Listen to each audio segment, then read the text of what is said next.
Mic check 1 2. Mic check. Mic check. Mic check 1 2. Mic check 1 2. Mic check 1 2. Mic check 1 2. Can you hear me? Can you hear me? Mic check 1 2.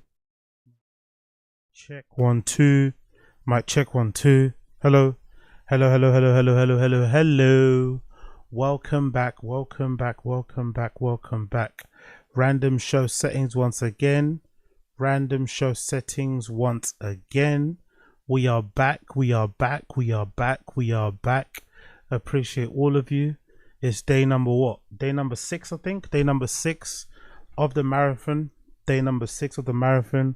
We're streaming every single day until the end of the month. Marathon membership stream. We're trying to rack up the members, trying to get to 500 members. So make sure if you want to join and be a part of this little movement, you click the link down below, right? Click the link down below. There'll be membership only videos going out this week as well. So if you jump on board, you'll be able to watch those. So big up everybody tuning in. I appreciate you, but we're trying to crack 500 members. If you want to join and be a part of the community, then smash the link in the description down below. There's a join. There should be a join link down there. There should be a join button underneath my channel. You know how to find it. You know how to get it. You know how to find it. You know how to get it. Big up everybody. I appreciate you all. Big up everybody. Big up everybody. Big up everybody. Big up everybody. Going forward as well, you know what I might do? Going forward, I think I might turn my kick into the de facto Chaz Lav channel, just to build that up as well. So you need to get some minutes over there.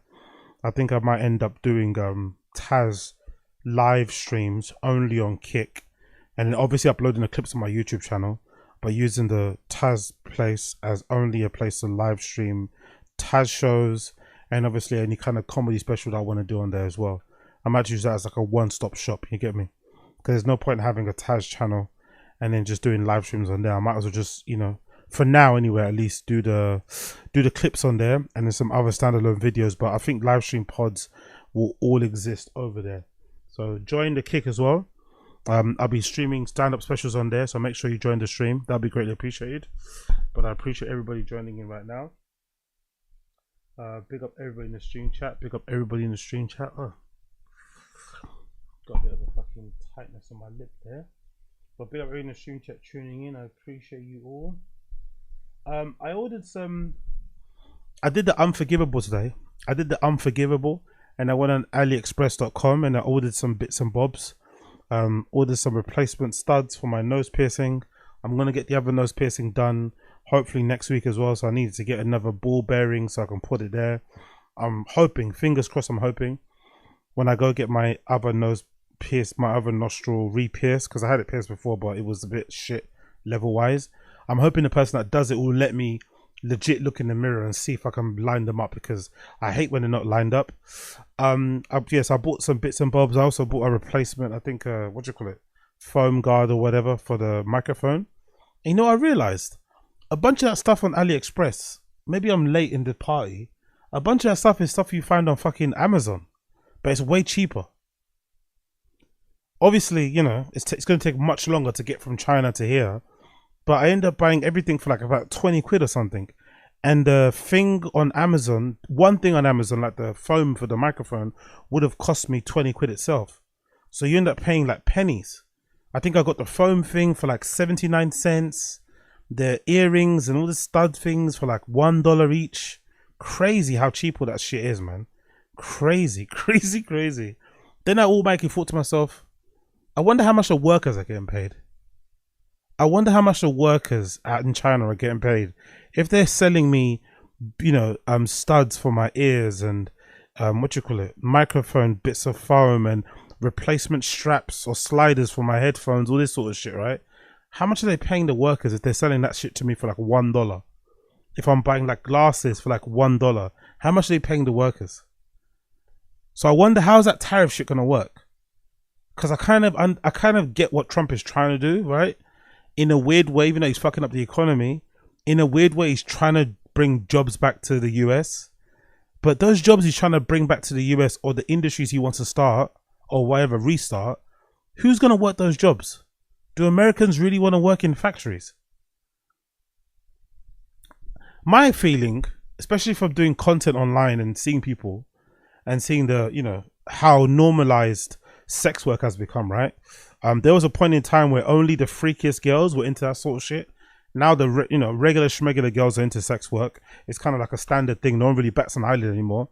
I think sex work is kind of similar to like having a Shopify. If you have an OnlyFans now, it's just the same as having a Shopify. No one bats an eyelid. There's guys doing a bunch of shit online to, you know, get themselves famous and shit. I have a feeling deep down inside that the majority of people out there, not myself, because I'm different, I'm special, but I have a feeling a lot of people out there don't actually want to work. And before, I used to think that was the quintessential American dream, to get the most out of life without putting anything in, right? Get the most that you can without having to bust your ass. But I think that's a global dream now. I think globally, most people want to get the maximum they can get out of life without really having to break their back. And the first thing I think about when I think about the stuff I ordered at AliExpress, that's going to come probably in about 2 weeks, that, you know, I bought like 17 items that cost me £20. The people that make that shit are breaking their backs. You can't make that stuff and not break your back. So something has to give. Like, you got to bring the jobs back to the States if you're Trump with those high tariffs. You're fucking up the economy. But who's going to work those jobs? Will they be illegal aliens? Will they be illegal immigrants? But then you want to kick those all out. So will regular schmegular Americans actually be okay working in a factory when most of these people want to drive G-Wagons? They want to be Richard streamers. They see, you know, they're on social media all the time, so they have a skewed perspective of like, what is a decent salary, what is the purpose of living, and what is a life worth living.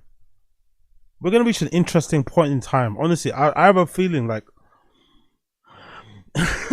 collectively, everyone's gonna realize that maybe the only way to go is UBI. Maybe UBI is the only real way to go in the future, because I don't really think people want to work. I don't think so. Especially not those type of jobs anyway. Not like factory work where you're fucking making, you know, 3D pieces, 3D printed pieces. I don't know, you're making fucking ball bearings for earrings. You know, you're making shitty sunglasses.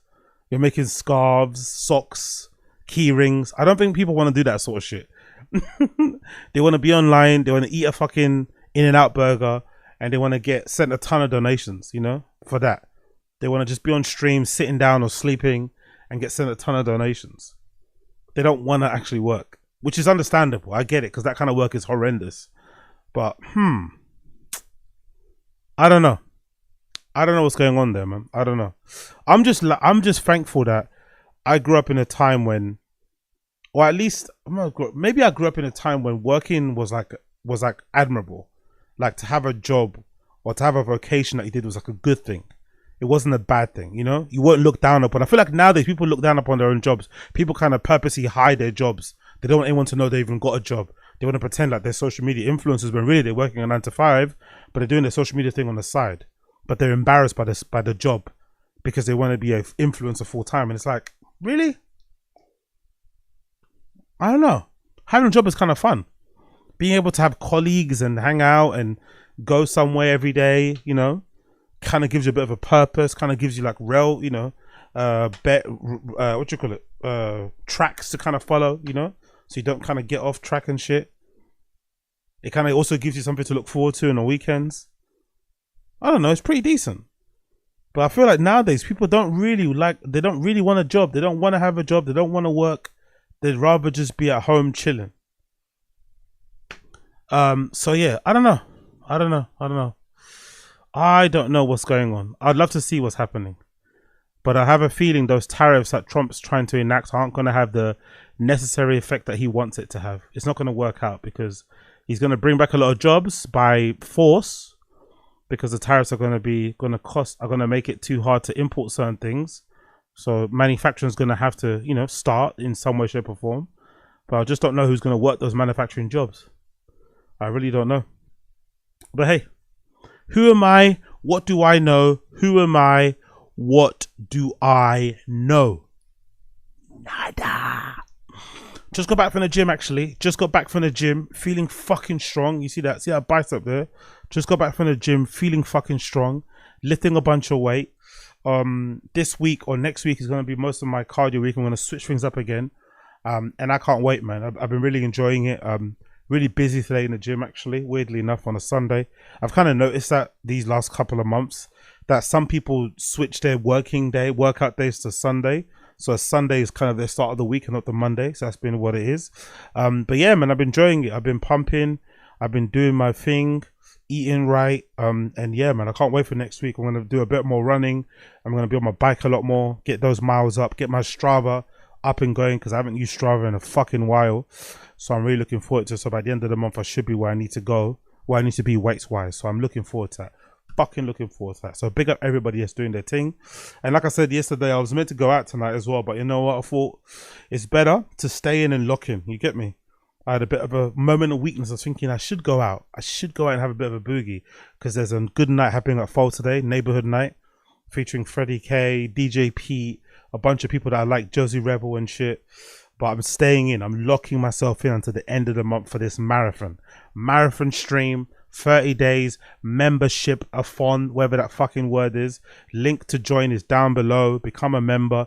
Let's hit 500 members by the end of the month. Let's freaking do it. If you don't want to do that, smash the like button, hit subscribe, join the chat, join the Discord. All those things you can do as well if you don't want to become a member.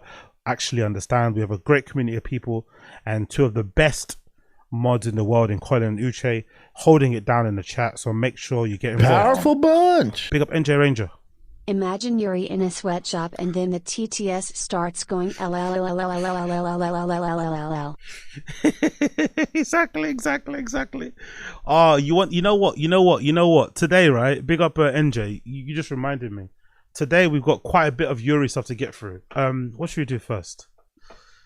Actually, let's wait. I don't want to lose you guys, because some of you guys hate Yuri stuff, so I don't want to lose you. But we've got some Yuri stuff coming up. So big up NJ for the reminder. But we've got some Yuri stuff I need to get through. Today's going to be a miscellaneous stream. There's not a lot to kind of cover. We're going to finish on bits and bobs. We're going to go through each tab one by one. But yeah, first things first, I want to start off with is this. Apologies. Where am I? Where is she? Is that it? Oh no, that's not it. There's me. That's not the one. Where is she? Is that the one there?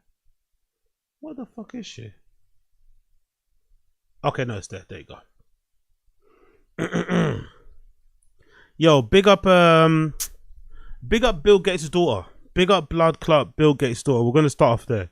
Big up Bill Gates' daughter. So Bill Gates' daughter, Phoebe, 22, reveals Nepo baby anxiety as she announces slick new business venture that could make her millions.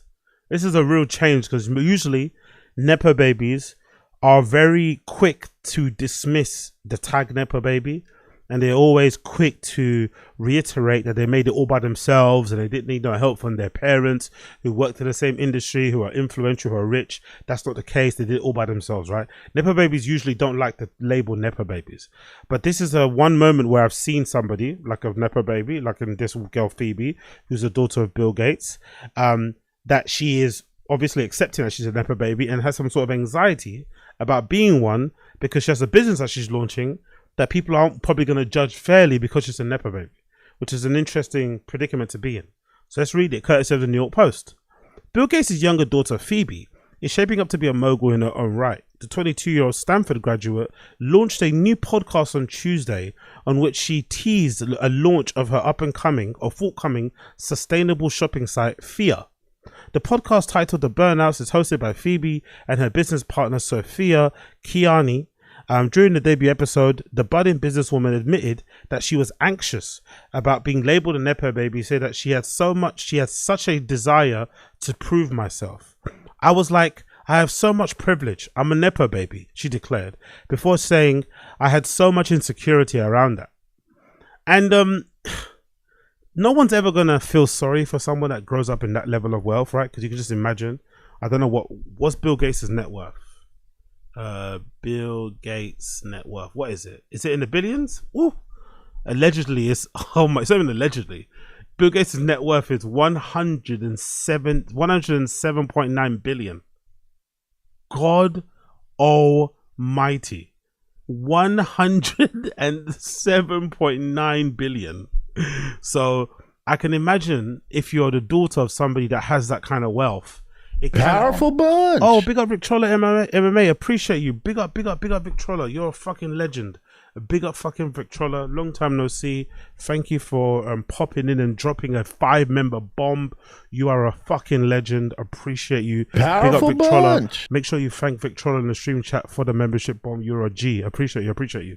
So I can definitely understand this girl's anxiety, because that's not just like growing up with a dad that's rich, or that, you know, starting their own business, bunch. or a dad that's, you know, because I've never had that, because I think that sometimes can get skewed. People can think, oh, I remember I realized that as I grew up, actually, because I grew up so poor, any friend that I had who had parents who had like a good job, you looked at them as if they were super rich, but they weren't super rich.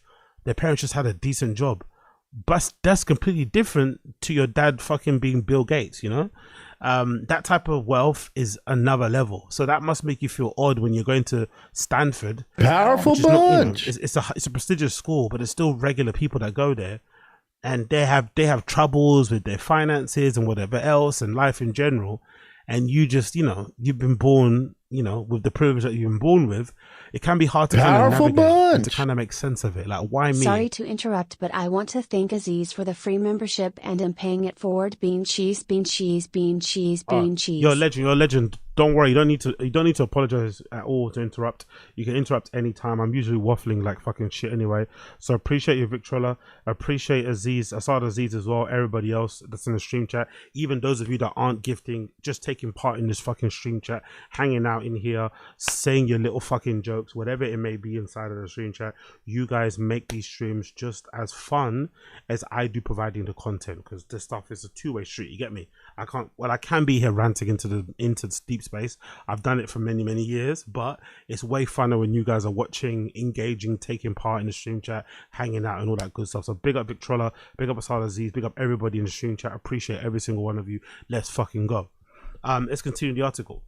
So that's her. That's Phoebe Gates right there with her dad, Bill.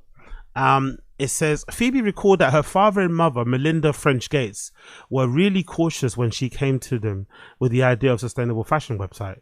Are you sure you want to do this? Phoebe recalled Bill saying.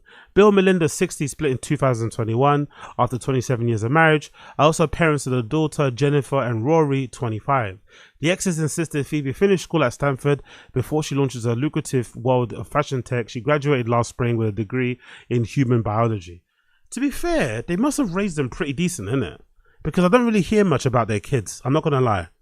You hear more about Bill Gates and Melinda Gates because they got divorced under, you know, interesting circumstances. Some people allege that Melinda Gates divorced Bill Gates when she found out about his connection to Jeffrey Epstein and shit. But they've raised those kids pretty decent, because those ages are prime crash out ages, right? This girl Phoebe's 22, Rory's 25, and there's another child, Jennifer's 28.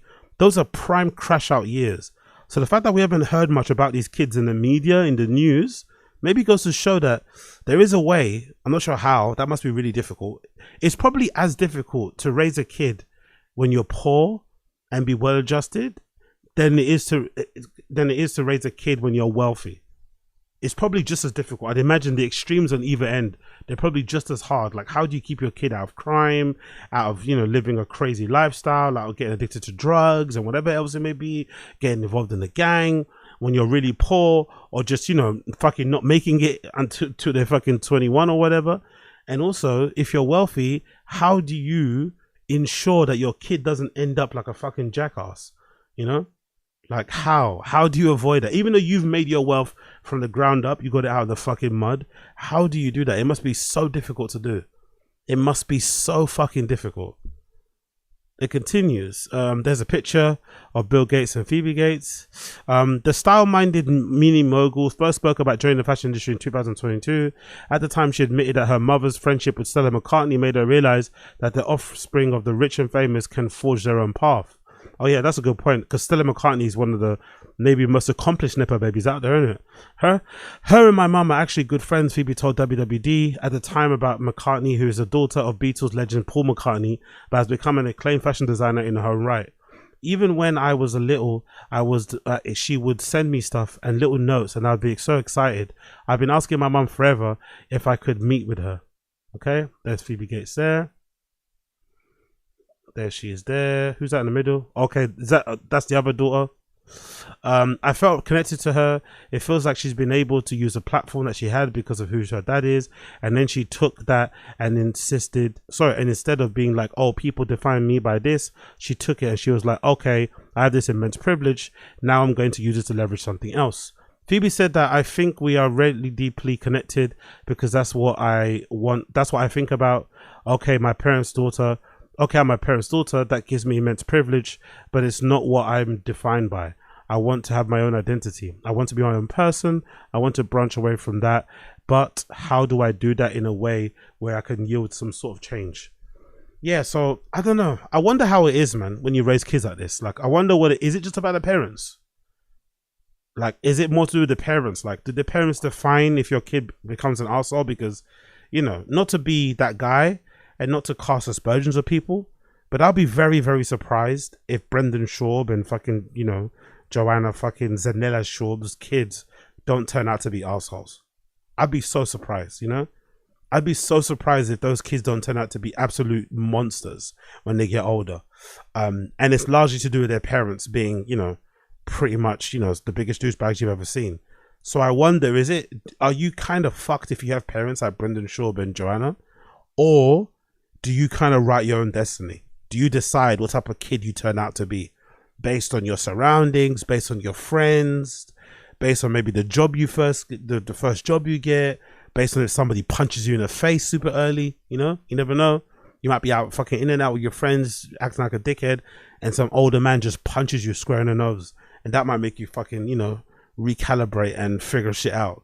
Or are you kind of doomed before you started based on your parents? Is it nature? Is it nurture? What happens there? Big up Josie. Listen to Bet David. Rich people have the same concerns that working class does, but just trying to keep our kids off drugs in town in the right path. Yeah, of course. I'm going to play a video in a minute actually that leads on to this. Big up Josie. That leads beautifully onto fucking Tommy Hilfiger's son. When you see him, you'll fucking gag. I was like, that's Tommy Hilfiger's son. Jesus Christ, like. And I'm sure Tommy Hilfiger gave his son all of the benefits, all of the resources, and he still turned out looking like Lil Peep. You know what I mean? It's like, okay. Sometimes you can't do anything. Yeah, exactly. A big FX Putter. Yes, his wife did leave him for the island life, which I don't really like, to be fair. I don't buy this idea that Melinda Gates had no idea about Bill Gates' connection to Jeffrey Epstein until the articles and all the manifesto flight logs came out. I don't buy it. I think she was looking for a way out anyway, probably bored in the relationship, and she took the first excuse. You know what I mean? I don't buy this. She was this noble person that found out, oh my God, you know who Jeffrey Epstein is? Shut up. Big up Victrola. Big up NJ. Big up Two Swords. I see you here. What are you guys saying in the chat? Some D-Boys, Critter Doomed. Yeah, big up Coil, exactly. Big up Victrola. I take full credit for my son's well, just a character. Yeah, exactly. You should, as you should. Like, again, with me, like, I grew up, like I keep saying, I grew up in a poor household, but me and my brothers, we turned out pretty decently. And that is 100% due to our parents. They were nightmares when we were growing up. You know, there was many moments when I wanted to punch a wall. But all in all, my parents were very on point. They knew what they were talking about. And when I look back on it, a lot of the people that my parents said would be nightmares or that would be trouble, they turned out to be right. Every single one of the people that my parents said are like, keep away from this person, watch this person, they all turned out to be absolute nightmares. Some of them are either dead or in prison. That's a real shit. That's what really kind of makes you think, oh shit. Big up Charles Simmons, I see you there. Big up Boba Fett, I see you. Exactly. Big up Josie. The ultimate question: nature v nurture. Exactly. I guess it's a combination of both, innit? Big up Black American. It's funny too because the Straubs are closer to upper middle class than they are to wealthy people. But Brendan acts like he's above the rest of us. That's the thing. I don't even think he's upper middle class. Like, attitude wise, he's pretty trashy, man. I don't even buy the upper middle class thing. Attitude wise, he's pretty trashy, and he's super dumb as well. Like, I think a lot of it, it's interesting though, isn't it? Because someone who said it, I think I saw a podcast with that Naval guy, right? With that Naval guy, and he said something like the biggest sign of intelligence is getting what you want out of life. Like that's one of the indicators of intelligence. Like, can you get what you want out of life? And while that's true, a lot of people kind of get handed that kind of life. Brendan Shaw's a good example, you know? Like, would he have gotten the life he has now without Rogan? I don't think so. I think he would have still been in podcasting, but I don't think he has the life he has now without Rogan.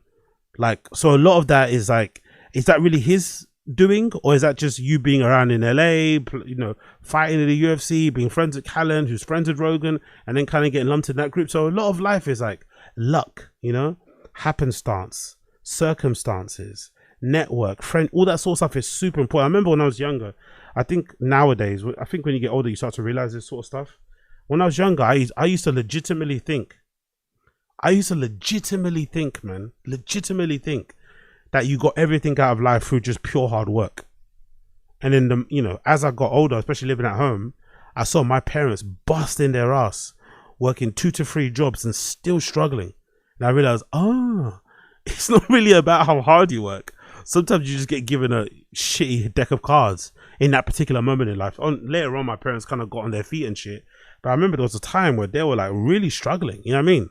And they were trying their, like really fucking trying everything, and nothing was working.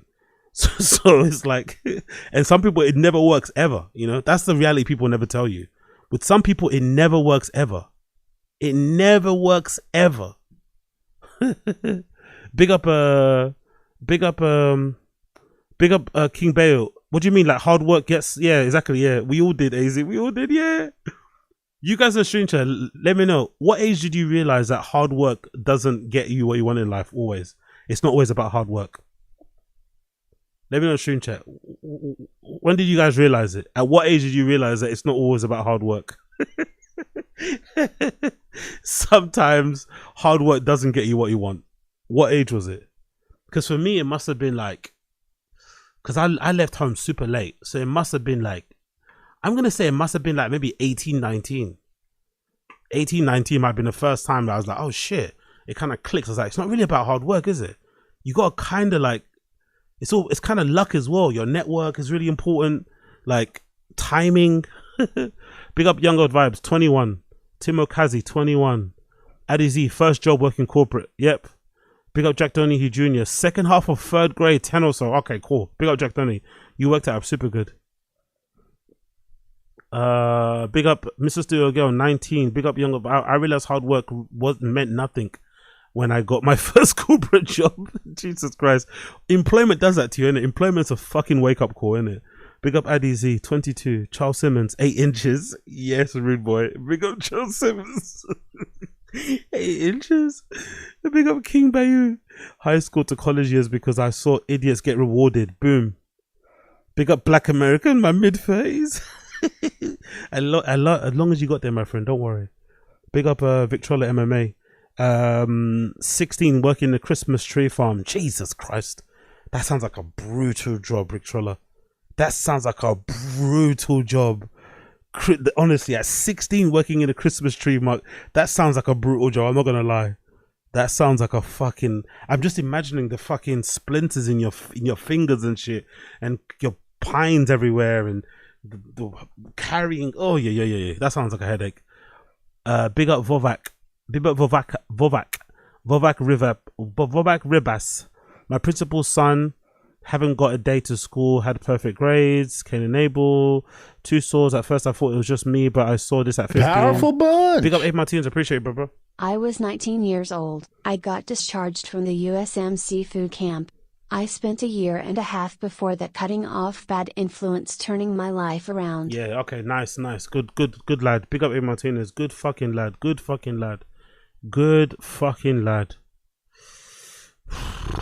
Yeah. And then the influence, man. Don't get me started about the influence, man. The amount of people in my hood, my ends, who fell by the wayside simply based on their surroundings and the people that they hung around with, which again, they couldn't help because these are your friends. Heartbreaking, man. Heartbreaking. These people that just, didn't fucking figure it out. not because of lack of trying, but because they didn't have the information, and because they're surrounded by absolute idiots and toxic people. That is so important, so important. So I wonder, right? With that being said, could we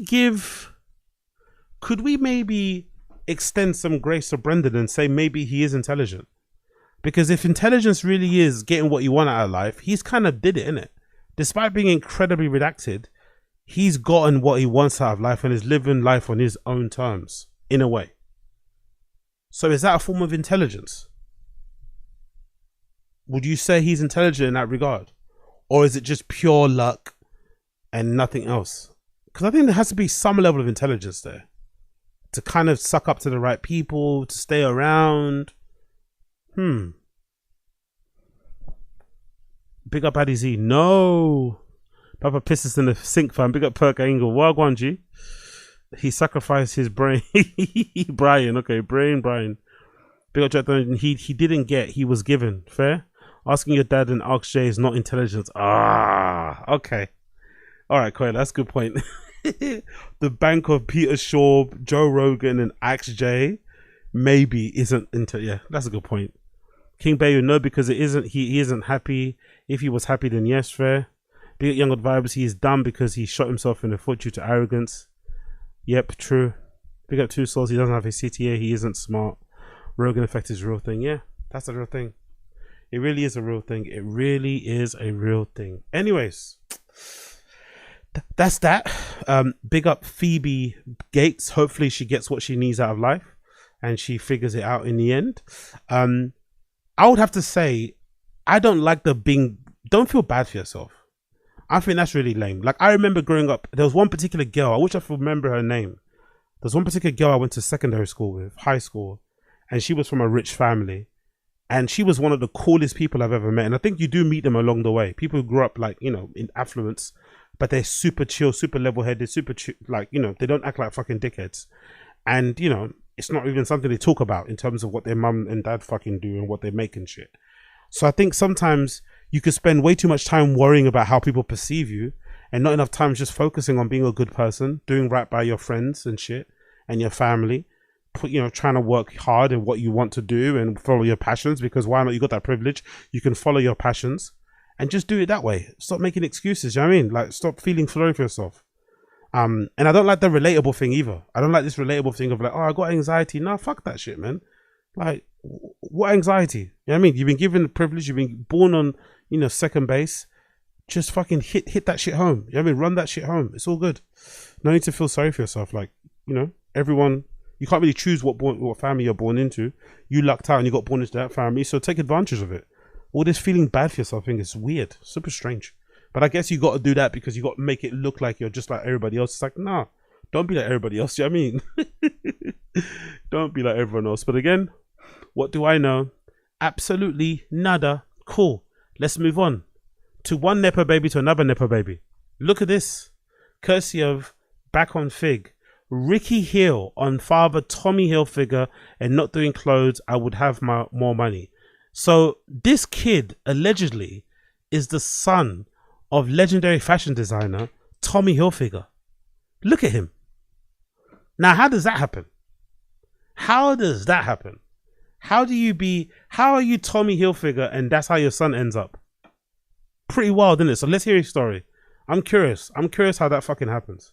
I know you come from a real prestigious family, because we gonna say it like that, though. You know what I mean?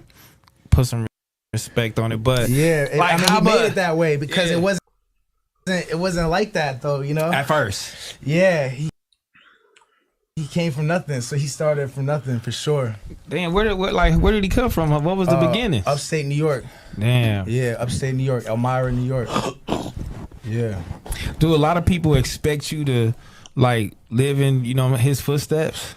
I think a lot of people might think that that's what I would do. Yeah. It would be I would make more money. Like if I did what he did, like I would definitely have more money in my pocket. Right. I might have more cars in my garage, in my driveway, but like I'm passionate about music. Yeah. I have to. Oh really? I couldn't tell. You're passionate about music. I could not tell based on your appearance. I had no idea you were deeply into music, deeply enthusiastic about music. I couldn't tell. I have to do this, you know? Yeah. Like if I go to an office and make clothes, like I'm bored out of my mind. Like just, what time is the day over? You know what I mean? I'm trying to smoke or be in the studio or something. So trying to figure out how to make something that you're good at or actually like doing, like be profitable is difficult. But Do he fully support you? He fully supports me now. Now, yeah. You know what I'm saying? There were some ups and downs. Mm-hmm. You know what I'm saying? But he wanted to be a musician at first, so he looks at me like he kind of lives vicariously through me. So he'll like ask me like, damn, how was that? Like, how was the show? He's like, I always wanted to be a rock star. So he always wanted to be a rock star. So he liked the Rolling Stones and like the Doors and Jimi Hendrix. So he would look at how they dressed, Led Zeppelin, and he would try to dress like that. And then he started a store with his homies and he sold clothes like that in upstate New York when they didn't have any swag. They didn't have bell bottoms and heels and like hippie shit. So if that's his influences, why don't you go into that lane of music? Why would you go into hip hop?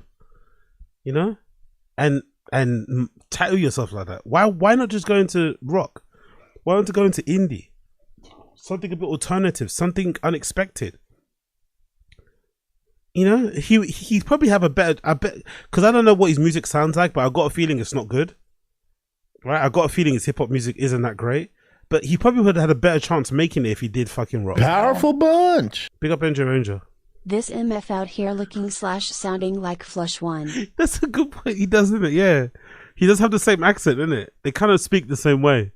Oh, if Lush was here, he'd love this.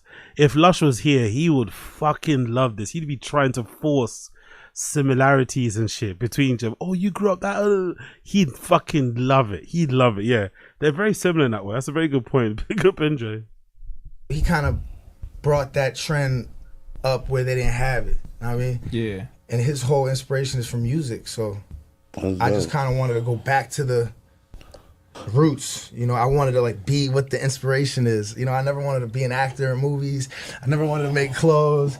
Nothing. You know what? When I was younger and I had a job and I felt like, I had this job. Yeah. Big up Two Souls. My sister and niece have more tattoos than I do.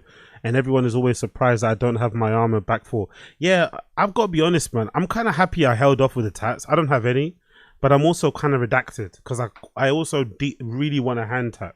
Like, I've always thought about getting a hand tat on the top of my hands, like the letters, obviously, of my name, like A and Z. I think that'd be quite fun to get on the fucking hands and shit. Maybe an outline, maybe Phil, I'm not too sure. So that was the first thing I'd get, but I'm kind of happy that I don't have any, I'm kind of happy I sort of stand out with my naked body, in terms of not having anything. But I also feel like if I did get it, I should have got it ages ago. Getting tattoos now is a bit like I kind of missed the boat. And if I do get it, I'd have to get my whole body covered and face covered and look like Tommy Hill. For a minute, sorry, Ricky Hill. And I'm like, you know what? In order for me not to go back to this job. You know what? Hey, Young Old Vibes. Nah, hey, watch your mouth, man. Plus, you too dark. Watch black. Watch your mouth. I'm lighter than you, Young Old Vibes. I'm fucking lighter than you, okay? Don't you fucking test. I'm lighter than you. It's just this camera. It's like a webcam and it comes up a bit dark, but I'm actually lighter than you. Powerful bunch. Big up Abe Martinez. Oz on your hand? What are you redacted? Forget her name. Yeah. But think about it. It looks sick. Think about it. Think about a Z. Like, think about a gothic Z outline on the top and both my hands. That look fucking hard, man. Powerful bunch. Yo, big up Addy Z. What his dating history like? How'd the girls look? Who? Ricky Hill. I have no idea. Let's see. Good question. Ricky Hill. Girlfriend. I don't know. Does he have any? Oh, that's not the same one. No. Is he named Ricky Hill? What is it? Is it Ricky Hill? Ricky Hill rapper. Not the MLB player. Ricky Hill rapper and son of Was in a relationship with Rita Ora. Wow. Okay. Sick. You went out with Rita Ora. Decent. Is that it? Okay. No one else. Oh, is that what he used to look like? Holy shit. He got himself covered recently, isn't it? That's what he used to look like. Fair play. Wow. Let's see them together. Okay, that's what he used to look like.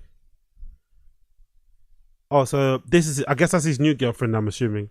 That's a recent picture. That must be his new girlfriend. Ricky Hill and X. First heavily did it. Okay. This must be his new situation. Powerful bunch. Yo, big up King Bayou. Oz the hand tat would have been fire emoji when you were 21. Yeah, that's a good point. I might miss the boat, innit? It's a good point. That's a good point. Yeah, that's the kind of thing you get fresh out of uni, you know? On your first backpacking trip somewhere, you get it done somewhere. Yeah, that's a good point. That's a good point. Maybe I missed the boat. Yes, this is first Heavenly is out. Second, Behind Me, Notice the Great One. 99 motherfucking Wayne Gretzky. Third, Me and My Beautiful Genius Wife. Okay, so that's his wife. Fuck the music industry. If you're my friend and I love you, you know who you are. I don't have to mention you. Limosa Nostra. So that's his girlfriend. Who's that? What's her name? Costanza. Okay. Big up Ricky Hill. He looks happy. Nice. Jesus, the tattoo though. What is that? Is that a leaf? God damn. Interesting. Anyway, let's continue. Let's see what he has to say. Cause I might change my mind one day and be like, you know what?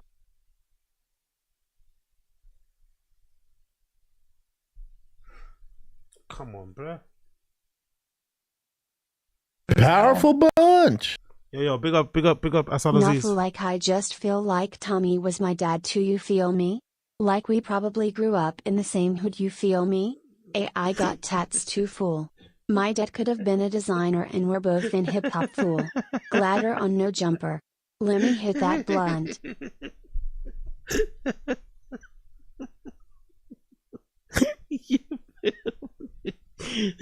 You're so stupid. I feel like my dad could have been a designer too. Oh, as soon as he was a fucking legend. Honestly, I swear to God. Oh, come on, play, you cunt. What's going on? Why are they playing? Come on. What's happening right now? Is my thing acting up? Okay, it's not acting up, so I don't know why it's not playing. Hold on 1 second. Come on, bruh. Play, bitch. What the fuck's going on? Play. Why is it not playing? Okay, cool. Let me refresh it. Apologies. For some reason the shit ain't playing. Big everybody tuning in. If you like what you're seeing, see what you like, make sure you smash the like button down below. I know you come from a real prestigious family. Let's fast forward a little bit. Is for music, so I just kind of wanted to go back to the roots. You know, I wanted to like be what the inspiration is. You know, I never wanted to be an actor in movies. I never wanted to make clothes. Nothing. You know what? When I was younger and I had a job, and I felt like, you know, I had this job for a minute, and I'm like, you know what? In order for me not to go back to this job, you know what? Cause I might change my mind one day and be like, you know what, I need a job. But I'm like, fuck it, you know what? I'm finna get these tattoos on my face. Cause I know these niggas is judging me. You know what I'm saying? And I want God damn them it, to judge me just in case I feel like I'm gonna fall back on this shit. Like, I want these niggas to be like, nah. Hey, yo, Coil, great point. This guy can never be good but still die rich. Isn't that a bitch, innit? Isn't that the truth? This guy can never be good at anything and still die richer than some of us will ever be in life. God damn. Oh, fuck that. This is so it's like, like your that tattoos energy. kind of like a rebellion piece. I like that. You know what I'm saying? Too. Yeah, on God. I mean, it's definitely a rebellion piece to looking like like a white preppy guy, I guess, like a hill figure. You know what I mean? Because those kids are like assholes to me in school. Before I learned how to fight, like before I met my friends that were tough that taught me how to fight, one of them's here right now. Yeah. Like, I got beat up. Before I met my friends that are tough that taught me how to fight, one of them is here right now. Tough.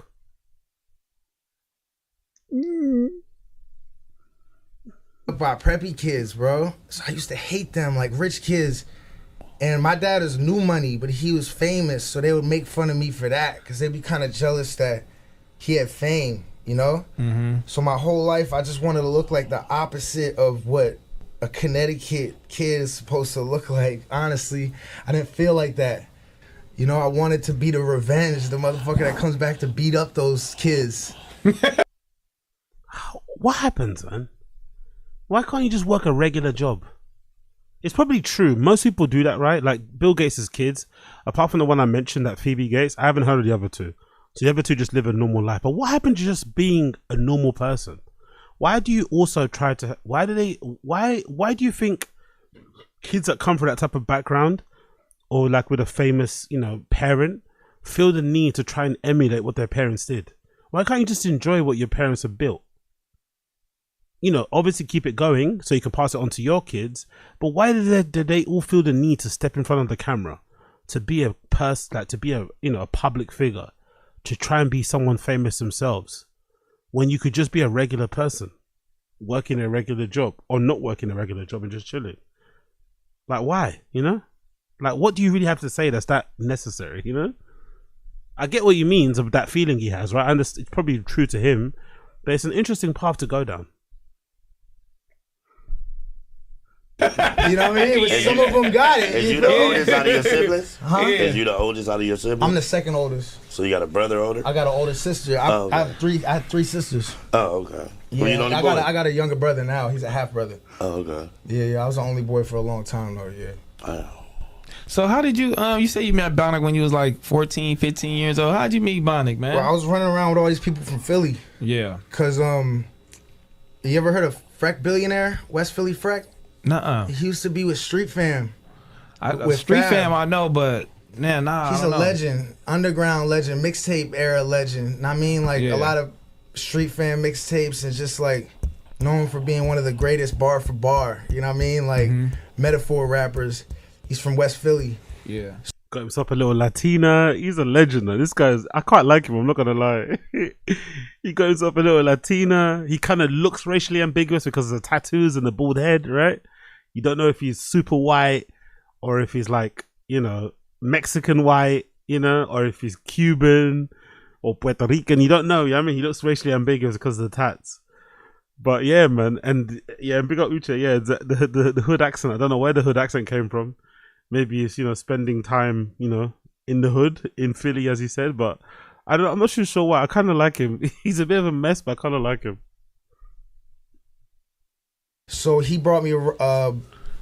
I got around him through Steve Stout and Trackmasters because my dad was like losing his mind. He's like, my son's trying to rap. He doesn't know what he's doing. He's just calling his friends. Oh, that's dope. He's like seeing what to do. He's like, oh, put him with the Trackmasters. You know, like make a demo with them, like 4 songs.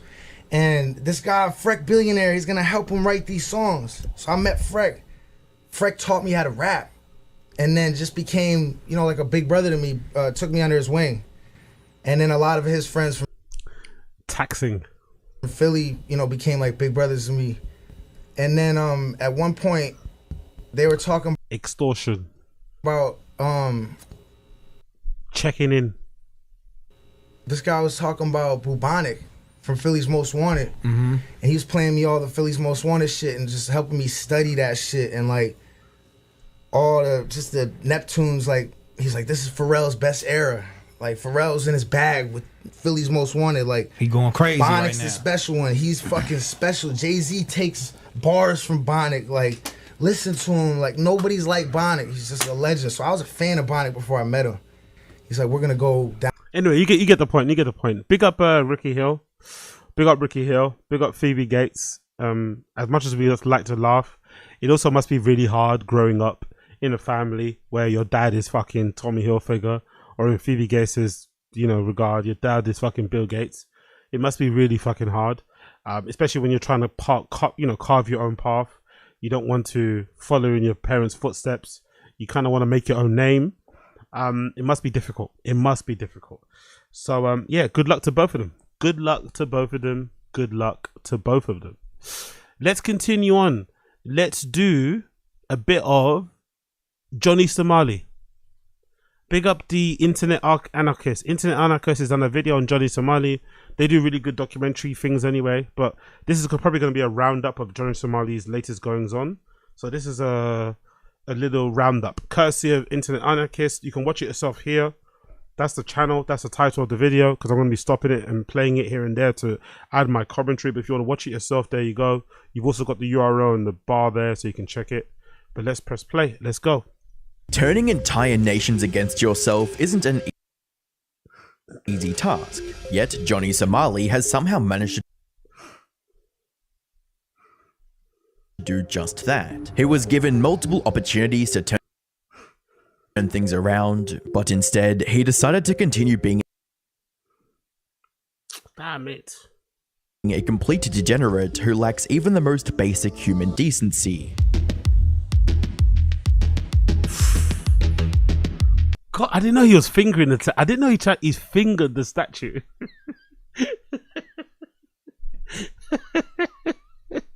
Absolute psycho.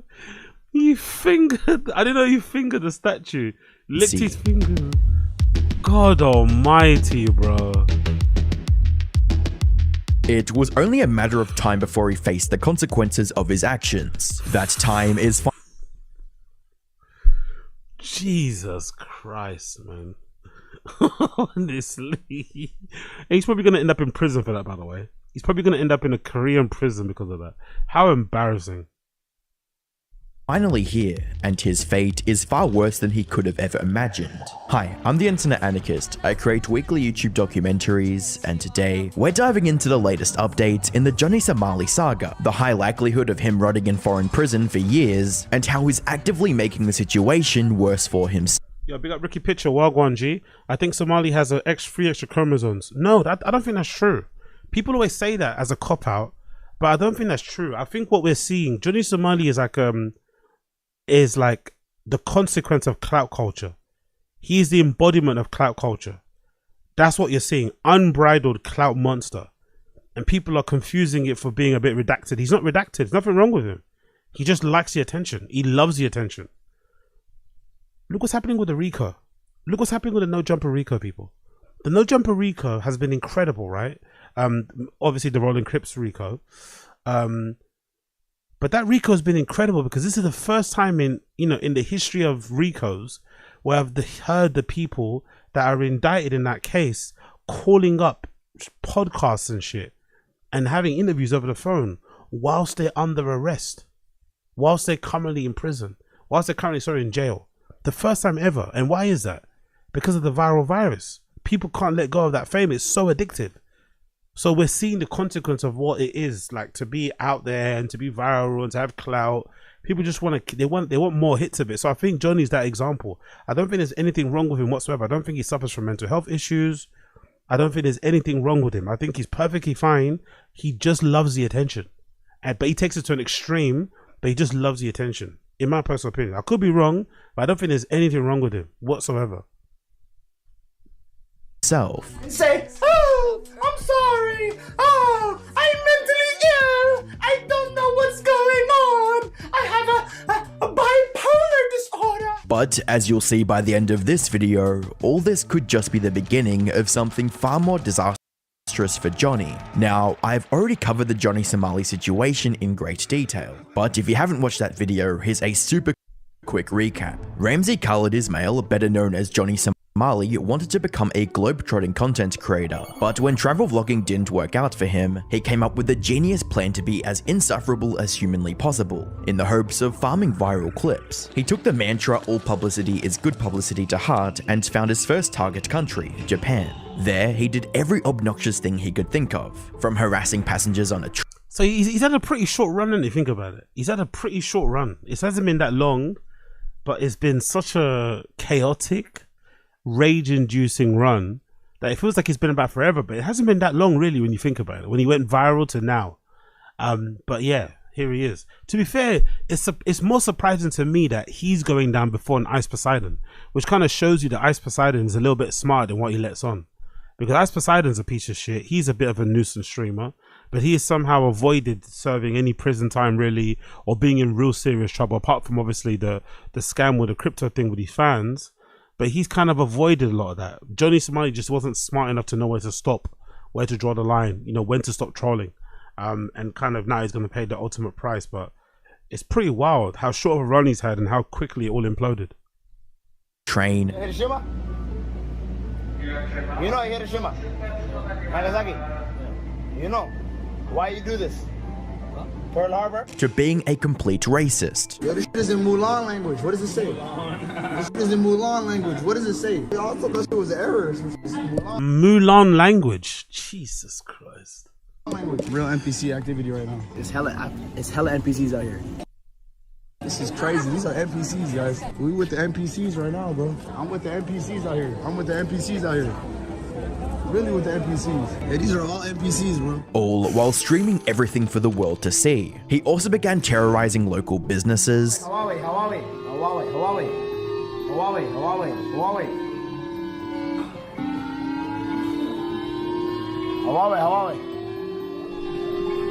Could you imagine how much of a mindfuck it must be for a society where people are usually very demure, chill, quiet, keep themselves to themselves. There's a lot of things about politeness and just general manners. Could you imagine how much of a mindfuck it is to be in the presence of somebody like this, who's the complete opposite of what his society is built on? Could you imagine how crazy? He's playing these noises, these fucking sirens in the background. He's got a super loud TTS ringing. And he's just being loud, he's screaming, he's saying crazy shit. Could you imagine how much of a mindfuck it must be for, you know, Japanese citizens to kind of encounter this guy in real time?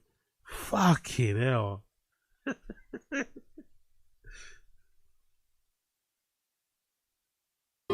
Huawei. Chinese phone. An act that would later become one of the reasons for his demise. After weeks of being a complete he eventually got arrested and was forced to leave the country after paying a relatively small fine. He followed this up by going to Israel and sinking to a whole new level. Oh, is that what happened?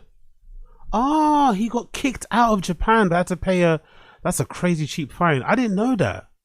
So he got kicked out of Japan. If he tries to go back to Japan, I'm assuming it's probably going to be, possibly deportation with an entry ban. So yeah. So he's got an entry ban in Japan. So he's basically banned from Japan. If he tries to go back in there, I'm assuming they'll probably, you know, the police would be notified immediately. Ah, okay. That's a very Japanese way to deal with things. Fuck having to deal with you in the courts. We're just going to kick you out. Just leave us alone. But don't come back. But in Korea, they're not letting him go, you know? Korea was different. Korea didn't want to kick him out. They're like, no, you're staying here. You are staying right here. Of depravity, with things like chasing cupcakes. I'm too young for you again. How old are you? I'm 16. Big up Ason.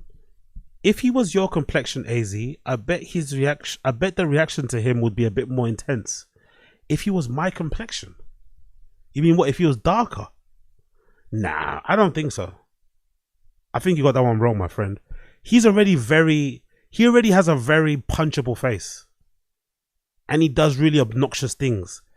Like, I don't think there's anything worse than that, you know? Like, I think people already see him as a black man. So I don't think him being darker would help or not help. But I think his face in general, the way he expresses himself, the way his face looks, how he smiles, he's got this like, you know, he's got this like condescending, shit-eating grin on his face. I think that would drive people insane. But I don't think the complexion thing really matters. I'm not gonna lie. I don't think that really fucking matters in this regard. I could be wrong though. I don't really think it matters.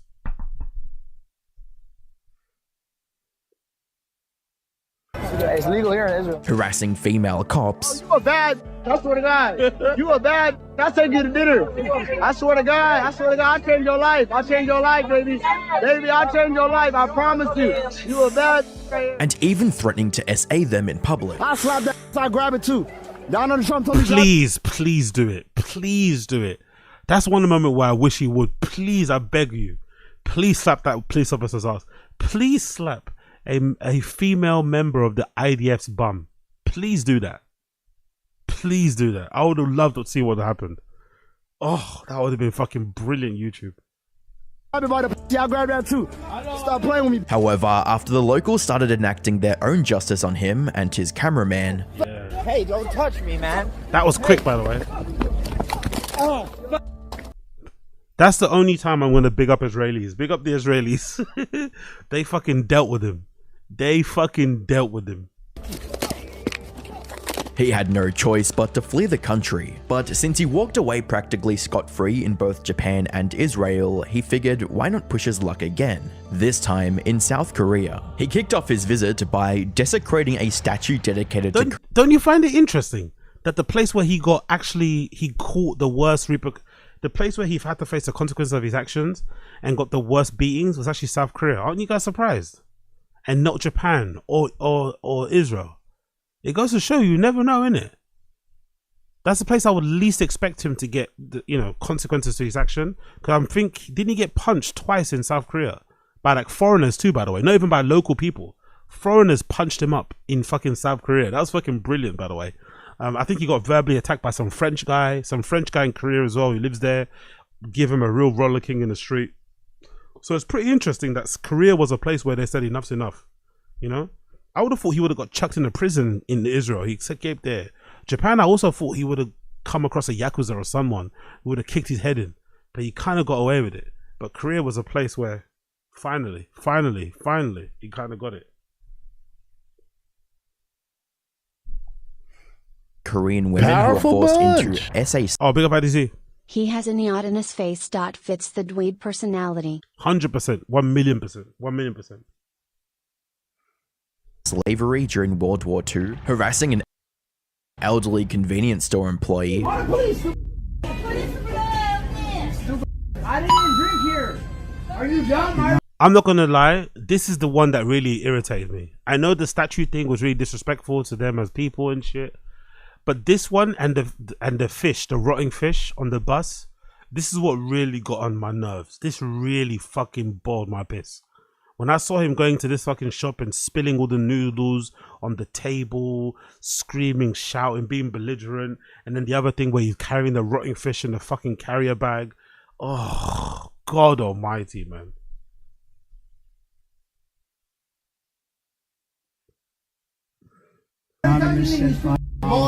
before openly challenging any angry locals to take a swing on him. Swing on it! I was waiting for him to swing on that. Oh, is that true? Is that true? Big up Isabella, is that true? Koreans are aggressive and hot, very Latino-ish, especially on the sauce. Yeah, because they drink, innit? That's a good point, actually. Big up Isabella. Yeah, they're really good drinkers too. They can hold their liquor. They have a mandatory military enrollment, so the boys are well trained. Yeah, that's a really good point. That's a really good point. That's a really good point. They know how to handle themselves. Yeah, that's a really good point. So they come across very kind and very, welcoming and shit. But if you push them, they're gonna fuck you up, innit? Koreans will fuck you up. Like, they will fuck you up. They look very chill, very easygoing, very kind, always smiling and shit. They make great fucking entertainment, as we all know. But if you fuck around with them, they will fuck you up. That's for sure.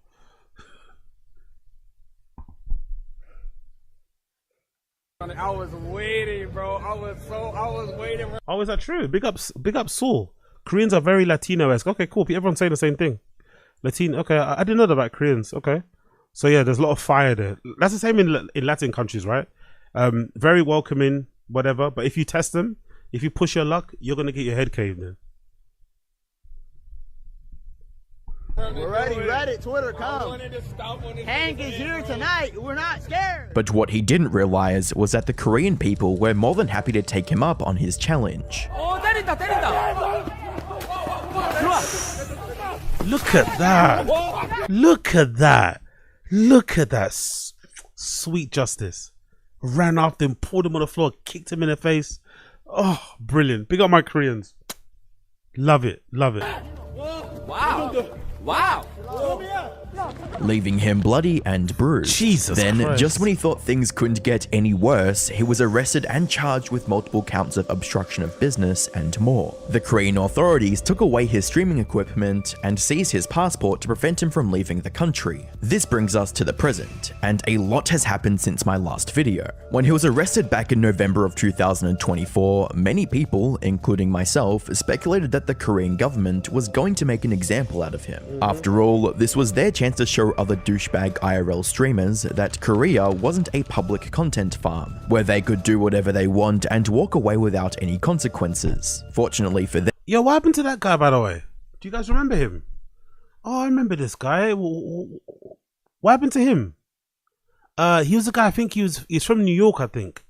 where they could do whatever. Start fights in the streets and like fight random people. I think he was involved in one fight where he was trying to fight somebody and he got ran over by a car. Do you guys remember this guy?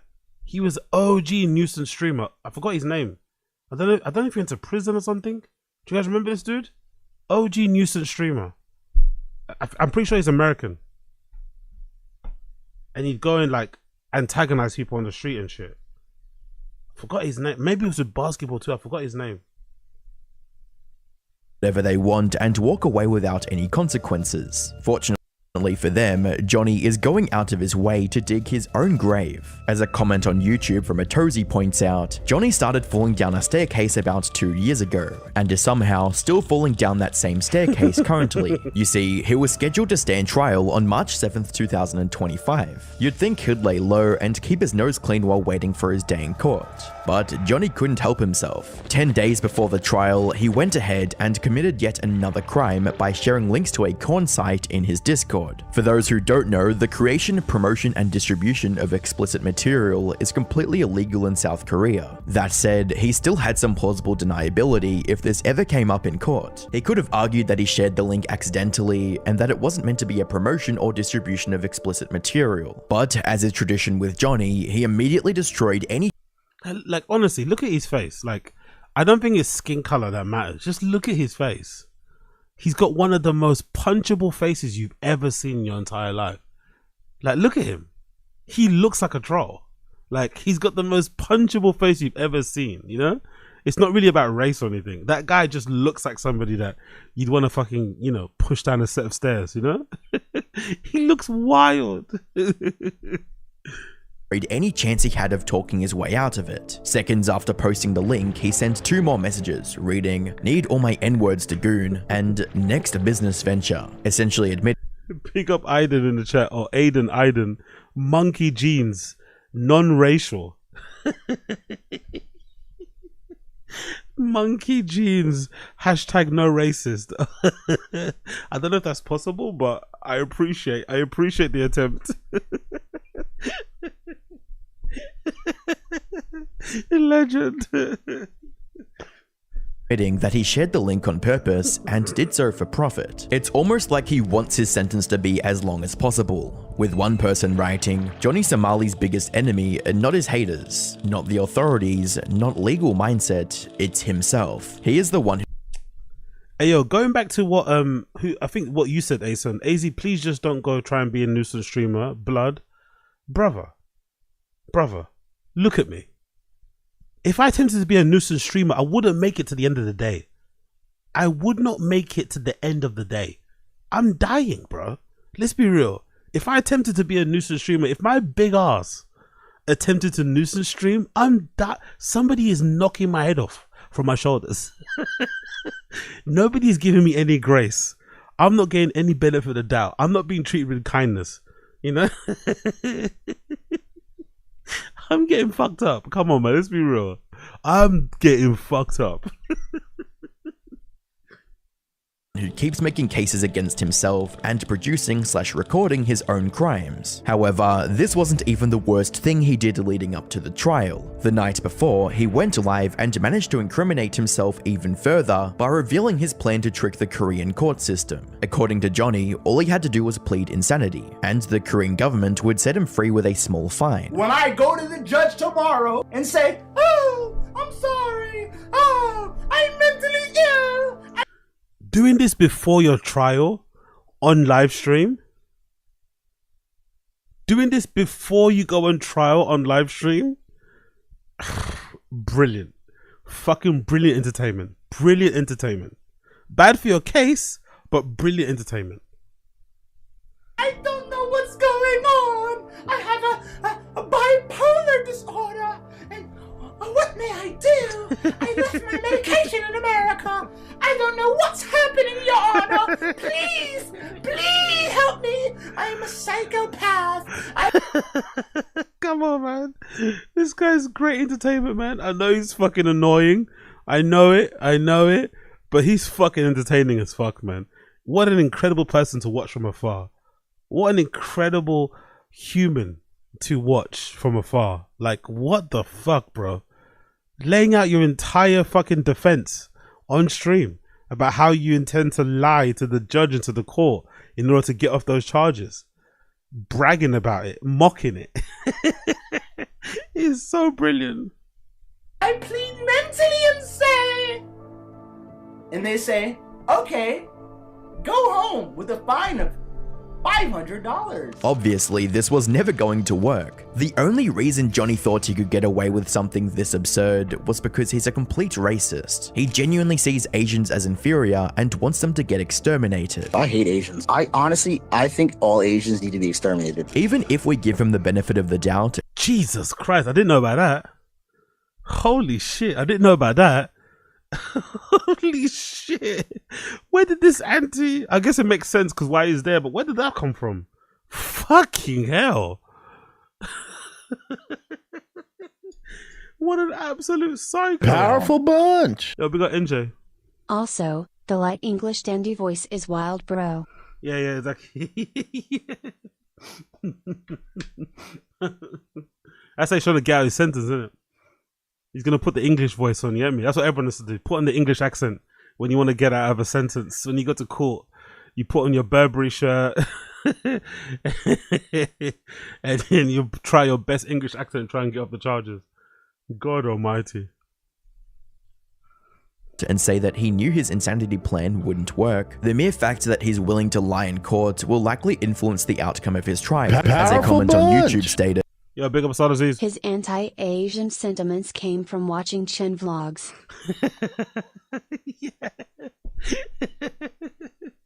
Watching Chin catch and cooks. Watching Chin catch and cooks. That's so funny. Only an idiot like Johnny would stream his plan to try and get off scot-free for the authorities to find. But this was only the beginning. As the stream went on, Johnny continued digging a deeper hole for himself. For instance, at one point during the stream, he proudly claimed that he was going to continue streaming and accepting donations, even though he's completely banned from doing so. These gonna lock me in the country, I'm gonna make bread. If these lock me in the country, I'm gonna make bread. I don't give a fuck. I don't give a fuck. Send that to the prosecutor. My live stream donators, they gonna get it rich and oiled because they feel bad that I've been locked here. Allegedly he's running out of money though. I've seen the update. Allegedly he's running out of money. The guy that's holding him down is running out of money to support him and he's not getting many donations anymore. That's what's allegedly the word on the street. Snitching. Johnny Somali is making money. Yeah, don't lock me in the country, Korean corrupt ass government. He also kept drinking to the point of throwing up on stream. Giving y'all the first viral moment tonight. He's about to throw. Oh, he's about to throw up. He's about to throw up. Oh my god. Oh my god. He's about to throw up.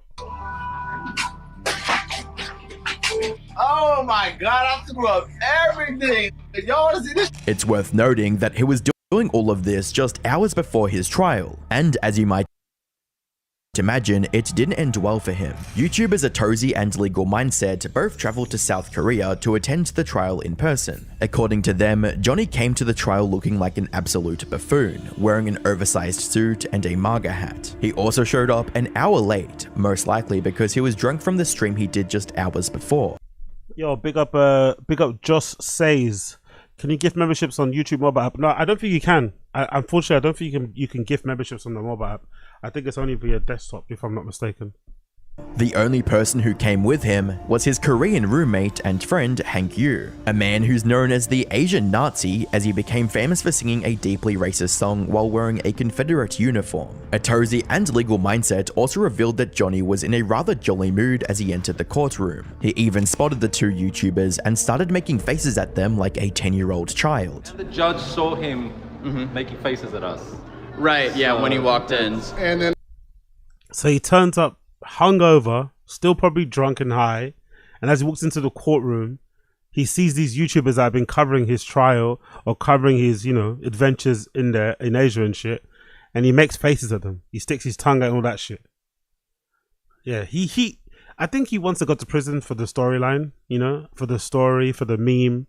So I'm looking forward to what happens when he comes out, or what happens when he's in there. If any stories leak out about what's going to happen, does he get beaten up? That what happened? I mean, I'm curious because he clearly wants to go in prison. He clearly thinks if he goes to prison, it's going to actually do wonders for his career, which he probably might do. You know, he'll probably come back to America a bigger star than he ever was. But you'll have to obviously serve some time in the fucking Korean prison. and on the bench, he made a face directly at me and Adozi. In front of everyone. Right to us, in Very front of everybody. intelligent. He looked to us and did Yeah. both of them. Big up Joe. I think he's got a chromosome too many. Come on, showing up late to trial in a circus suit, drunk in Korea. No, man. You guys are giving these people an out. Sometimes people exist who are just addicted to clout. That's it. They're just addicted to fame. They're attention seekers of the highest order. No chromosome missing. Just an attention seeker, sociopathy, whatever it may be. But definitely just an attention seeker. Loves it for real, for real. Some people say they love attention. He absolutely loves it. And he's willing to go to prison for it. I don't think there's anything wrong with him whatsoever. I think he's perfectly fine. However, his smile disappeared the moment the judge started listing his charges. The first charge against him is for obstruction of business. This is from when he started causing a commotion in a convenience. Yeah, this is the one that pissed me off. This is the one where I wanted to hurt him. This is the one where I wished I was Korean so I could have hurt him out there. This pissed me off so much. I think because I watch a bunch of videos, sometimes late at night if I'm trying to go to sleep, I'll watch loads of vlogs of people that go to Korea and stuff and walk around and, you know, check out the 7-Elevens and other little shops and shit. And they've got loads of these little places, right, where you can go and basically make your own ramen noodles. And it's all kind of self-service.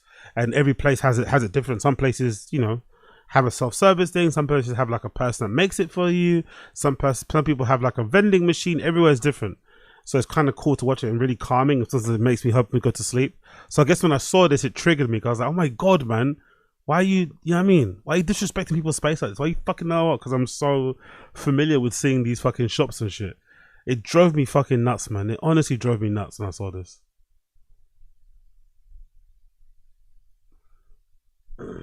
Store by spilling water all over the table. Right to say you should have kids. Your father was right to your Throwing noodles at other customers. Jesus Christ. Disrespecting a store employee.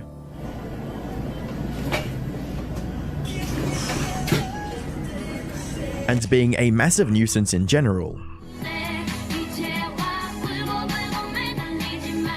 To make matters worse, the employee he harassed was simply trying to inform him that it's illegal to drink alcohol in convenience stores. In other words, not only did he break the Korean law, he also mistreated the person trying to help him. Almighty, man. Oh.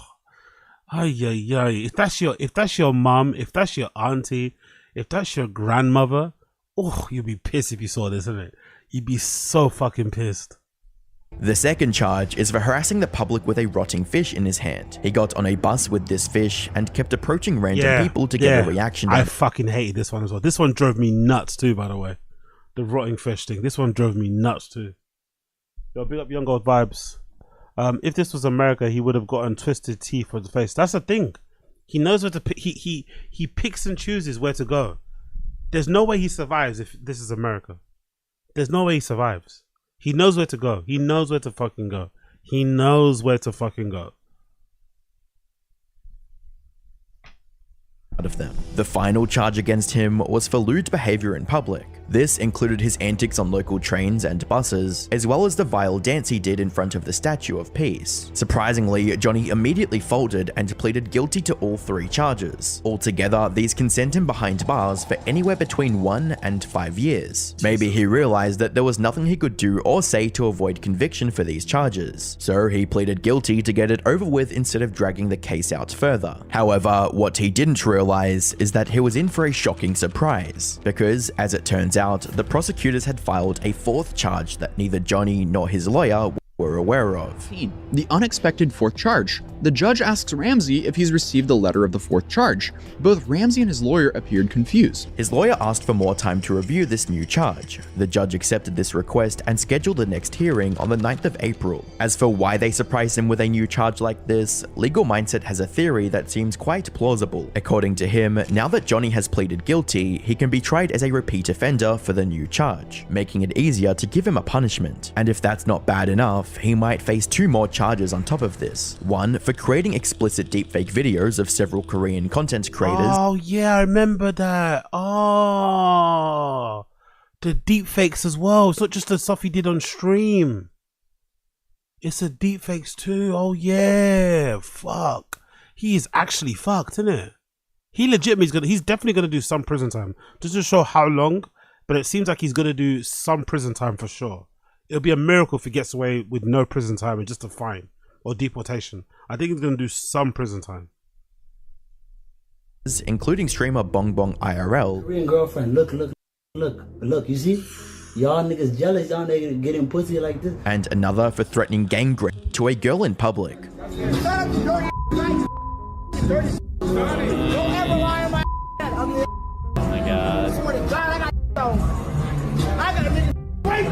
As for Johnny, he's not handling the news well. He initially went into denial, trying to convince himself that he won't get any jail time for what he thinks are extremely minor crimes. Showed up drunk, I showed up happy. Like, the charges that they have me put on, the charges that they have me for are such minor, minuscule charges. It's obstruction of, like, bro, spilling a cup of noodles, carrying a fish. But they got me for, like, spilling a cup of noodles. They got me for carrying a stinky fish.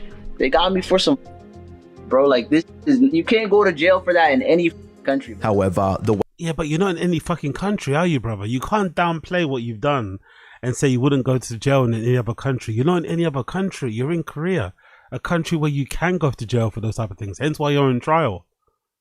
Ay, ay, ay, ay, ay.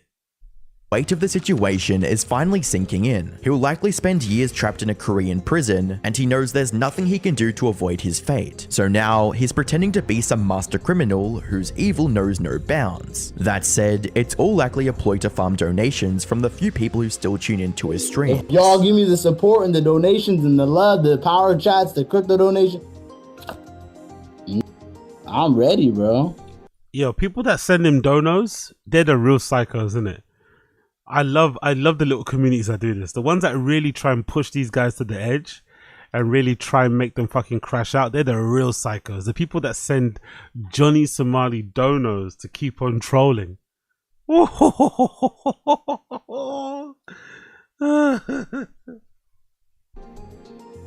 y'all want chaos, let me be your conduit. Let me be your bastion of the evil. If you want to see anarchy, if you're an anarchist and you want somebody that is going to crash out with no remorse, with no sense of self-worth, with no sense of self-preservation. Maybe some part of him still thinks he'll walk away with just a slap on the wrist, but from everything we've seen so far, it's clear the Korean government has no intention of letting that happen. Let's see what happens, man. I'm curious to see what the prison sentence will be. I'm not going to lie. I'm very curious to see what the big prison sentence will be. I can't wait to see how this plays out. Let's see how it plays out. Let's see how it plays out, because this could have ramifications for other streamers. If he gets a long sentence, it could probably dissuade other streamers from doing the stuff that he did. If he gets off on it, it's probably going to encourage a bunch of them to take the piss as well. So it's going to be a big flashpoint. You get me? Anyway, let's continue. Let's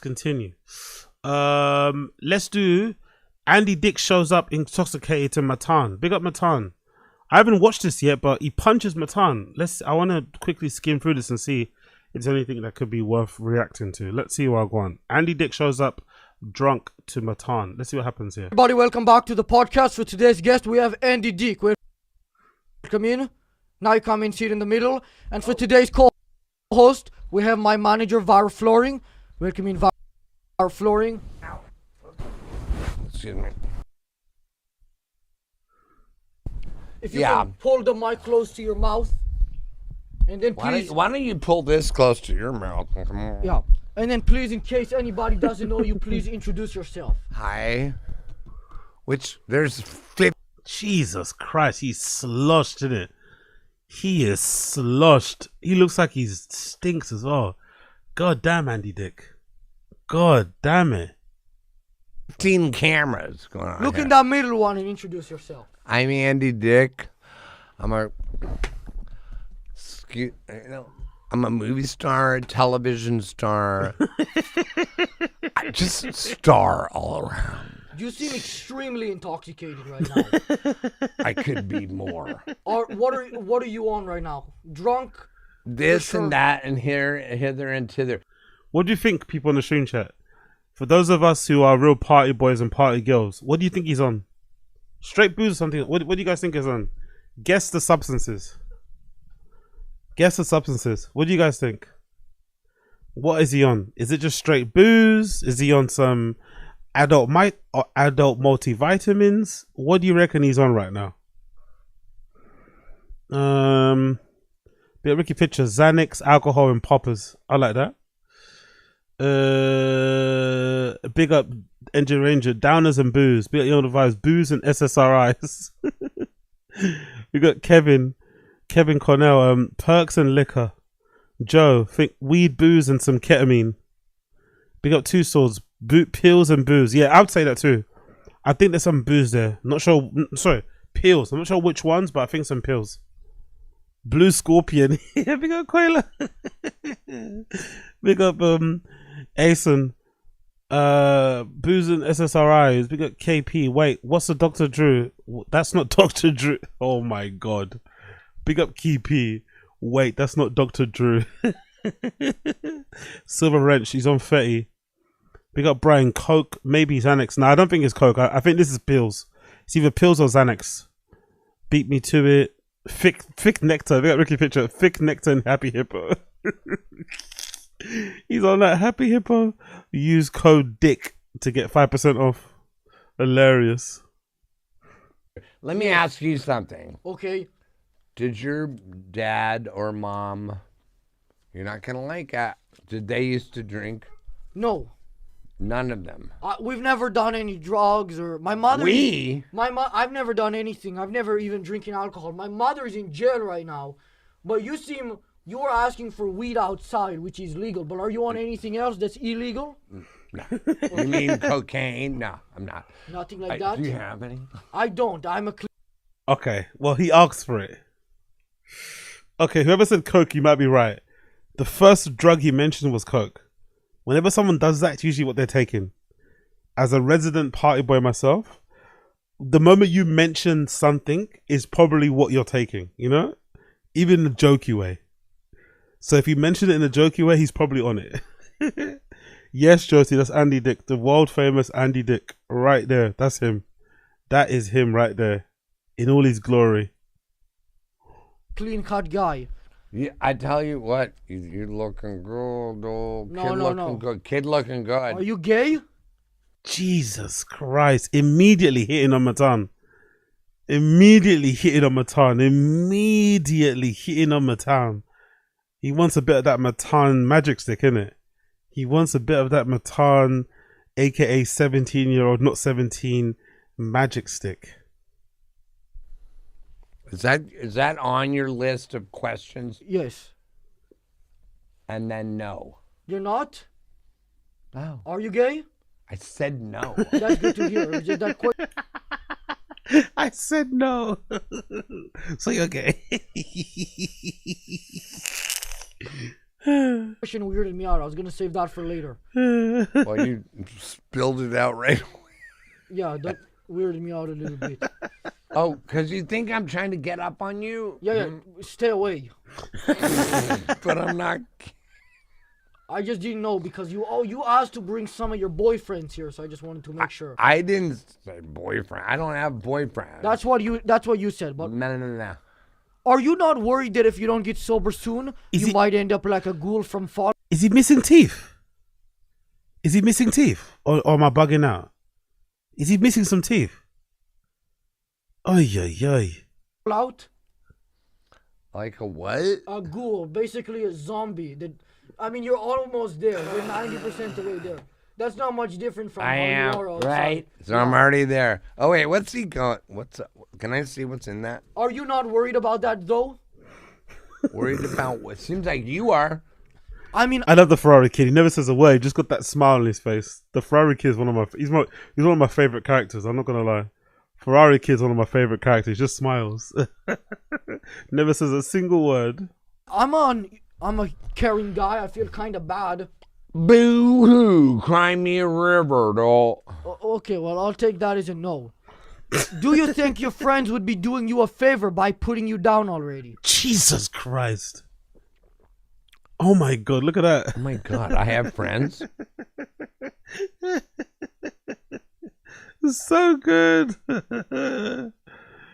Oh, we have a fungus growing out of the table. Ow!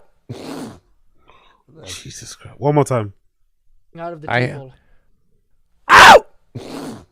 One more time. Fungus growing out of the table. Ow! One more time. Fungus growing out of the table. Ow! Oh, that poor thing. What is it? Do we need to get some? Sorry about that. There's a fungus growing out of the It's table. a fungus. Is it? Yes. Is it on you as well? No, there's nothing in here. It's just that table has a fungus. Sorry about that. Oh my. Sorry about that. There's what? no. Hey, yo. Matan better chill out. Matan better chill out before Andy Dick sticks his dick in one of those holes. Thinks it's a glory hole. Matan better chill out playing games with Andy Dick before he takes another bump and sticks his fucking piece into one of those holes. He's better be careful, bro. He better be careful. Fungus in here. That's the only fungus. Well, there was something going on over up in here. Something in this table? I don't see anything. All right. What? I'm here to do a normal interview. Normal interview, Jesus. Can you do? Or do you have the capability of doing that? It's not normal so far. Oh my God! That is. Okay, there he is. He's in. Oh, you have ninjas under your table? No, that's my co-host when my manager. Matan doesn't like it when he touches him, innit? I think as much as Matan is joking, he's also very conscious that if he gets drunk, Andy Dick's gonna fuck him. You know? Matan's very, very aware. He's very uncomfortable. I can tell. I'm not sure if you guys can tell from the show or from watching it, but I get the feeling that Matan is very uncomfortable. He's very aware that if he lets his guard slip, Andy Dick's gonna pull out his fucking dick. Our flooring is not able to be here. What happened? You didn't understand what I said? Oh, my manager. I thought that was your manager. That's my manager, yes. And he's also the co-host. Yeah, where's my money? Talk to him, man. He doesn't talk to me. We just do business. I'm trying to do business. What the hell? This is scaring me. Do you think if you wake up tomorrow, you will remember this interview? I don't remember what I ate for breakfast. Well, that's easier to forget, but I have a feeling you don't remember anything. Yes. And why do you think that is? Dementia. Dementia? What about the fungus? Maybe you have a fungus in your brain, possibly, or no? Well, I have one right here, and he is trying to get in my butthole. No, he's not. That's Jesus Christ, bro. Jesus Christ. Andy Dick putting out them feelers. Andy Dick putting out them fucking feelers. Putting his fucking rod. You know?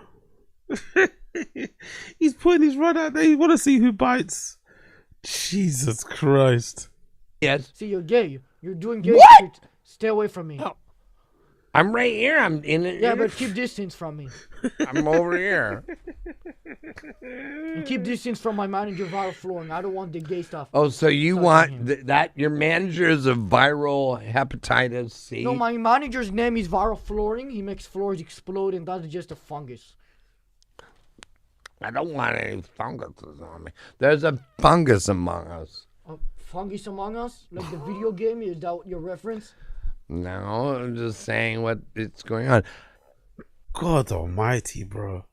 He is sloshed in it. He is so fucking sloshed. God almighty. And people like him and Bert will end up outliving everyone. That's a real weird thing about life. People like Andy, Dick, and Bert will somehow end up outliving all of their fucking comedic peers. Even though they take no interest in looking after themselves, no interest in being safe, in being healthy, no interest in, drinking in moderation, no interest in being sober, zero. Indulging himself in all their vices, and they'll end up outliving everyone. Crazy. Matan, you're great. Okay, thank you. Really? Would you rather have the eyes of a Jew or the nose of an Asian? That's a funny thing. Big up Joe. Yeah, sometimes AZ, usually not though. Yeah, true. Usually not, but more often than not, it does happen. It's like the person that smokes 100 fucking packs of cigarettes a day. They don't usually get cancer. It's the person that might have smoked from time to time that gets cancer, That's the really fucks up shit about life. Let me think about what. Yeah, take a second to think about that. Who wrote these? Me. The I don't have eyes any writers. of a Jew. Yes. Or the nose of an Asian. Correct. Both.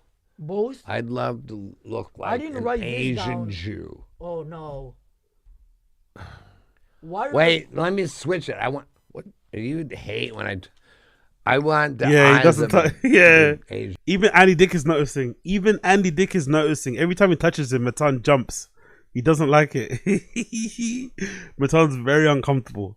He's doing his normal trolling thing, but he's very, very, very uncomfortable. Andy Dick is the first person to give Matan the ick. Of all the people he's interviewed, all the people that have tried to put pressure on him and try to intimidate him, the first person that's actually worried Matan has been fucking Andy Dick. I love it.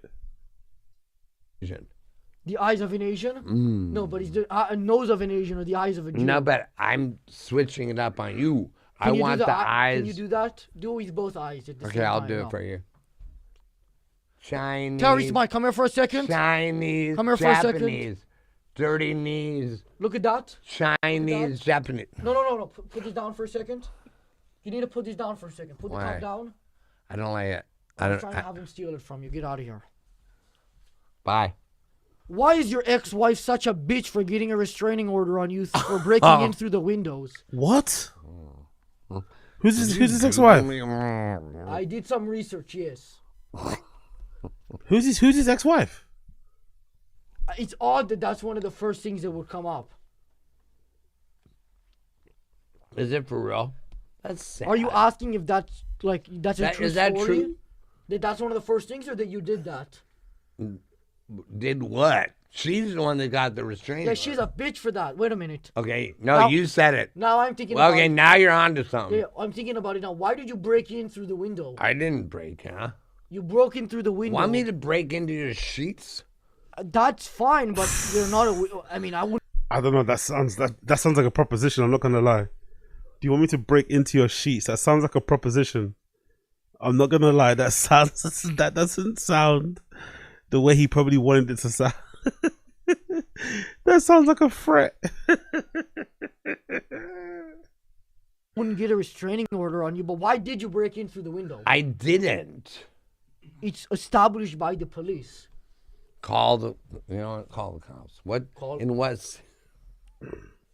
We all know it happened. There's a fungus going on the table. Oh my God.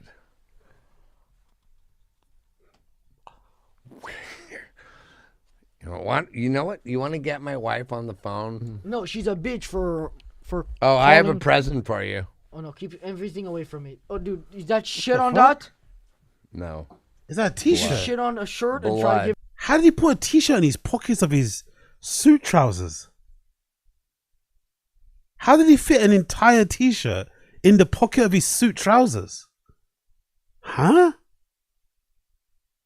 What the fucking fuck? Or did he pull it out from under the trousers? Like, ay, ay, ay. Give it to me. Blood. Blood, even worse. You look like you have AIDS. Wait a minute. I actually. It's so true. It's so true. One more time. Oh my god. Look at Matan's. He's actually grossed out. He's actually grossed out. No. You just shit on a shirt and try to give it to me? Blood. Blood, even worse. You look like you have AIDS.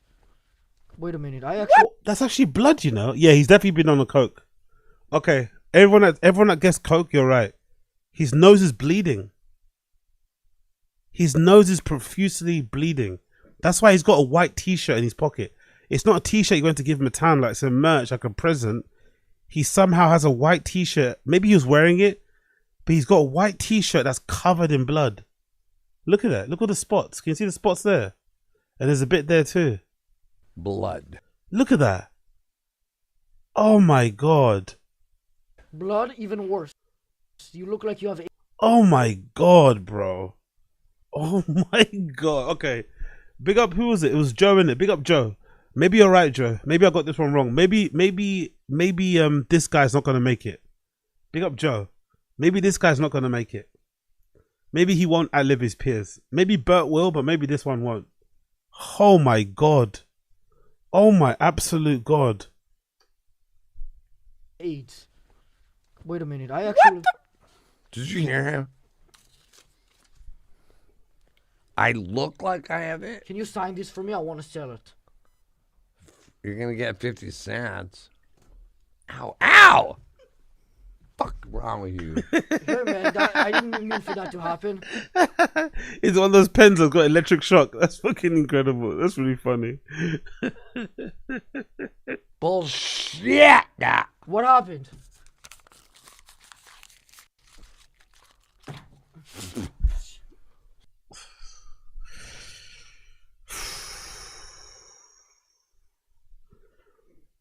This is making me uncomfortable, I'm not gonna lie. This is making me so uncomfortable, man. He's such a mess, isn't it? Ay, ay, ay, ay, ay, man. He's such a fucking mess. Sign that. I was trying to shock the gay out. Ow! I heard you're gay. I know you denied it, but I don't believe you. You look. I mean, we're already filming in West Hollywood. Hey, man, stay away from me. Get up over off here. Yeah, stay away, please. He's really worried, Get man. your fucking. I've never seen Matan this rattled.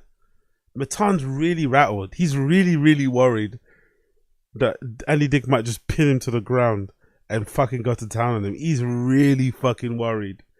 He's trying to play it off, but he's really worried. You know what being gay is, right? That disease. What does it mean? It's that disease. Ah! Stay away. Get off of me. Oh my Christ almighty. You keep forgetting that he's there because you're so high and you just keep seeing him. And you I'm not high. Does anybody have any pot? No, what's in there? No, I don't mean high off weed. I mean you're high off like fentanyl.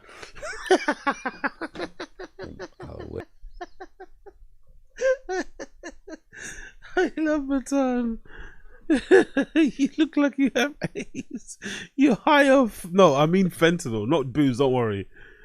You're high off that Fenty. I'm not talking about Rihanna. Big up Rihanna. Big up Rocky. Weird. No. Yeah. You know I did Nothing die. to wish Do you for. know I Nothing's did die. You died? I heard, and then a fat guy resuscitated you. Is that correct? Why does he have to be fat? That's just the story I heard, and then you got mad that he was fat. This is what I read online when I was doing my research. So you actually do research? Yeah, a lot of research. Why don't you go back to your research? What's going on here? What the fuck is... Oh my God. Your people are not being nice to me. They're being nice. That's not my guy. That's growing out of the table. You think I want that there? Do you want some of my No, blood? no. Please get that away from me. Jesus Christ. Okay. Jesus Christ. Thought you wanted my blood. Imagine carrying a whole entire t-shirt to wipe your nose from all the blow you've been doing. An entire white t-shirt. Oh, God almighty. Is somebody more likely to turn out gay if their parents are cousins? That's a... What? That... You don't get it? It doesn't... I'm not... No. No. There's You know no... what being gay is, right? That genetical disorder. Yeah, you. Hey, man. What? Hey, man. Ooh, you don't have to gay up on me. I didn't do that in your direction because I knew you're weird and you might try to make a joke like that. So I did it looking that way, the camera. Can you look at me and do it? 'Cause you're... Jesus Christ. Oh my Christ almighty. Can you get this You keep plague forgetting off? that he's there. Yeah, I do. No, I can't do anything. He's part of the table. There's a fungus. Among us. Yeah, you There's said a that. already. fungus among us. I know. I'm saying it again. There's a fungus among us. Yes. Okay, Why is the cup you're drinking out of disgusting looking? Yeah, Have a sip. yeah. I was about to say when it went close, that cup looks like it's been in use for like 2 days. I was about to say that coffee cup looks mangled dangled. That looks like it's had a few substances poured into it. You know? Ay, ay, ay. By the way, I wanted to ask. I didn't have this written. I'm just noticing it now. Why are your nails black? Yeah. Wait. Are they? 'Cause that's how I like them. Jesus. That's really disgusting. I mean, I don't take showers so I can save time, but even my nails, I mean, they don't look like that. I made this. You made that? It's clear, yeah. I spit up in a... I usually, if somebody was doing that with dirty nails like that, Oh, big up Key P. Is that true? Big up Key P. Did you know that Andy Dick got banned off Twitch for sniffing coke on the live stream? Is that true? I didn't know that actually. Yeah, okay, that makes all that's not surprising. Least surprising news ever. Big up Key P. would think they'd get a disease, but you're patient zero with it, so I don't know. If Red 40 is so bad, why does my dad start shaking with excitement every time I give it to him? What are you reading on? Let me see That's the this question. notebook. Who's asking these? Me, I'm right here. And then the next one? No, I'll ask the next one in a minute. You have to answer that one first. I didn't hear it. Okay. If Red 40 is so bad, why does my dog start shaking with excitement every time I give it to him? Red for I don't know what that is. Is that chemical they put in red drinks, like Gatorade or fruit punch or something? You want some? No, it's not in that thing. Stay away from me. Jesus Christ. It's not red, Ballot. It's not red. Brown. Like what? Hang on a minute. Where are you from? Is Israel? No. Why are you mad about that? Why you? No. Don't accuse me of stuff like that. Okay, but you're from. What are you? Who are you spitting on? Yeah, Israel? hey. Watch it. Watch it. I'm asking you where you're from. I'm from Los Angeles. With that accent? Yeah, I've been training it. I used to sound like, not like you, but more like a normal person, but I trained it to sound professional. You guys have to help me out. What's in that box again? Can I see? Can you make? Andy Dick is the archetype, isn't it? Andy Dick is the archetype of the person that you have to be. You don't take to the afters, isn't it? Andy Dick is that guy. Andy Dick is a person that you might meet at the beginning of the rave. He might be okay, but then by the end of the party, he wants to come with you to the afters. He wants to tag along with your friends, and he becomes an entire ability for the whole crew. He doesn't only scare the hoes away; he scares the bros away. He scares the day-dems away. He scares everyone away. He's that person in the group who just does too much. He's Andy Dick is that person that will make you sober up. he gets so fucked up that he'll make you sober up quickly, you know? Ugh. Make him open it up. No, he's my manager. He decides what I do. I know. That's why I'm asking you, can you make him How can I do it? If I try that, he has self-defense, the Second Amendment. He'll shoot my skull off. This is a parasite. Yeah, it's a fungus. Ooh. You're a fungus, Get him bro. away Smells from me. bad? Get him away from me. Yeah.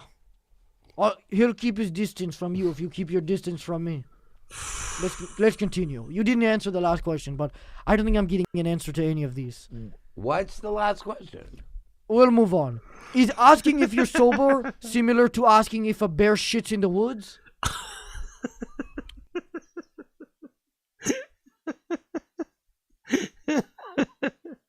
That's a brilliant question. That actually is a brilliant question. He put it brilliantly, actually. He put it brilliantly. We all know the answer to the question, but he put it brilliantly. Big up, Keepy. Did you watch Andy on one of the early Rogans? He spent the whole time trying to fuck Joe. No, I didn't. Yeah. Was that his last appearance on Rogan? I don't remember it. Oh yeah, true. He was on Rogan time ago. Yeah, I remember. Yes, I remember. But I don't remember him trying to hit on Rogan. I don't remember that part of it. That was early times, isn't it? I think it might have been Twitch TV times. No, what's it thing? Justin TV. Or that era where the camera was like faced the other way. It was like a weird way. Yeah, I remember. Big up, Keepy. Identical. And why? Can you explain that in case the audience doesn't get it? I'm not sober. Yes. And bears shit in the woods. Yes. Next. Nice. At least I got an answer. That's good. What the? At what point in your life did everything go wrong? Doing this fucking interview. No, it was way before that. Like really? How long? Ago. About decades. So 6 40 decades ago. years No, ago. 6 decades ago. 6 decades ago. 6 decades. That means 60 years. That means I was 10. No, you're 59. Yeah. Yeah, so you weren't 10. 6. You were not born yet. I'm saying it went wrong when you were in the womb. Why don't you talk to my mom about it? Who's alive? She's alive. That's nice. Yeah, is your mom alive? She's in prison. Or jail, whatever. I get those two mixed up. It's the same thing. Is that true, buddy? Yes. I'm sorry. Okay. No, it's a good thing. I got those charges put on her. Jesus Christ. Yeah. I worked with a lawyer. Why would you do? Did she hit you or something? Or? No, she was very nice. I was trying to take control of her assets. Because why? She was like the watches and no, she was normal. I just wanted to take control of the jewelry. Be honest. So I could sell it. That's the honest truth. You don't believe me? I just don't understand it. You put your mom in prison. She's in prison currently. Yeah, she'll be out in like 40 years. Okay. This is when you're just fucking with me. I don't like that. I'm not bullshitting you, but I mean... Promise? I'm not going to promise anything. So if I promise something to you, it'd be a sin against God. Hey guys, sorry for the interruption. I have to let you know that today's episode is sponsored by Sheath. Sheath is an underwear company that I've worked with in the past. I'm in West Hollywood in a small back house. So I'm going to... Anyway, cool. Let's move on. That made me a bit uncomfortable and a little bit squeamish. But to finish, actually, let's go quickly. I've got this thread I've saved with some stories about Andy Dick that I want to quickly share with you guys. Where is it? Not that one. Where's my... Bear with me a second. Big everybody tuning in. If you like the show, make sure you smash the like button down below, subscribe, get involved. I'd appreciate that. Look at this. Look at this post I found on the Los Angeles subreddit. Big up the Los Angeles subreddit. This is from 1 year ago. Los Angeles subreddit. Share your Andy Dick stories, right? Let's go. Let's see here, because this guy's a fucking menace. Saw him heckling Odenkirk stand up at a club pretty hard. Another one. I was a recruiter for MTV like 15 years ago. I didn't know who he was. He was in our office because he was trying to get we were trying to get him to do a celebrity episode of that show Next.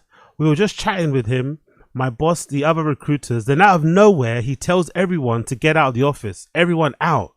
He told me and my boss we could stay. He calls us in close and asks, "Where's the alcohol? And do you have any blow?" I'm trying to party. It was like Tuesday afternoon, LOL. We both just kind of laughed it off, but he was dead serious.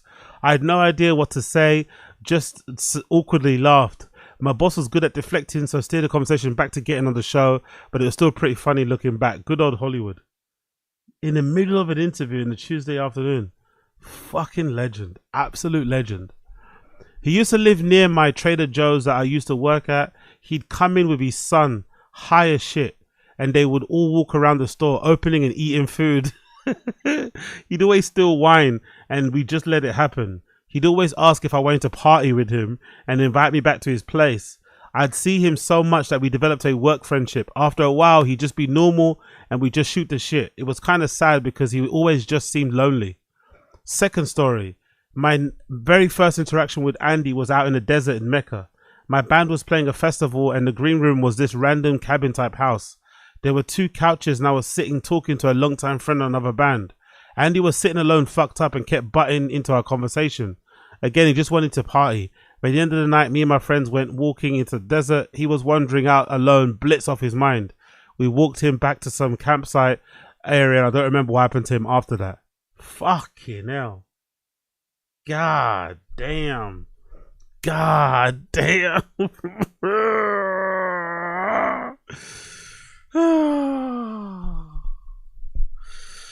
Okay, another one.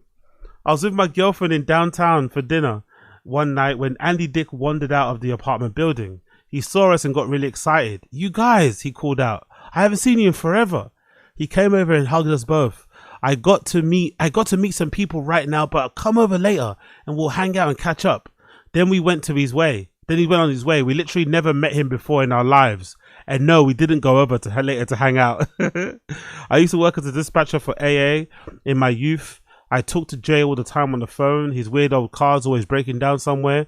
He was really nice to everyone, but the tow truck driver always hated getting his calls. The vehicles were so old and strange, it was difficult to work on them. The driver once called me asking how the fuck am I supposed to tow a rocket ship? It's a rocket ship.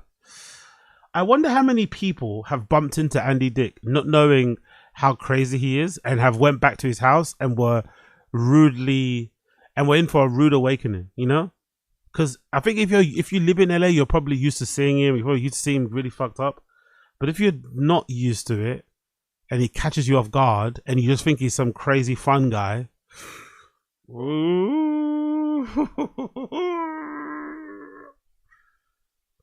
calm down. Another one.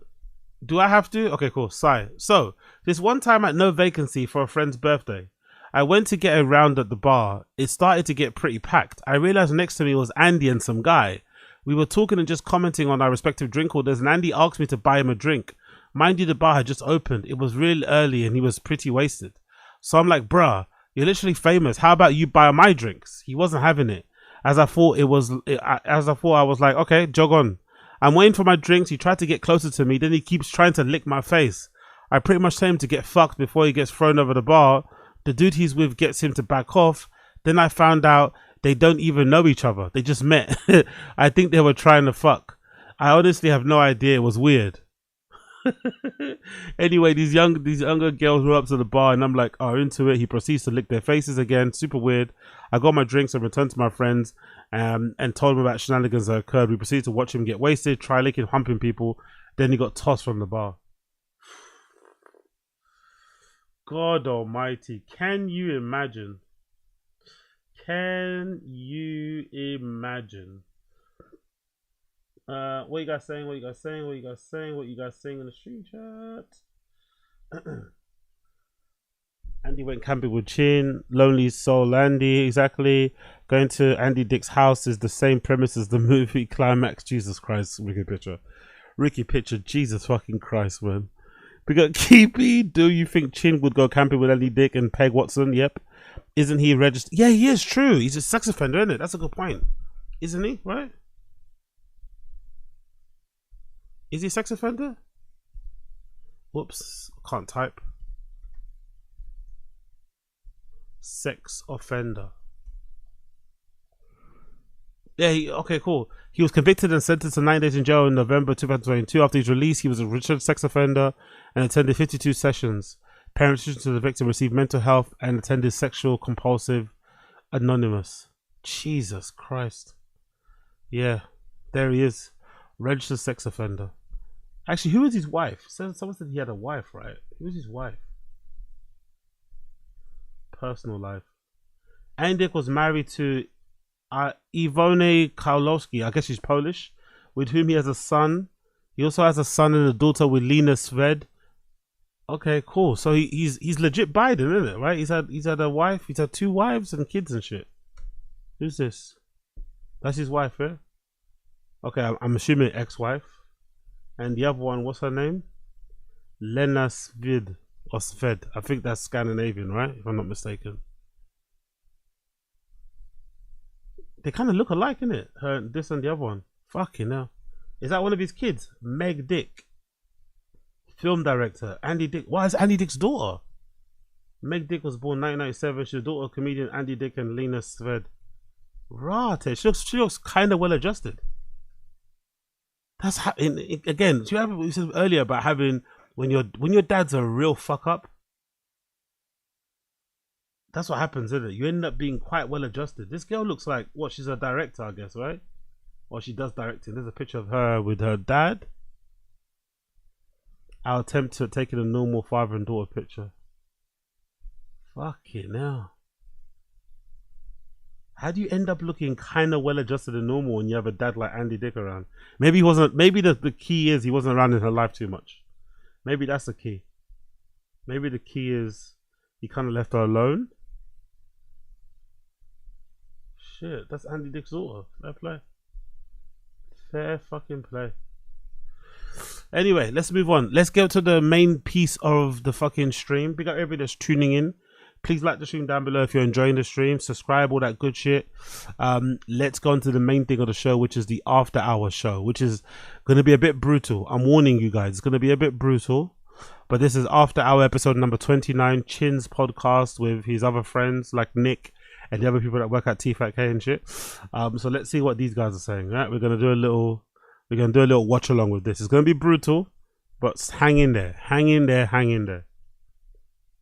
Boxing, this is always fun.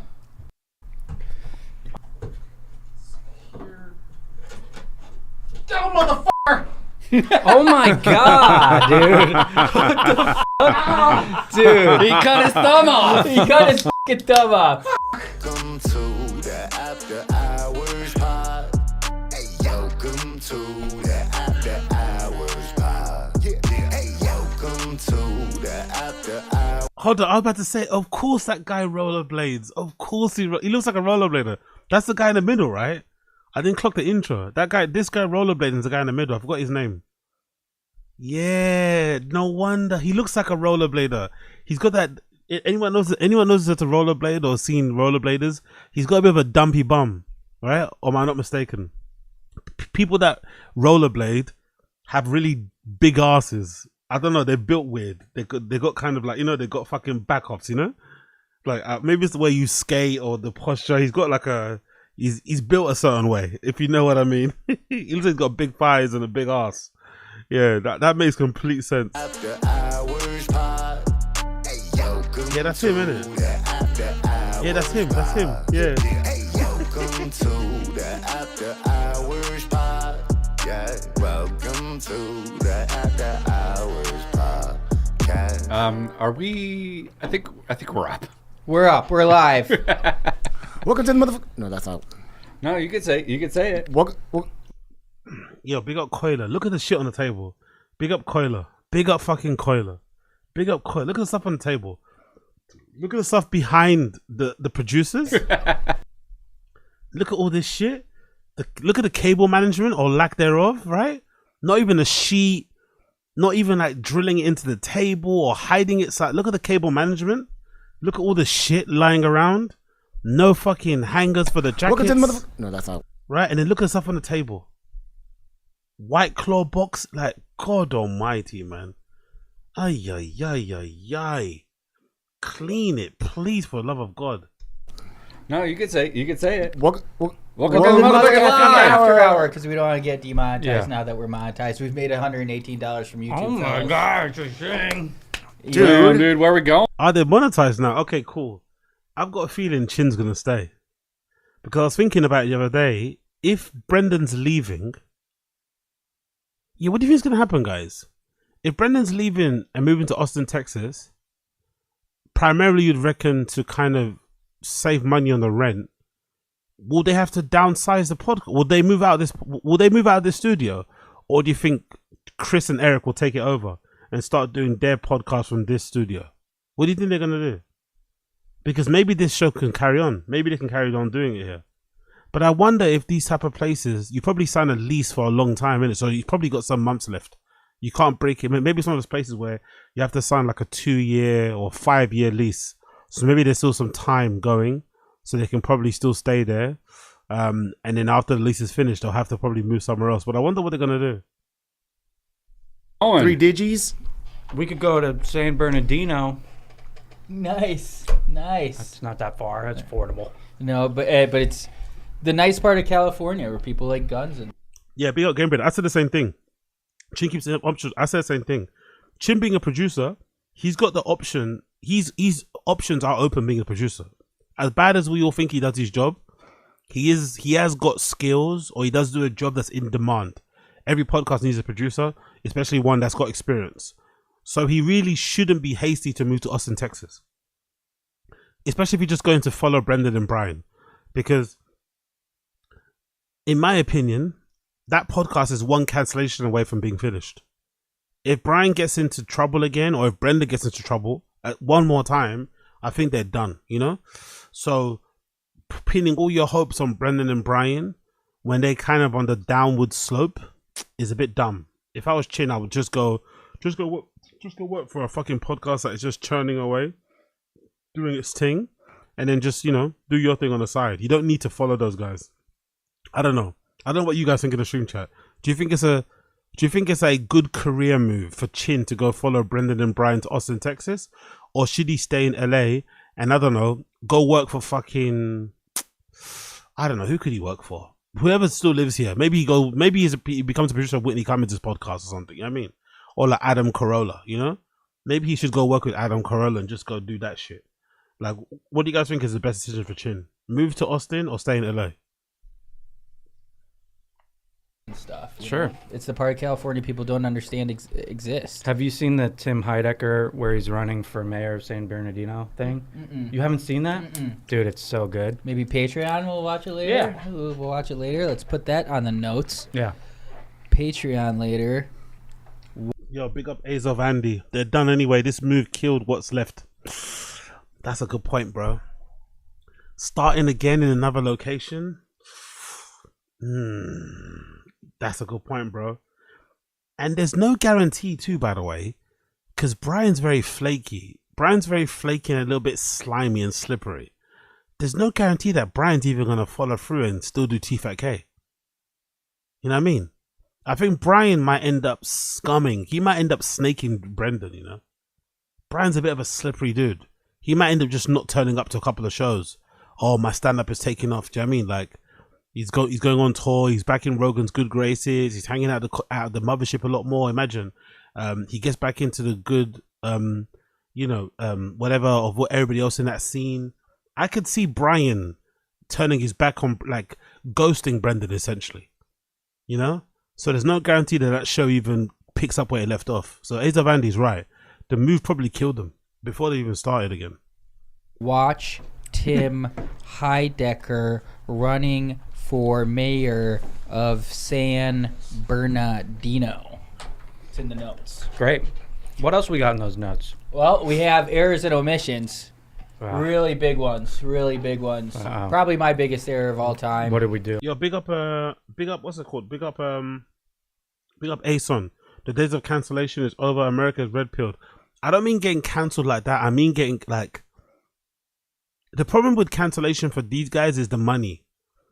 Because if Brendan gets in trouble and all the advertisers pull away, he's not going to do the podcast anymore. They only do it because it pays well. TFATK still has like minimum 6 hard-baked ad reads on top of whatever they make, from whatever AdSense and everything else. So they still get decent ads and decent sponsors. So if Brendan gets in trouble one more time, those people are going to back away and never come back again. So that's what will fuck him. Not cancel culture as in people saying things in the media. I think if the money goes away, he'll stop doing TFATK.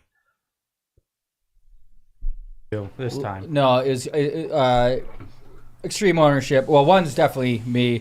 One is probably not really my fault, but I'll take extreme ownership. That's extreme ownership right there. No, because you said it's not your fault. It's got to be genuine extreme ownership. Still working on it. Love you, Jocko. But I was reading all. Hold on. Don't I mention it? I wonder if don't I mention that book a lot? Now I don't want to mention it now because he reads it. If Nick's reading Extreme Ownership, I'm not going to read it anymore. But I swear to God, if he's read that book, I'm going to chuck my book in the bin. All my favorite sitcoms last week, listing them off in rapid fire suggestion. Then was asked to name my top 3. I did not name Entourage. Oh wow! I'm so sorry, guys. I was getting lots of DMs. Hey Nick, do you not like Entourage anymore? And I still do. I still love it. It's so funny. So I'm sorry, everyone. Yeah, big up Koila. All those theories will happen if Bappa himself pisses into something else completely true. Do you know how much of a scumbag move it will be? But someone mentioned in the stream chat earlier, big up to you, who said that Brian's a weasel. He is a weasel. Could you imagine how much of a scumbag move it would be if Brian ends up ghosting Brendan once they get to Austin, Texas?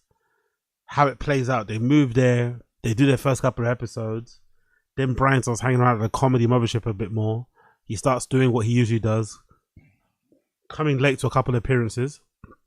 Then suddenly he stops appearing. Could you imagine how much of a scumbag move that would be, considering how Brendan stuck with him throughout the whole cancel culture thing? I was around and kept giving him money, even though he took control of the show. Could you imagine how much of a scumbag move that would be if Brian just ended up ghosting him when they get to Austin? Powerful bunch. That show aged amongst the worst of HBO shows. Man face bombing emoji. 1,000,000%. Big up Benjamin Ranger. 1,000,000%. The second one, from 2 Patreon episodes ago, or maybe even in the beginning of the free episode, we said we were going to give out awards for the best reference. And we didn't do that. Well, I have those awards. Oh, nice. And Kev left. Kev left. He was one of the nominees. Oh, no, he wasn't. What? That's why. How is he not? Kev's gone. Because just... Imagine how much you have to love Golden Hour, Crystalia, Eric Griffin, Brendan Shaw to enjoy watching this as a fan. Could you imagine what type of fan you'd have to be? Like, at what level you have to be to watch a show about the producers of those shows sitting around having these nonsense, meandering, boring conversations? It's like, it's not even like they're sharing like party stories or like wild things. It's just like we're just like eavesdropping on a conversation that people having at work in the staff room, but it's recorded. It's like, what is this? Like, this doesn't need to be recorded. This is the quintessential water cooler conversation. Like, this doesn't need to be recorded and put online. Kind of only remembered it like as people would say him, and I put 4. So good point, Young God Vibes. Good fucking point. Narcissists often ride for you, quote unquote, so they can manipulate you into not leaving. It's not out of kindness of their heart. That's a good point. So Brendan maybe rode for Brian in an effort. To be fair, Brendan does do that a lot anyway. Brendan will do that a lot. He usually did that when he was doing stand-up. He'd do that all the time. He'd always do these weird acts of kindness so that random people be like, oh no, but Brendan's really nice. He texted me. He did this. He asked me if I was okay. He sent money to my GoFundMe when I was da-da-da-da. Do you know what I mean? He did that all the time. Brendan was known for that, doing that sort of shit. He loved doing that shit. Random acts of kindness as a way to kind of buy someone's loyalty. So yeah, Younger Vibes is right. He'd be the clubhouse leader. Yeah, no, I'm sure he had good references. He's good at picking up on the references. Definitely. Oh, there's no one better. Always gets them. But nominee 1. Tell Sloan I said what up. Nick Davis. Number 2, Casey. Nick said someone was funny. Casey said, funny how? From Casino. No, that's from Goodfellas. Whatever. Your references are out of control, Kevin. Everybody knows that. It's not your time. Nominee number 3, Nick. Very hot. Sip it slowly. From Mercury Rising. Nominee number 4, Mark. They do exist. M&M's commercial. And the winner is Marco and Besky. They do exist. M&M's commercial. Wow. So congrats. Speech. Speech. What is he winning? Best reference. Okay. A referee. I'm so sorry. Did you call it referee? Bro, we're always the same way. I feel like Is Nick a bit buzzed? Is Nick a bit drunk, do you think? like at the end of the year we could do a really done up refies. Yeah. Tuxes and all. Yeah. Mark, speech. I'm so sorry. I was just eating a bunch of M&Ms. They still exist. Nice They do reference. exist. I'd like to thank regular M&Ms. Those are good too. That's it. How could all 3 co-hosts be drinking and the podcast is still super boring? They're clearly all getting a buzz on and it's still not entertaining. That's how you know you're really fucking shit at podcasting, isn't it? Or making any type of content. You're all getting on it. You're all fucking necking the beers, but still nothing of worth is happening. Damn it! I didn't even get to my award wrap it up music. Yeah. Like short and sweet. We appreciate that. Yeah, thank you. Just Tim. like M&M's. Look, M&M's, all Look at kinds. boxes from the fucking Love you. My speech is over. Why am I still doing it? Get off the fucking stage! Boo. Fucking Adrian Brody over here. Yeah. If there's one thing Chin's gonna do is fiddle around with the fucking mic arm. If there's one thing Chin's gonna always do, it's fiddle around with the mic arm. He loves it. Reference nominee for next week. Yeah. Your eyes gonna hurt. Okay. They will. Mm-hmm. I'm just looking out for you. Hey, by the way, that drink is way too, like, just a bit of a nitpick thing. Why is his drink all the way on that side? That's way too close for comfort. He's gonna maybe accidentally pick up and drink himself. Like, bring it closer to you. Why did you put your? Why is it all the way over there? I don't know. That's just strange. Why would you put it just put it nearer you? No. Balls are gonna hurt because I'm gonna smash them like this. Stop it. In a bad way. Stop. You know, in a bad way. I'm gonna you're not gonna like it. Stop it. No. Good. Why? No, it's not. Nice. Nobody's gonna say anything about my sweatshirt. Oh, sick sweatshirt, dude. Thank you so much. There's kind of a lot of other things to call out in this room right now. You getting all Go these ahead, call them out then. hot Yeah, thank you. You're the call out king for the call out king. That's right. Somebody's got to do it. Somebody's got to call out the call You're out king. VP of call out king. Thank you. Oh, Arizona missions when we're calling Mark the Call Out King. Might have been the Patreon episode, patreon.com/afterhourpod. Because I was doing that rambling thing. Oh, you call him. It reminds me of the social assassin, Larry David, and Curb Your Enthusiasm. It's kind of the same thing. Someone needs to be saying it, might make it a little uncomfortable, but Mark's there. But Mark, go ahead. They mentioned one of the funniest guys in the world and still can't get a laugh. Sorry, I was eating M&Ms again. You were going to call out many things? The things to call out in this room are obviously your sweatshirt. Maybe stop chewing your food before you talk into the microphone, please, por favor, sir. Thank you so Beautiful. much. Little baby blue. Thank you so much. Sky blue, maybe? Sure. And then there's a box right in front of Chin. There's a huge box. It's a big box. And then Nick is wearing a Von Erich shirt. I am. I didn't know if mine was going to be one of the things that got called out. I do like the shirt. But those are 3 things that I noticed. Yeah. To call out. Kev's wearing all black. He's kind of like a ninja today. Yeah, we can't see him because for some reason it went off the camera hooked up. Oh, I know. I'll fix it. Yep. Well, there's another reason we I can't just really wanted to call see that out him. real quick. Chin, say it louder. What'd you say? But we do need that so the people who are watching live can see when Kevin is so diligent on the switching. Yep. Yeah. I don't. You didn't have to switch before, but now you do. Give it a sec. What the fuck is this show, man? What the fuck is this? Maybe it's a good thing the LA fires happened, isn't it? Because some of these guys need to be burned out, smoked out of the town, burned down. They need to fucking, they need to fucking go back to the drawing board and figure shit out. Because what the fuck is this? Like, honestly, what the fuck is this? Surely they could be doing better things with their time. Surely these people could be doing better things with their time. Doesn't Nick have a girlfriend or a fiance? Doesn't the other guy in the middle have one too? Go spend time with your fucking ladies.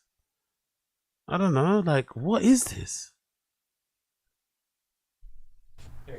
Shout out Noah Enrique. Shout out Dustin Renders, who I'm worried is starting to be worried he doesn't have a back. job. We're back on camera 4. Abnormal Alchemies. Dude. Camera 4 is what's up. Finally seeing my first live of the After Hour. Heck yeah. To describe White Claw's taste, never tried it. What is it like? Artificial flavor with a little hint of alcohol. I think somebody described it as sucking a robot's dick. That's not bad. That's not bad. I do not drink them for taste. I will tell you that. Don't worry, we know, mate. We know. You don't drink anything for taste, most likely. You drink to get fucked up. We can tell. We can tell what type you are. Okay. I don't mind the taste. I'm on a big Stella kick right now. I've been drinking Stellas because I was hammering wine, and wine would get me a little bit too messed up, a little bit too drunk.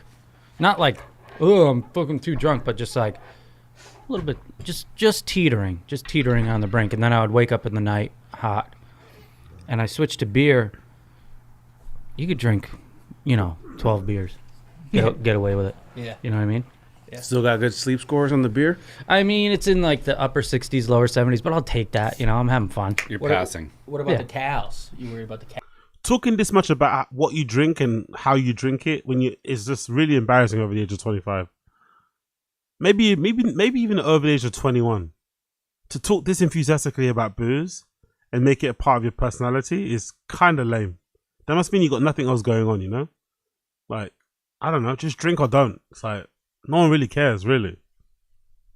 Cows? I don't give a shit. Look at me. I got McDonald's here. I don't care about cows right now. All right. Not a cow time. I had 12 of these and a beer on Combat Buddy. Once it's summer, I'll worry about cows. If you're in shape and it's not the summer, you're wasting your time. Get in shape for the summer. Well, summer's coming up. This is like April, May. What is the first? Is Chin alive? What's Chin saying? Is Chin alive actually? This month of summer. It's like June, right? Technically, but like in LA, it's May. I'd say. Is it? So I got all April to get in shape. I only need like a 2-week camp. Fair. Although you haven't had camp since you've been 40. That's true. It might be different. Mm-hmm. That's true. Well, I'll document the journey, and the folks at home and you guys can see. Do you guys want to do a weight loss challenge? I know you said you'd be open to that. I would love to. Yeah, let's do it. Percentage of body weight by when?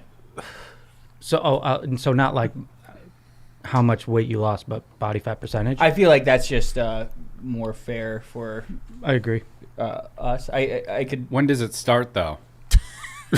That's a good question. What is it? Because I might, if I'm in the mix, I'm gonna bulk up. Oh, it's April already. Let's bring in a. Oh, damn! It is April. I was gonna start in April. Let's do it. Let's bring in a scale next week and do 3 weeks. The rest of April. Okay. Fun. April. I'll let you guys do it. Okay. You don't have enough time. I want to eat meatballs and you can eat Jersey meatballs. Mike's.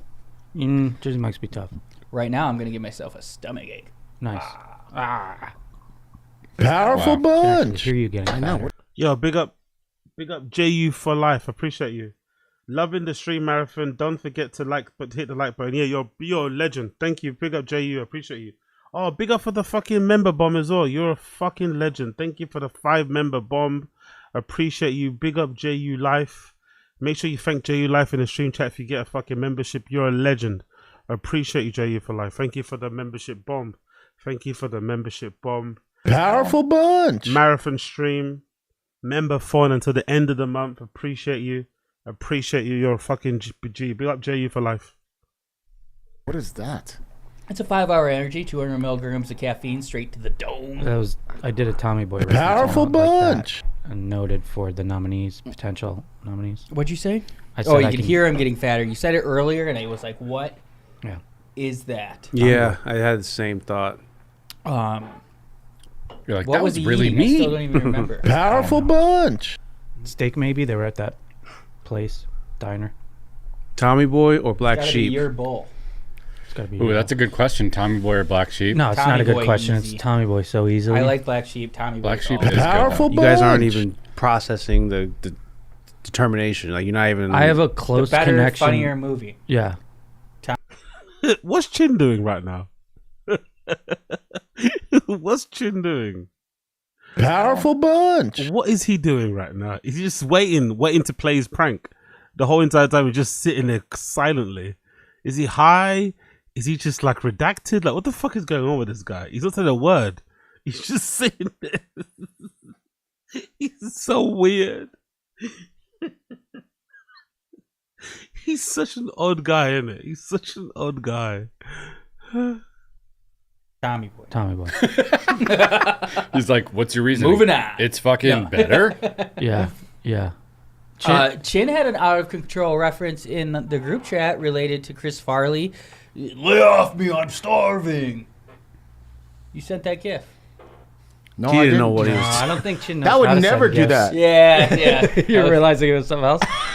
I would never. I swear he I did. get none of your references. I get. I don't know memes. I don't know all that stuff. So yeah, I just I have no idea what you're talking about. Sick, dude.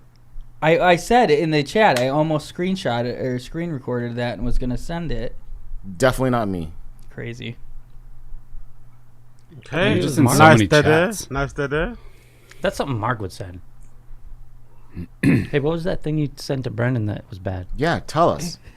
I'll send you guys off air. Okay. Send Oh, us to come the group right on. now, and then I we'll don't look at want to it.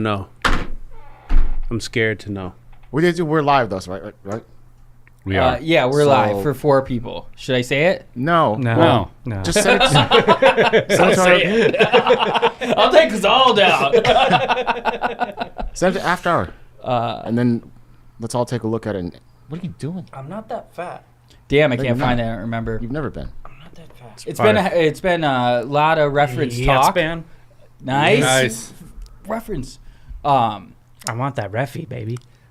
I have a question for you. I have a name. This reference is the image I'm calling up right now. Mark Golombeski. Okay. So formal of you. Yeah. So I saw this meme, and it's perfect because it is in fact McDouble Tuesday. And as I said, McDouble Tuesday will never be the same because I'm now on the McDonald's app. I'm getting points. That's huge for you. Let's just show the top part. Maybe just hide the. Yeah, just top tweet. Just top tweet. Just top tweet. Or bottom tweet. Oh my Shit. God, Shit. Nick. Bottom What the tweet. hell? That's my bad. Bottom tweet. Yeah, there. Oh. Just the image? Just get it. Try to show the. Jesus Christ, man. Honestly, this show is amazing. For all the wrong reasons. This show is fucking amazing. The original one. Okay. Okay. There you go. Boom. Oh, okay. So saw this. Just a stupid engagement bait on Twitter. 1 hour to eat this for 100K. Who you calling for help? You. Thanks. I mean, an hour? My first thought was, don't need any help. Yeah, exactly. I'm thinking that right now. Help. Yeah, I was thinking like I would just That's call some, too much time. I mean, I would go with Nick Taylor, our friend Nick, who I mentioned, the aforementioned Nick Taylor, who eats fast. I think you guys would really have a head-to-head. It would be a battle for the ages. I think we could sell pay-per-views for this thing. So I'm calling that Nick, and that's no offense to you. Not offended. Dude, we get a Nick versus Nick? I'll That's be what I'm full. I saying. just ate it by myself. I can't help you. You know, A we Nick call- off? You know, we call, Hey. you know, Sorry, we call go the ahead. segment, since it's a race, in the nick of time. Yeah, I like that. Nice. I like how you were building up to that, and I'm just like, Nick off! And you like side-eyed me real quick. Yeah. You're like, I'm like, shut up, I hang got on. something. I got something. Shut the fuck up. I got something. I don't even know what they're talking about right now. I don't even know what they're talking about. I'm brewing over here. So this was that was my first thought, and then I actually initially saw the quote tweet first, and it really made me laugh. And the question is, do you know this reference? And now was when you go up. Hey, Dad, I don't really need your help. I just called to say I'm going to win it. Yeah, that's a. Oh, yeah. Who wants to be a millionaire? Nice. He do it. But isn't that funny? Yeah, that's funny. Hey, Dad. Yeah. I don't need your help. Just call to say. Yeah, because you don't need help. Did everybody know it? Yeah. No. Was it Mark? Was it 100,000 or I thought it was No, more? it was a million. Okay, He was the that's first one to win the million. Who wants to be a millionaire? Oh, well then, duh. And that just tickled me. So Kevin and Casey predictably knew the reference. Mark and Chin did not. I knew the reference, but I was like, the 100,000 didn't make sense. That's the thing with a reference. It doesn't have to be verbatim. It's still referencing the thing. Can we order that exact meal next? Explain me what a reference is. Of course you have to do that to Chin. Of course you have to explain what a reference is to Chin. Next week and have you take it down, Nick? Not a bad idea. I'm Kev just really out here cocking off. producing left and right, Dad. Shit. That's really tough because that's first day of weight loss challenge. I guess. I guess. You know what? After. Eat that. Yeah. Weigh in. Then you're probably 5 pounds heavier. Shit. That's true. No pressure. No pressure. No, I want to try. No, Honestly, the hardest might be the sodas. That's what I was thinking. That's what That I was my thinking. first The thought. drinks will be the hardest. 4 sodas? We're gonna try it. What are those? Are those quarter pounders? Yeah. And they look like 6. That's 1 pound. Are they 6-piece nuggets or 10-piece 4 nuggets? quarter pounder. That looks like 6. 1, 2, 3, 4, 5, 6. 1, 2, 3, 4, 5, 6. Yeah. And what? 2 medium fries? That's a lot of food. It is a lot. Now we're adding it up. That's a lot of food. I think after 2 quarter pounders, I'd be tapping out. What? Yeah, that's a lot. I get full, my guy. I got 2 McChickens. I only ate 1. I know, but still. That's insane. That I'm looks easy little, to me. bro. Yeah, that's crazy. I'm a little guy. Eric's been going hard in the paint on me He being has. little. He's like getting it in. Yeah, you know? I think it's fun though. He had some stupid shorts today that had like floral patterns. I was making fun of him. Felt good. That was good. He wasn't on any sort of a cruise. No. Okay. No, that was just my hilarious joke. And so I hit him with. Yeah, exactly. That's a great description of Nick. We got JU for life. Also JU life. Nick is the friend who wants to keep partying even though everyone's left or passed out. 100%. 100%. How was the cruise? Right off the bat, the faster you can reference whatever. He's also the one that's not gonna. He's the person that wants to keep on partying, but is not offering to buy drinks or get any more or adult vitamins. He's the kind of person going around the house, going around the afters, looking at bottles, shaking tins to see if there's any drinks left. You know, that type of person. They're wearing, the better. As soon as you see it, make fun of it. Then once he's pissed, you hit him with the next shot, which I was like, aloha. And big up Stevie M. Big up Stevie M. Fuck you, Stevie M. Big up Stevie M. Get fucked, Stevie M. Then as he was leaving, I said, don't forget to wear sunscreen. Nice. And I had another one in the chamber if needed, but I didn't He go left with crying. He didn't really have much to combat you with. Like he No, was he was struggling. just like, he "Fuck just kept you, saying "fuck Casey." you." So that's how you know you got him. That's respect. Yeah. It was an insane outfit. It's 60 degrees outside. Yeah, it's ridiculous. By the way, what do you guys call it in America? What do you guys call it in America? In the UK, we call it land mining. Guys who go around bars looking to score drinks that have been left around. They kind of hold a tin, they shake it around, see if there's anything left in it. We call that land mining. What do you guys call it in America?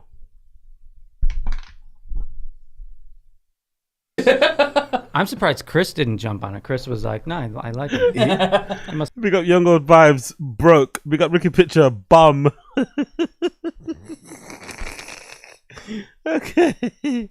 What do you call it? Big up Josie, drunks. Okay, homeless. Homelessness. Okay. You guys are funny, man. You guys are actually funny. I'm not gonna lie. You guys are legitimately funny. We call it land mining in the UK. What do you call it over there? Bum?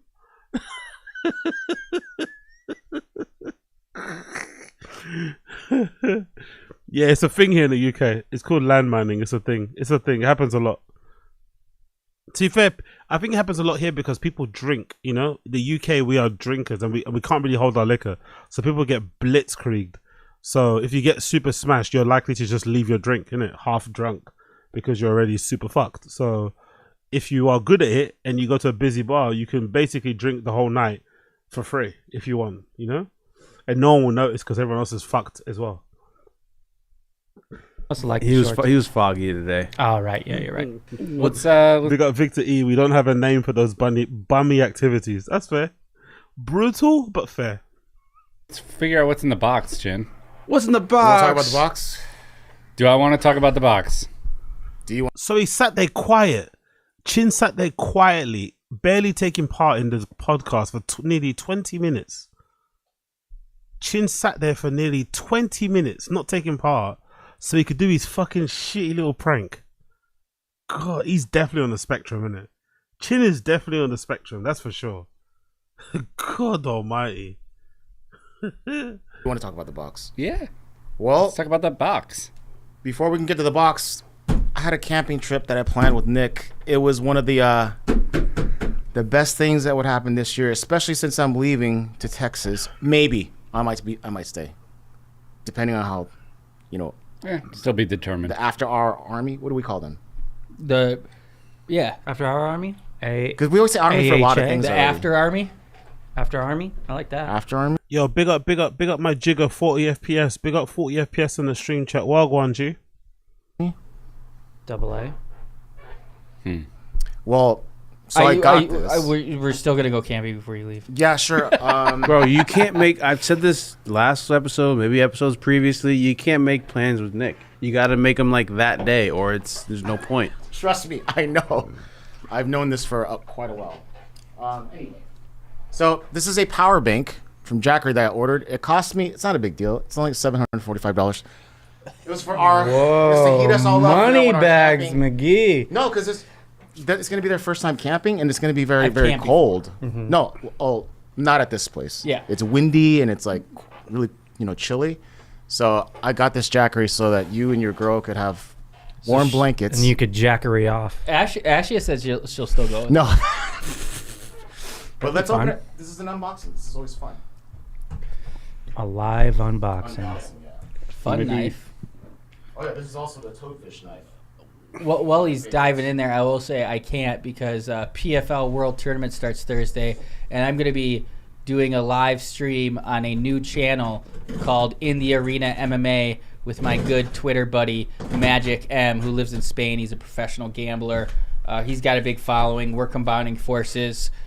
I'll put a link in the Arena MMA. That's exciting. Nice. Thanks. I wanted to. So he bought Nick a present, but then he also went to play this prank by chopping off his. Honestly, Chin is like, maybe it was an April Fool's thing. I guess I don't know. This is a weird thing, weird situation. Stream with this guy for like a year. We did it once. I guess he gets migraines sometimes just staring at screens and stuff, but he's all in now. Nice. Down, motherfucker! Oh my god, dude! What the fuck, dude? He cut his thumb off. Let's go. God, dude. Powerful bunch. Yo, big up NJ Ranger. Oh my god, they're trying to do spin-off projects. Whatever the spin-off project is gonna fucking grand opening, grand closing. This ain't gonna last, man. This ain't gonna last. Whatever the spin-off project is, boo. Tomatoes in the chat. Tomatoes in the chat for this fucking spin-off project. Big fucking F. But please, can you just imagine, please, for one moment, please consider the idea of Chin staying in LA for this. Imagine everything that I said before. Imagine my theory or the hypothesis, that potentially Brian could end up scumbagging Brendan and ghosting him when they get to Austin, and which fucks up everything. Imagine a scenario where Chin stays in LA, not to pursue his career as a producer on another big podcast, right? He instead stays to try and make the Golden Hour After Hour podcast a thing. Could you imagine? That would be so LA. That is so LA. That is so on brand. If he decides to stay in LA to do this pod. Could you imagine?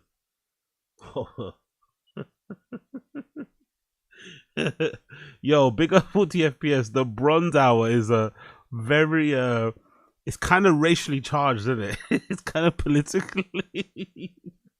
But big up the Bronze Hour. That's fucking hilarious. But I would love it. I'd love if he stayed in LA to pursue the After Hour pod. Please do it. Please do it. Imagine he invests all his money into it. Whatever money that Chin's brother was meant to give him to buy a house in Austin, imagine Chin tells his brother to give him that money so he can invest it in the pod because he sees something. He's got potential. Oh, that'd be so brilliant. Down, motherfucker! Oh my! I want to zoom in a little bit because that was so badly done as well. That was so badly done. Let's zoom in a bit. That was look how badly done that was. No sleight of hand. By the way, Chin's definitely not a magician. That's for sure. He gets the finger, puts it in the box. Look at him. Look at his face. Look how he's holding the knife as well. And then he just flicks it. He just flicks it. Okay. That's a very clever, very subtle, by the way. He just flicks it. He doesn't even try and do it when he was... It would have been more believable when he was cutting it across the edges. But he just flicks it out of his hand. That's how he does it. So convincing, right? So convincing. Down, motherfucker! Oh my god, dude. What the fuck? Dude. He cut his thumb off. He cut his fucking thumb off. Oh, this is all my fault for not Oh going my camping. God, look, there's blood everywhere. Oh my god. Oh, Chin. Maybe that's how Andy Dick got blood on his shirt. It's an April Fool's stir. Bro, you got me. All For of a sudden, he's gonna cut his wrist off, and we're gonna be like, "Oh, he did it again!" Yeah. Chin's good. Wow, the practical effects are really realistic. I'm like, I know I'm gonna probably just actually cut my finger. That's scary. Yeah, it got me. You got me. You got me good, motherfucker. Did I get you on this? Yeah, you got me. You got me. If I got you, that's... Oh, wow. That's actually a really nice gift. That's really expensive, isn't it? Chin bought Nick and his girlfriend a fucking generator from that brand, right? Jackery. I think Chin's got one of these. I think we Googled it last time. They cost quite a bit, innit? This brand of fucking generator, they cost quite a bit. A Jackery solar generator. How much is that? Jackery solar generator. Is it 1,000? How much does that go for? Fucking hell. Okay, that's a good little gift. 500. Shit. Chin's a good friend. Okay, let's go back to the fucking pod. That's the worst reaction. Oh shit, that's kind of crazy. Yeah, big up Mr. Blackbird. Yeah, that's how I Well, that's called respond. shock. We were in He shock. lost his chinger. See, that's Oh my god. Bro. You just said that. I just rhymed finger with chinger. Bro. I'm hitting the G. I'm not even. Mine was not. I was not intended to be racial, and you're making it that way. I haven't said anything. That reaction, I'm just holding Casey, up a mirror. Don't spin it. Nick's. Wow. Casey, that reaction you had is the same reaction I had one time. I was at my job back in Columbus in the sneaker store, and my coworker and I were like leaning up against the register, and we had a candle lit, and her hair caught on fire. Oh shit. And she just started running, and I was just like, I didn't know what to do. Sorry. If that's a gift for Nick, why is Chin unboxing the whole thing? Why is he taking it out of the packaging? If that's meant to be a gift for somebody. I'm gonna send you the video. You actually have the video? I got the video. It's amazing. Yeah, that is. That looks really cool, Chin. So what's that? A heater? No, it's just a huge power bank. Oh. So you can plug in a bunch of shit. Charge your phone, your laptop, all that stuff. I mean, we could use that in the studio when the Exactly, that's what it's for. Dude, You get yeah, internet we out could. there? Maybe I could live stream from the campsite. You do, but it's like 1 bar of cellular service. Dude, freaking Elon Musk. Maybe, yeah. If I bought that damn thing, what's it called again? Starlink. Starlink. That's I so will come expensive, though. Thursday if you get a Starlink by Oh, Thursday. How We much actually is ha- Starlink? I don't. The subscription is what costs the most. Yeah. Shane has one. I bet he'd let you use Ryan next door has one. Because when we had the generator here, which we could have used that would have been perfect. Tried to get one, couldn't get one. Too expensive, I guess. Anyway, Ryan had one, and we had internet because of him. Oh shit! 500 on He's the Best man, Buy. dude. Yeah, Ryan always hooks us up. Could that power the whole studio for any meaningful amount of time? That's the thing. I suck at understanding how this technology much works. it holds? How many watt hours does what? I don't. Of course you suck at it. You're a producer. You're meant to be pretty clued up on tech, right? That's your one job. You actually get paid to get a bit nerdy and balls deep on tech, which most tech people, geeks like myself, would love. You'd take a passion into it, take an interest to kind of learn these things outside of your job, outside of your working time. But of course, Chin has no understanding of how these things work. He just knows they work, which I guess is the main thing, but Yeah. I'm not, yeah. It's hard to figure out power gauging. Like, it's like kilowatt hours. Yeah, exactly, young old vibes. Of course he doesn't understand. Yeah, exactly. Big up 40 FPS. Imagine being the behind the guys scenes for the behind the scenes guys. Like, all right, well, what does that mean? Exactly, yeah. But I mean, this is a 1000. I have a 300. The 300 works really well for just regular stuff. So this is a 1000 version 2. So it should be really, really good. And I have a solar panel for it too. Wow. That's cool. So is it a gift or is he just showing it off? I don't understand this. I don't understand this whole segment. Is that a gift or is he giving it? I don't know what's happening. Cool. That's fun. That's a cool. I feel like I just want one. Case of the apocalypse. Yes, or for a backup. grid attack. Yeah. Dude, it's great because my generator, when the fires were happening, I was going to bring it here. I couldn't get it started. Like gas powered one. I'm pulling like nonstop. I'm like, what's the fucking point of having this thing? Exactly. I can't get it on. Yeah. So it's like great. And solar power too. So, yeah. Yeah. Granted, like the solar will take a while to charge it up, but like at least you have some concrete way you'll get power. Yeah. Eventually. You'll know exactly what you have. Even if it's like a day or two, you'll get it. Have you been able to get your generator on since? No. That's It's not good. dude, and it sucks. It's fucking brand new. Yeah. I used it for cutlets, and it's Do you have like gas in it? I do. It's full. Did you try turning it off and on? That's dangerous. Yeah. You It's can't well, get it it's not on, like so you it's can't not a turn it big off, one. you gotta turn it on. It's not a big one, so you have to like pull start it. Like Brendan's, his is in here. You just push a button. So. Anyway, let's pause for now and move on a little bit because these guys are kind of boring. Kind of boring. Let's see what's going on the TFATK subreddit. And then we're going to check out some others. Oh, there's a Yuri video too I want to play for you guys. So let's just quickly move on. Let's see what's going on. Actually, there's a Yuri video here I want to check out. Let's do that first. Where is it? Where's the Yuri video? Cool, that might be here. Yeah, everybody tuning in, smash the like button if you like it. Smash the like button if you like it. Cool. There we go. Yuri trusts nobody. Here we go. New Yuri. Yuri trusts no one, not even himself. Ever put anyone in the middle of anything. It's like, bro, at this. So, just to give you some background, this is a recent stream.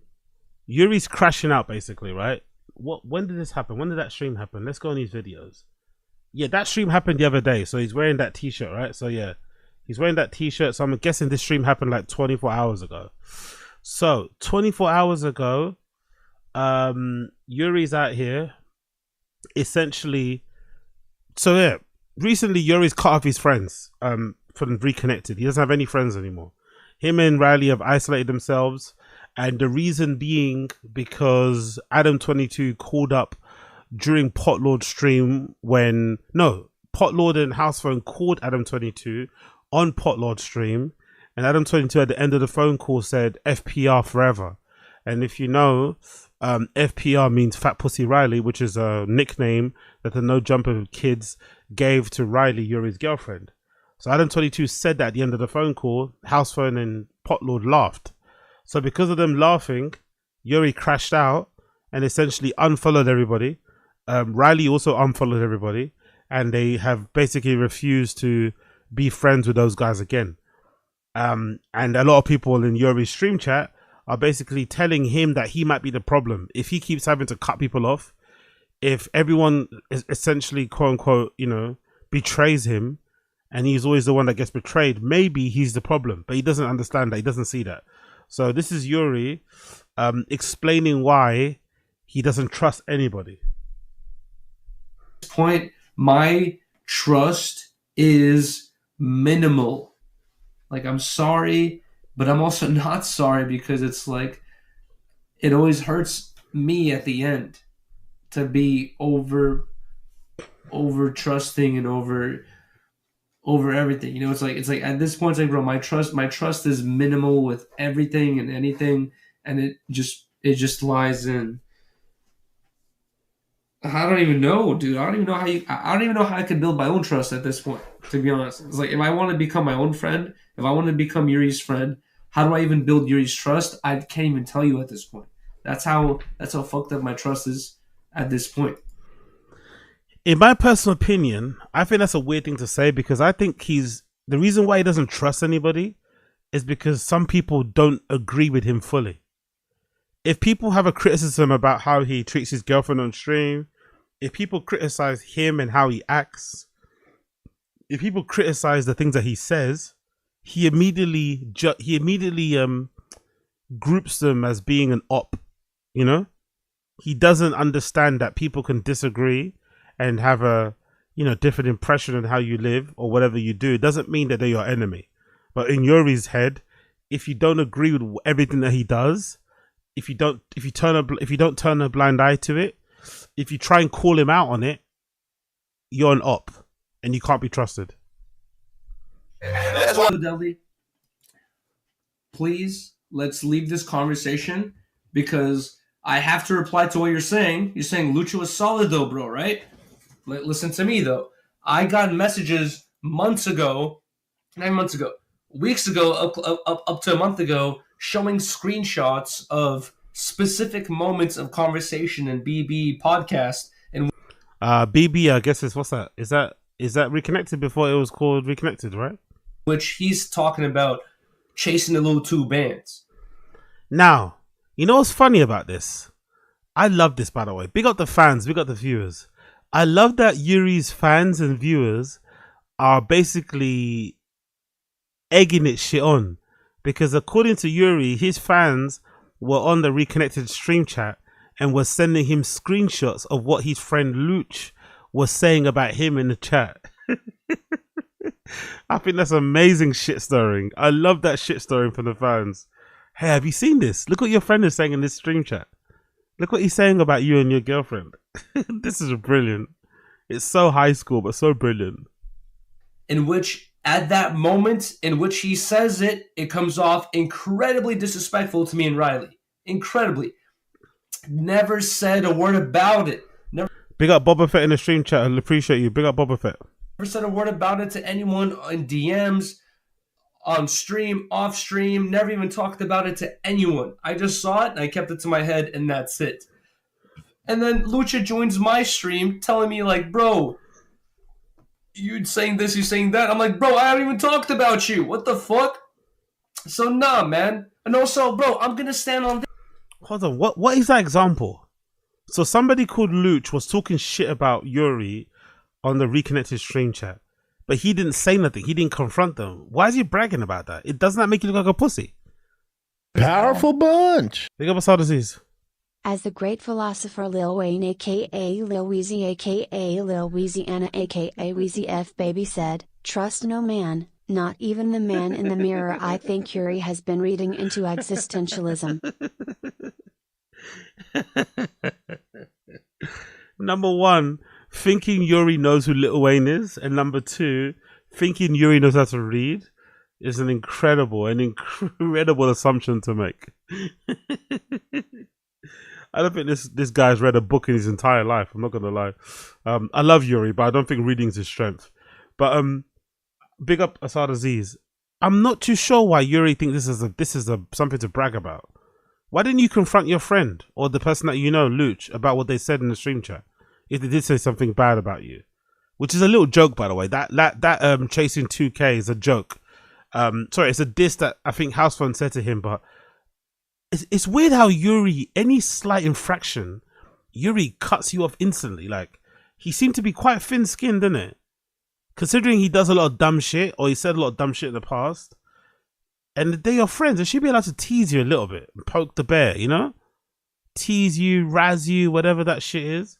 But it seems like with Yuri, he doesn't like jokes, especially when it's at his, at his expense, or Riley's expense. He does not like jokes.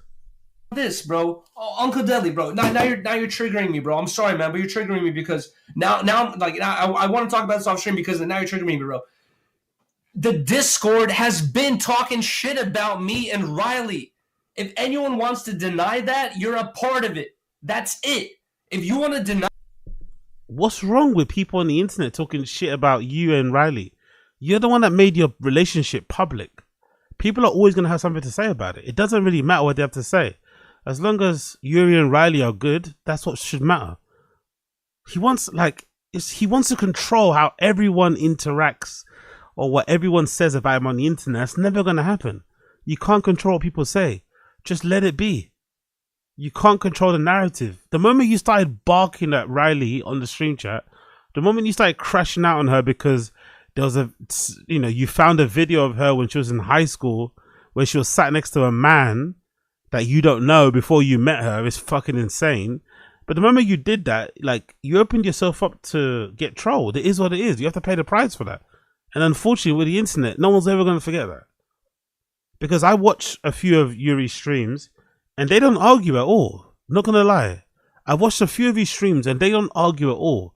They just sit there and get drunk, talk to each other, chat shit, speak to their stream chat and hang out. They don't do anything. They've kind of moved on from that whole, arguing on stream, at least. I don't know if they argue in private, but they seem to be in a good space. So I don't know why it triggers it. It's like, bro, you can't run away from what you guys were before. Like, that was a pretty toxic time. And some people are never going to forget that. It is what it is, but you can't be getting angry at people for chatting shit about you guys' relationship behind your, on Discord. Plus it's Discord. That's what you're meant to do. You're meant to chat shit on Discord. deny it, you're a part of it. And honestly, it's like Lucha played dumb about that whole situation for so long. And I'm like, bro, I've seen so many video recordings and fucking screenshots. I'm over it, bro. I don't trust no one. I big up the fans, by the way. Big up the fans screen recording conversations on Discord and sending them to Yuri. You guys are the MVPs. Purposely shit stirring like this is fucking brilliant because we get good content. Big up the fans that are DMing Yuri screen grabs from the Discord. Oh my god. I don't trust nobody, no one. I've seen too much shit. I've seen the goddamn conversations. I don't ever bring it up. And people brought it up to me on stream. I'm going to reply to it. Why don't you ever bring it up though? That's a bit weird. If people are talking shit about you and your girlfriend, why don't you bring it up and nip it in the bud on stream? Why don't you tell people, yeah, I know what you said, go fuck yourself? Why don't you say nothing? That sounds kind of cowardly. But other than that, I don't even bring it up, bro. I was literally chilling, listening to music right now. I don't even talk about it, bro. It's like, dude, please. We could talk about this off stream, but it's like, no, I'm not gonna fucking play this goddamn line where I'm like, cool with fucking bullshit no more, dude. Fake friend, real friend, and that's it. I don't goddamn fucking deal with nothing other than that, dude. I'm sorry. I'm like so triggered now because it's like you don't even see the shit I don't talk about the stuff I even say. I even see. Jesus Christ, he's proper crashing out, innit? He's proper crashing out. And if I'm not mistaken, I can read a bit of the stream chat here. You can't see it, but I'm reading some of the stream chat comments over here, and it sounds like he's crashing out over his own Discord. So he has a harmonious man Yuri Discord, I'm assuming, that he doesn't really look at or take any, ownership of. And I guess the people on the Discord are running amok. But it's like, why don't you go and talk on there? Why don't you take charge of it then? It's not that hard, So his own fans on his own Discord are talking shit about him and he's getting really annoyed by it. And it's like, I don't know, man. Maybe you should have thought about that before you started barking at your girlfriend on camera. It's just, I know it happened a couple of years ago, it's like, it is what it is. You have to live with the consequence of that forever, man. People still troll DSP about jacking off on stream. And that was more than a decade ago, I think. Like, Wings of Redemption recently pushed his wife on a table. He's never going to hear the end of that. It is what it is. That's what happens on the internet. You do something on the internet, it lasts forever. That's why you got to be careful. People send me so much shit that I never talk about. I never talked about the Lucha shit. I never talked about the other stuff. I never talked about like 90% of the stuff I see. once people bring it up to me on stream and then make me seem all crazy, I'm like, bro, I'm crazy. What about these 40 screenshots? What about these 30 recordings? What about this? What about, bro? Nah, dude. No, I'm not even gonna fucking even play around like I'm just like tripping even slightly. No, I was not even talking about Lucha. I was not even talking about Lucha. He joined my stream talking about, dude, why are you talking about me? And I'm like, I'm not even talking about you, bro. Never even said a word about This is so funny. He's just like screaming at these people from his from the safety of San Francisco. Yeah, honestly, this is Yuri's a joke. Yuri's amazing, man. Yuri's amazing. All you could do is just ignore these people. It's not that difficult. Somebody mentions somebody who you know you're gonna be triggered by. Just don't acknowledge it. But I guess that's the thing with Yuri. Yuri's got elements of being a locale, you know. Maybe I should start it. Maybe I should start doing the locale reportage of Yuri. But he's got elements. He's got bits about him that's giving locale. This inability to just ignore things, you know? An inability to just ignore things and move past it and not get triggered is just one of the key locale traits that he has. And then blame everybody but his problems but him. It's like, come on, Yuri, man. It's not that. Just ignore it. you. What are you talking about? I'm talking about you, but I haven't even said a word about you in fucking goddamn 5 months. He's about to cry. 6 months. And the last thing I said about you was you're my friend. So what do you... Oh, my God. It's so annoying, dude. I don't care, bro. Like I said, man, at this point, I don't even know how to gain my own trust. That's how fucked shit is. It's crazy. The only person I trust is Riley. And that's it. You know what's going to happen next, innit? Famous last words. You know what's going to happen next, innit? Riley's going to do something to break his trust, and he is going to fucking go villain mode. That's going to be fun. Not to be that guy to cast aspersions on his relationship. I hope they last and they have kids and they get married. But it's going to be so fucking crazy. If it ever, transpires that Riley ends up being the person that really breaks his trust and betrays him. Maybe hooking up with some random dude. Leaving him for some random dude. Oh, that would be a gut punch. The only person I trust is Riley. And that person goes and kicks you in the fucking nuts. No one else.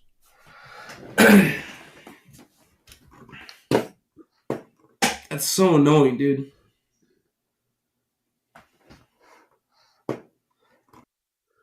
Yeah, big up at Ricky Pitcher. He definitely does not trust Riley. No, he trusts Riley because he can control her. That's why he trusts her. He trusts Riley because he can control her very, very, very easily. He's kind of got her in under his thumb, for lack of a better term. Let's quickly move over to YouTube. Yuri just put out a new video, actually. Let's move over to YouTube. Yuri just put out a new video. Actually, is there any new DSP shit? What's happened with DSP? Before we move on to Yuri, let's see. Any new DSP? What have I missed out on? Is he still live? Yeah, he is still. Is he still live? He is, right? Core lashes out after paying, saying he doesn't owe them anything. Let's watch this quickly. Let's watch this quickly. Then we move to Yuri. Let's do this one. DSP lash out his viewers for wanting him to get drunk. So DSP is charging people $100 per shot to drink during his birthday stream. And I'm guessing he's skipping on this. He's skipping on the shots. Classic scammer, innit? Classic scammer DSP, innit? What a fucking piece of shit. $100 for a tip, and he's still bumping people. Let's see this. Let's see this. Let's see this. DSP lashes out at viewers wanting him to get drunk after paying, saying he doesn't owe them anything. No, you actually owe them everything. That's the whole point of the stream. You owe them. They give you money, you owe them fucking shots. It's simple as that, really. But let's see what he says. Oh, big up in the stream chat that's liking the stream. Like the stream, subscribe. I want you to understand something. This literally is a situation. Hold on, let me get it to load. Sorry, my computer's a bit slow. Like the stream, subscribe to the channel, all that good shit if you can. Join, become a member. We're trying to hit 500 members. Let's fucking go.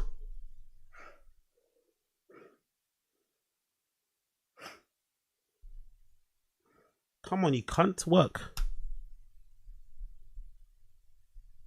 Ah, what's happening? Here they go. I want you to understand something. This literally is a situation where I'm in dire financial straits, and if this stands where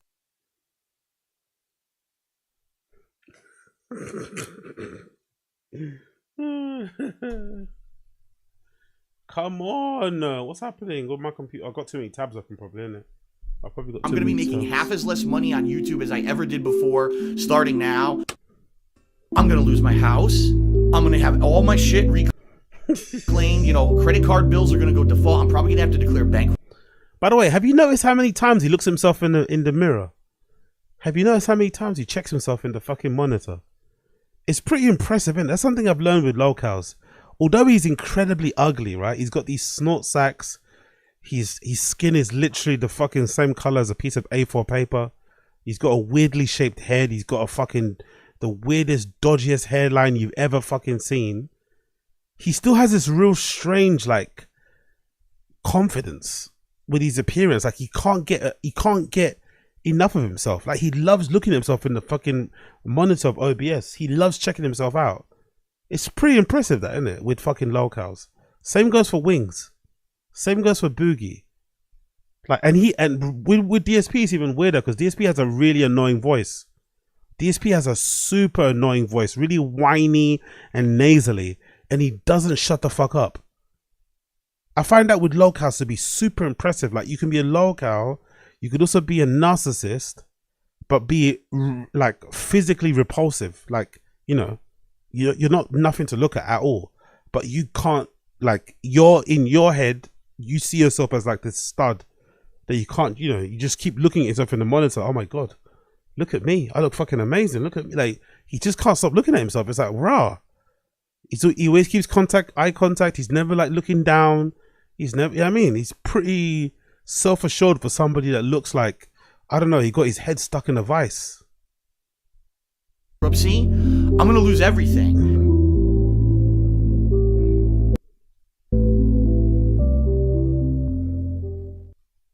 Except that's not actually it. Are you ready for this? Ladies and gentlemen, I present to you the real main event, the real moonshine, the stuff that'll put hair on your chest. Ladies and gentlemen, I present. My computer's super slow right now. Wild one, is it? I've got too many tabs open, isn't it? Cool. Let me close some things. Bear me a second here. Maybe I've got this text update screen opened. Let me close this. Bear me a sec here. Do I have anything else open? No, that's it. Cool.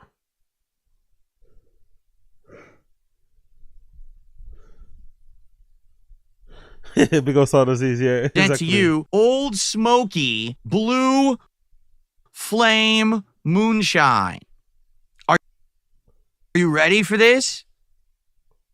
This moonshine, Old Smoky Moonshine, 128 proof. This is over 60% liquor, 64%.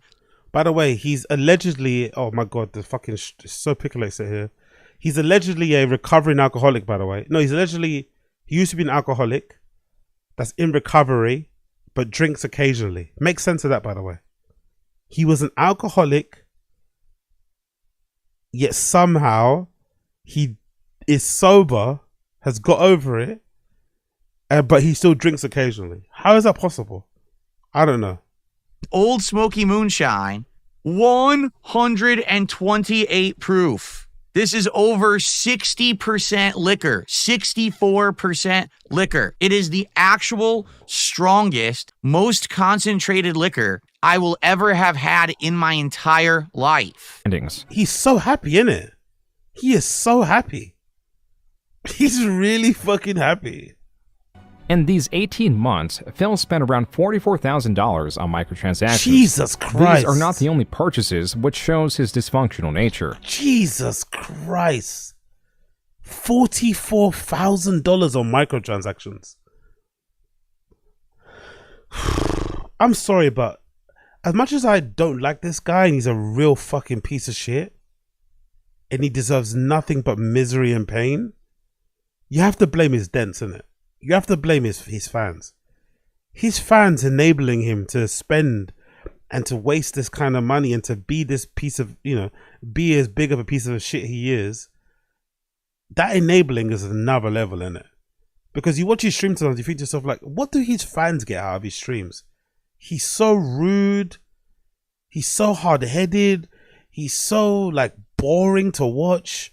He does give him nothing. He literally plays games just so he can fucking beg for tips. And then he wastes it. And then the tips that he does get from his super generous fans, he wastes it on fucking WWE champions and drinking and DoorDash. I don't know. Who do you blame? Do you blame DSP for being a piece of shit, although he was, you know, always going to be a piece of shit because his parents kind of, you know, did a bad job raising him? Or do you blame the dents, his fans, who enable him by sending him donos and tips and shit and kind of, you know, enabling his bad behavior? In September 2020 alone, the month the vet streak ended, he spent $258 on alcohol. Jesus These are all reasons Christ. why. Jesus Christ.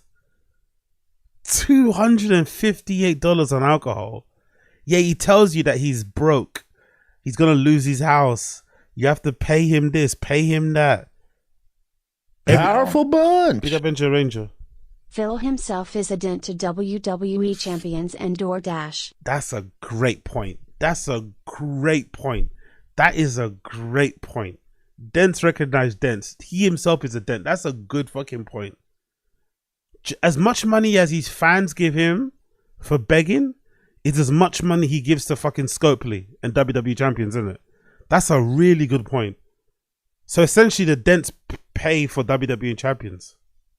It kind of goes around. It's a vicious cycle.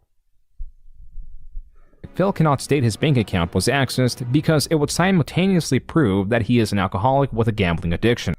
So everyone explains exactly how it works, or everyone understands how it works before we even get into the marathon today. So Look at him, bro. He's not been outside once in his...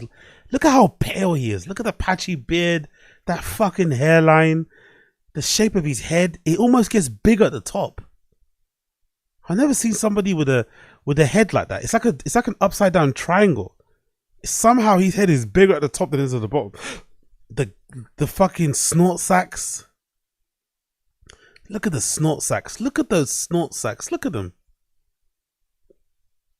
$300 of support that I received today, you guys will choose what you want me to do. Do you want me to do one of these? By the way, $100 for a shot is shots. Do you want me to do the corn moonshine? $100 for a shot is fucking scammy, innit? No one does that. The most you'll do is $5 for a shot. The most will be $5. Because that's what an actual shot costs, right? That's what you should do. If you're going to do drinking streams, the thing that you should do is $5 per shot. You shouldn't do $100 for a shot. He's trying to justify it by saying, oh, if I do it $5, you guys are going to keep ordering and I'm going to get fucked up. That's the whole point. The whole point is that the people watching want to see you get fucked up. So they're going to give you more tips so you can get fucked up. No, $100 for a shot. And then he still fucking skips them. $100 for a shot and he still fucking scams you for them. What a piece of shit. Do you want me to do the blue flame? And I'm hoping that today I'll be able to try it all. Like, I want to try both moonshines. I'd like some of the 99 fruit stuff. Tastes good. So hopefully we get a good variety of stuff today. Okay. How do you know it tastes good, DSP? How do you know it tastes good if you've not tried it yet? How do you know? I have to lay down the law because something happened a month ago during my 5 Nights at Freddy's marathon. Do you guys remember what happened? Lay down the law. Look at this piece of shit. He's begging for money and then look at, oh my God, I just saw the banner. I just saw this banner. Look at this. 40, how old is he? 42, 43 years old? 44? God almighty, how sad. No friends, no nothing. He's probably not been outside once the whole day. His wife is downstairs. And he's just alone upstairs in the room, celebrating his birthday, waiting for tips from dent heads. God almighty. Now he's gonna lay down the law. What's the law? He's gonna have really precise terms on the fucking shots on it, I bet you. Very exact terms on the shots. We had a 5 Nights at Freddy's marathon, and within the first couple hours, I had a few shots. Everything was going fine. Then we actually played a bunch of the games. I had food, and pretty much my entire buzz was gone. All right. Okay, why is that a problem? So the entire last 2 hours of this marathon, I had no liquor in me essentially, and I was just normal. As we wrapped it up, then all of a sudden, how's it the fans' fault if you've got a high tolerance for alcohol? I'm confused here. Why is it the fans' fault that your tolerance for alcohol is super fucking high? Please try and make that make sense. Please, I beg you. In the final hour of the marathon, as I was basically... You know what? This is lagging too much. Hold on. Let me close some tabs. This is lagging too much. Let me close this window because I want to watch this properly. Apologies, people. Please like the stream, subscribe to the channel. That'd be greatly appreciated in the interim. Let me close some of these windows because this is lagging way too much. Apologies. Like the stream, all that good shit. Like the channel. Appreciate you. Everyone that's joining in. Thank you for hanging out. Big up Ricky Picture. Asar Disease. This is still your girl. What you guys saying here? Joe, what the F would somebody pay $100 for you to take a shot? Seriously, how delusional as you view yourself to be? That's the thing though. He still gets some money though. It's very delusional.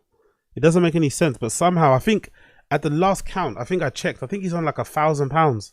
No, I think he's on 1,300. I think I checked and I think he's on like 1,300. He's on 1,300 somehow. Fucking hell. Big up cat downstairs crying. Exactly, Ricky Picture. Yeah, cat is happy downstairs crying. Big up Ricky Picture. The vid gets so good. Okay, cool. I'm waiting for it. Big up Joe. AZ needs to sell shots for a new computer. Yeah, I'm actually gonna get one anyway. That's a plan. I'm gonna get the new MacBook Air, that M4 one, and the Mac Mini. I think that's gonna really level up my thing. Even before I get a camera, I think I'm gonna make do with the Mac Mini and the MacBook Air. I'm gonna get both, so I'm gonna get those soon come. Mac Mini and MacBook Air. Cool. There we go. Here we go. It's ready to roll now. Should be fine. Should be fine now. Let's go back a little bit. I took away some tabs. It should be fine now. My entire buzz was gone. All right. So the entire last 2 hours of this marathon, I had no liquor in me essentially, and I was just normal. As we wrapped it up, then all of a sudden, in the final hour of the marathon, as I was basically wrapping it up and I was trying to do my conclusion to what I thought about the 5 Nights at Freddy's series, having played it during the marathon, all of a sudden an insane amount of support came in. Do you remember? It was like a giant super chat and a giant super chat and a bomb of subs and a giant super chat. So hold on, he's complaining that he got loads of people sending him money to take the shots at the end of the stream. What? Why are you complaining about this? Chat. And it all hit at once. But here's the problem with that. The marathon was over. So I was like, well, now I owe you guys all these shots. So I was like downing shots. And then the marathon went offline. You guys didn't benefit from that because you didn't get to see it. And then why can't you just stay a bit longer and just finish the shots people would have paid for? Is that really that hard? We know you're not going to go down and hang out with your wife anyway. You're going to be on your phone. You're going to be on Twitter the whole night. Why couldn't you just stay longer and just finish the shots? What's the problem? How long does it take you to drink a shot? Just stay a couple more minutes and just finish the shots. What's wrong with this dude? Then after that, I'll be honest, it was too much, and I was kind of like feeling like I drank too much that day because I did it all at once. The whole idea here is to pace it out. So that way I'm kind of buzzed all day and having fun. You know what I think is happening? Because I personally think he drinks a lot off stream anyway. I don't believe this idea that he's some sort of sober, reformed alcoholic guy. I think he still drinks off stream. You know what I think is happening here? I think DSP is aware that he's his worst enemy and he always puts his foot in it.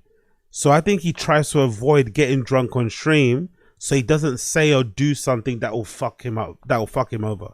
something that could potentially give the fucking detractors a win, something that could cost him his channel, whatever it may be. That's what he does. He's doing all these precautions. He's so anxious and scared about drinking too much because he doesn't want to say or do anything crazy because he's already a fucking weirdo guy anyway. So you'd imagine the likelihood of him saying something dumb, something that would get him in trouble, would really increase the more he drank. That's probably why he avoids doing it. But because he's a scammer, he still tries to get money for it anyway. He knows he's not going to drink no more, but he's still going to continue begging. What the heck? A pig with a party hat. Powerful bunch. Yeah, big up Ricky Picture. It's tax season, baby. Yeah, exactly. Exactly. Yeah. The tax scam. I love the tax scam. Honestly, I think that's when I joined. I think that's when I was aware of DSP.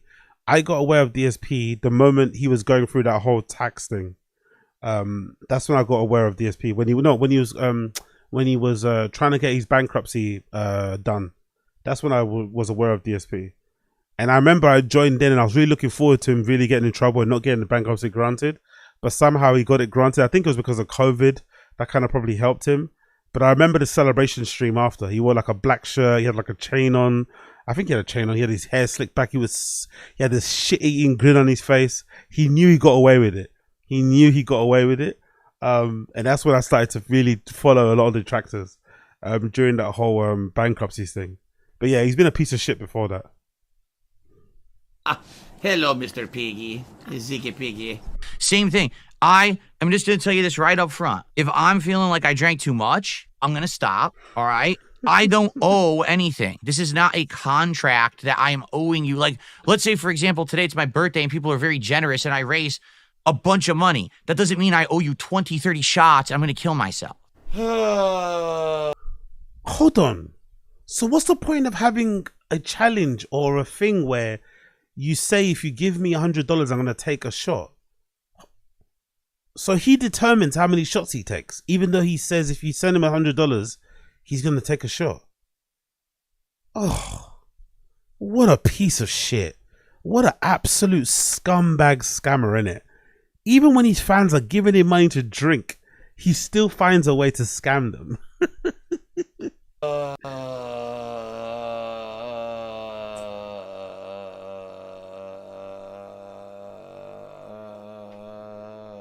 Sorry, it's reality here. This is not some fucking stupid jackass show where I'm gonna be sitting on thumbtacks and stapling my fucking balls to my leg and drinking so much that I need to go get my stomach pumped. Again, DSP is a master of extremes. Nobody said that. You're the one that put the challenge up for $100 or whatever the thing is, right? And now he's, going to the extreme about getting his stomach pumped, bro.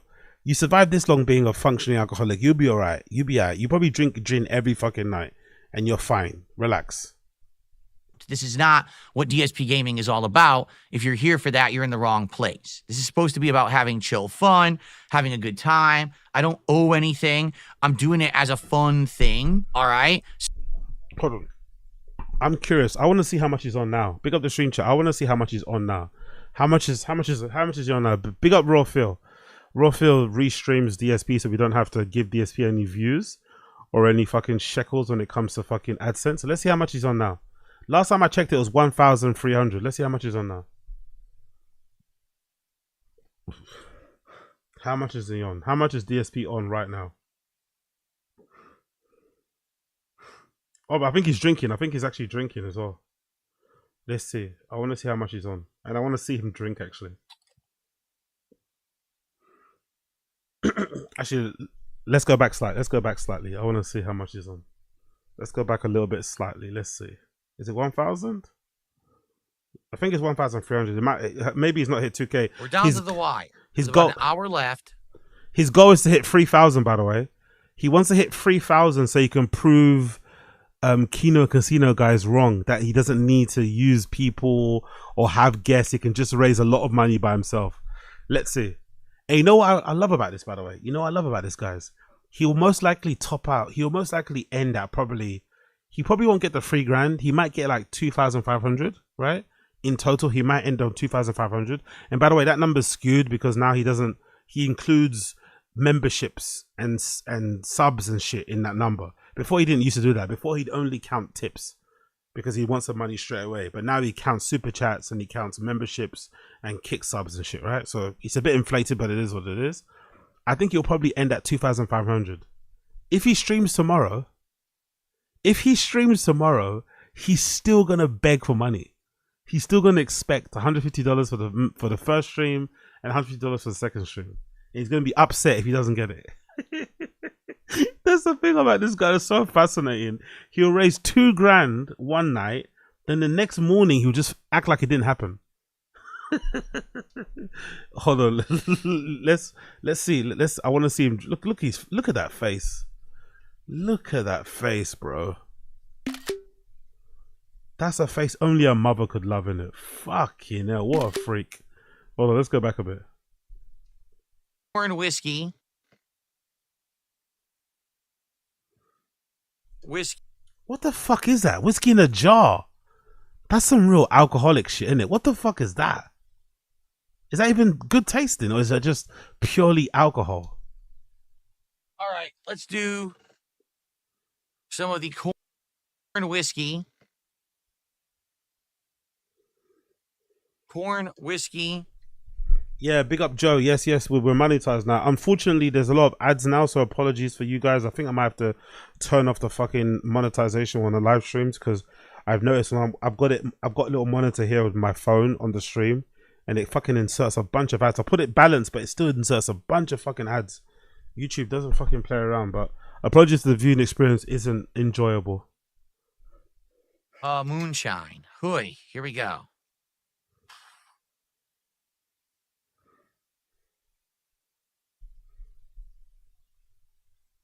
We're down to the wire. With about an hour left, he's slushed. Who's going to do a $2,000 tip or $2,000 or so? God almighty. When's the last time you've heard somebody say that, people? When's the last time you've heard somebody on a stream say, who's going to do $2,000 tip? Could you imagine that? And he's acting like he's joking, but he's not joking. He wants it. Fucking hell. Give me $2,000. Who's going to get us to $3,500 to support so I will shave? Let's find out. Because someone's going to do it. Someone's going to, he expects it. I guess the challenge is if you give him 3,500. I love how he keeps checking the fucking monitor as well. He's always checking to see if tips come in. He's always fucking checking. Look at this guy, man. Always checking for the money, innit? It's never about the entertainment of the show. It's never about the quality of the show. Always, he just basically streams games and this just to get money. What a fucking freak.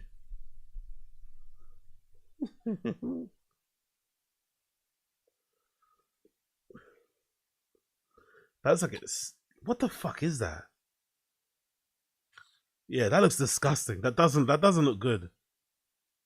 God almighty.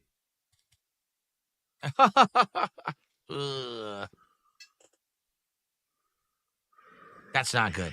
My wife is making dessert. I could smell it. She was baking it before. Oh, that tastes horrible, innit? He's really feeling that. That tastes disgusting. Look at his face convulsing. That must have tasted like fucking petrol, innit? What the fuck is that? Look at his face as he's drinking water. Look at him. So, boy. She was baking it before, and we're going to have it. I'm not telling you what it is. He doesn't even look that drunk. He's been drinking all day. You know, that's how you know. That's how you know he's a real... Look, see? Look how much he's raised so far. He's raised £1,307. Oh, $7, sorry. His goal is to reach 1,350, but what he really wants is $3,000. He really wants $3,000. He really wants $3,000. He's already reached 1,307. It is, though. It's a surprise for the end of the stream. So before we finish my birthday stream, there will be a delicious dessert surprise, which I'm going to need for my stomach. Okay? Imagine eating dessert after all of that drinking. Dessert. Like cakes and shit. Cream. Ugh. Yo, big up Josie. He's drinking moonshine. Yeah, I saw it. I saw the moonshine. But why would you do that anyway? Why would you willingly drink moonshine at home like that? Just get something nicer. Why would you drink that, you know? That's like drinking box wine. Ugh. Okay, really, I'm gonna need it. And he's got money Okay. too. Get something nice, bro. Like, what are you Spawn drinking Killer, that shit? $2 super chat. Oh, no Minecraft tonight? Well, what do you think, Spawn Killer? It's already almost 7:30. And I've been streaming since 11 this morning. Yeah, I think at some point I should try to sober up and get off the internet. Just saying. He doesn't even look that drunk, you know? That's the scary thing. He doesn't even look that drunk. He doesn't even look that drunk. He looks maybe slightly buzzed, but he doesn't even look that drunk. Also, I received a whopping $1.11 tip. By the way, I hate when he does that. I hate when he does. I received a whopping one, he acts like it's a big tip and it's just something very small. It's his way to kind of like subtly push people to tip more, you know? It's like a little clever trick that he does. Not clever, but it's like when he receives tips, he says, "Oh, that's the first tip of the day."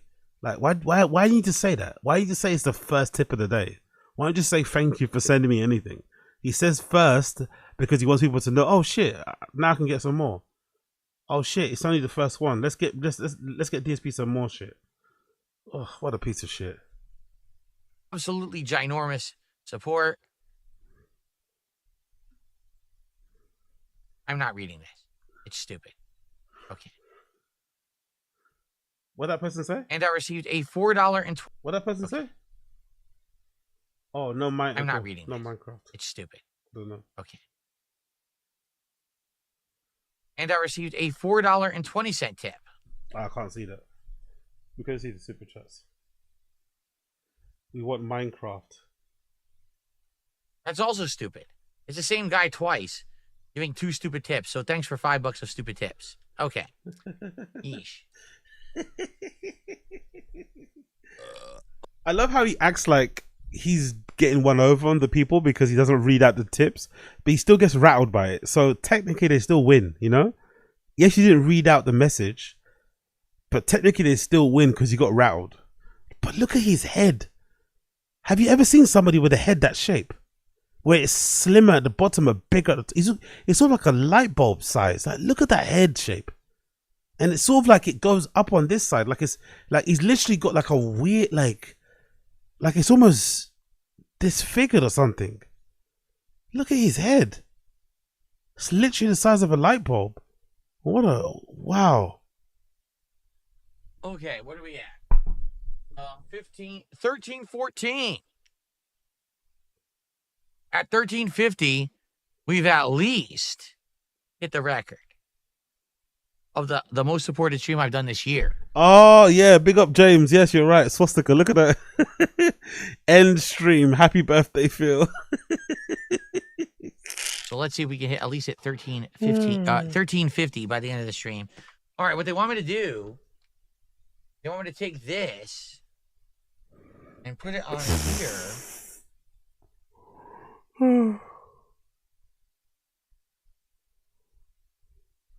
Yeah, like this.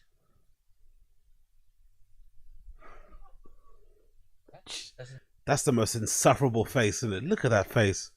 Johnny Somali and DSP have the most punchable faces in all of social media, in all of content creation, in it. DSP and fucking Johnny Somali's face. 2 faces that you just want to like, oh yeah. You want to go all fucking Nothing there. Daredevil on. Oh. It sticks to the back? Kind of. Not really. Okay, cool. Let's go back to the video. Sorry, let's go back to what you call it, DSP memology. So I'm going to pace myself. I don't owe anything. Exactly. No refunds because people are upset because I didn't do 17, 18 shots in a row and kill myself. This is, So people give you money to do shots. You don't do the shots and you don't refund them. Scammer. Fucking scammer. Realism, not your weirdo world of fantasy where Phil kills himself on his birthday stream. That's not happening. Okay? Oh my god. So fucking boring.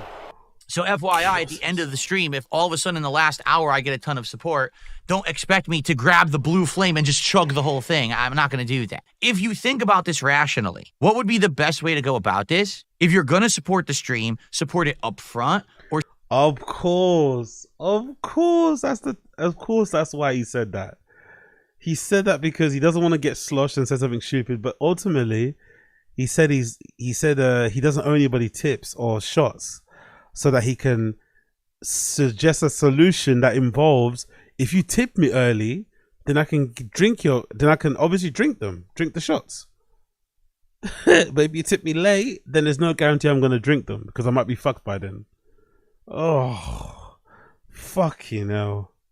Or support it slowly over the day. Don't wait till the last minute. Because if you wait till the last minute, guess what? Then I'm not going to be able to drink it all. I'm not going to be able to even pace myself. I can't do 20 shots in the last hour, right? So if you're going to support, do it up front. And I'll start drinking now, and then I'll owe you guys shots. And every once in a while, as I'm getting, I feel it's dying out, I'll take another shot. See what I mean? Do it slowly, safely, fairly. No one cares about it being fair. It's fucking shots, bro. It's not that deep. You're the one that put the challenge there, put the fucking goal there. Just take the shot or don't take the shot. Safely. What? And in a fun way. All right, does that sound good? No, fuck you. What the fuck? From Only Iced Idiot. I almost said Only Iced Idiot. I'm sorry. I really didn't mean to say that. Only Iced Infinite, who says happy birthday. That's a fraudulent slip, isn't it? Only Iced Coffee has been one of the main dents. Basically, he's been supporting DSP's life, right? He's essentially one of his fucking simps, right? He's been legitimately funding DSP's whole life. And DSP doesn't even have the respect to call him by his name. He does a slip up and calls him Only Iced Idiot. The guy that's legitimately funding his life. The guy legitimately is probably helping him pay his mortgage. Oh, such a nice guy. Day Phil, thank you, Only Iced Infinite. I appreciate that. Thanks for the first tip of the day, $10.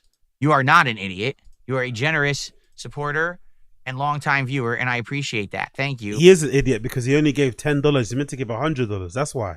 He's an idiot because he only gave 10. He should be giving 1,000. 10,000 actually. Wow, some stupid idiot dude tipped me $50. Awesome. I'm glad that you are, and thank you for the super chat. What's this? Oh, wow. This is a good one. Then Tech25 ASMR does a $20 super chat and says something negative because what they're trying to do is get me down and get my attention, which they're not going to do. So watch this. You ready? Ready? Whoa. I'm going to watch this. He says, I have a question. Why do you mock Review Tech USA for consuming edibles? By the way, I love the inflection that he uses.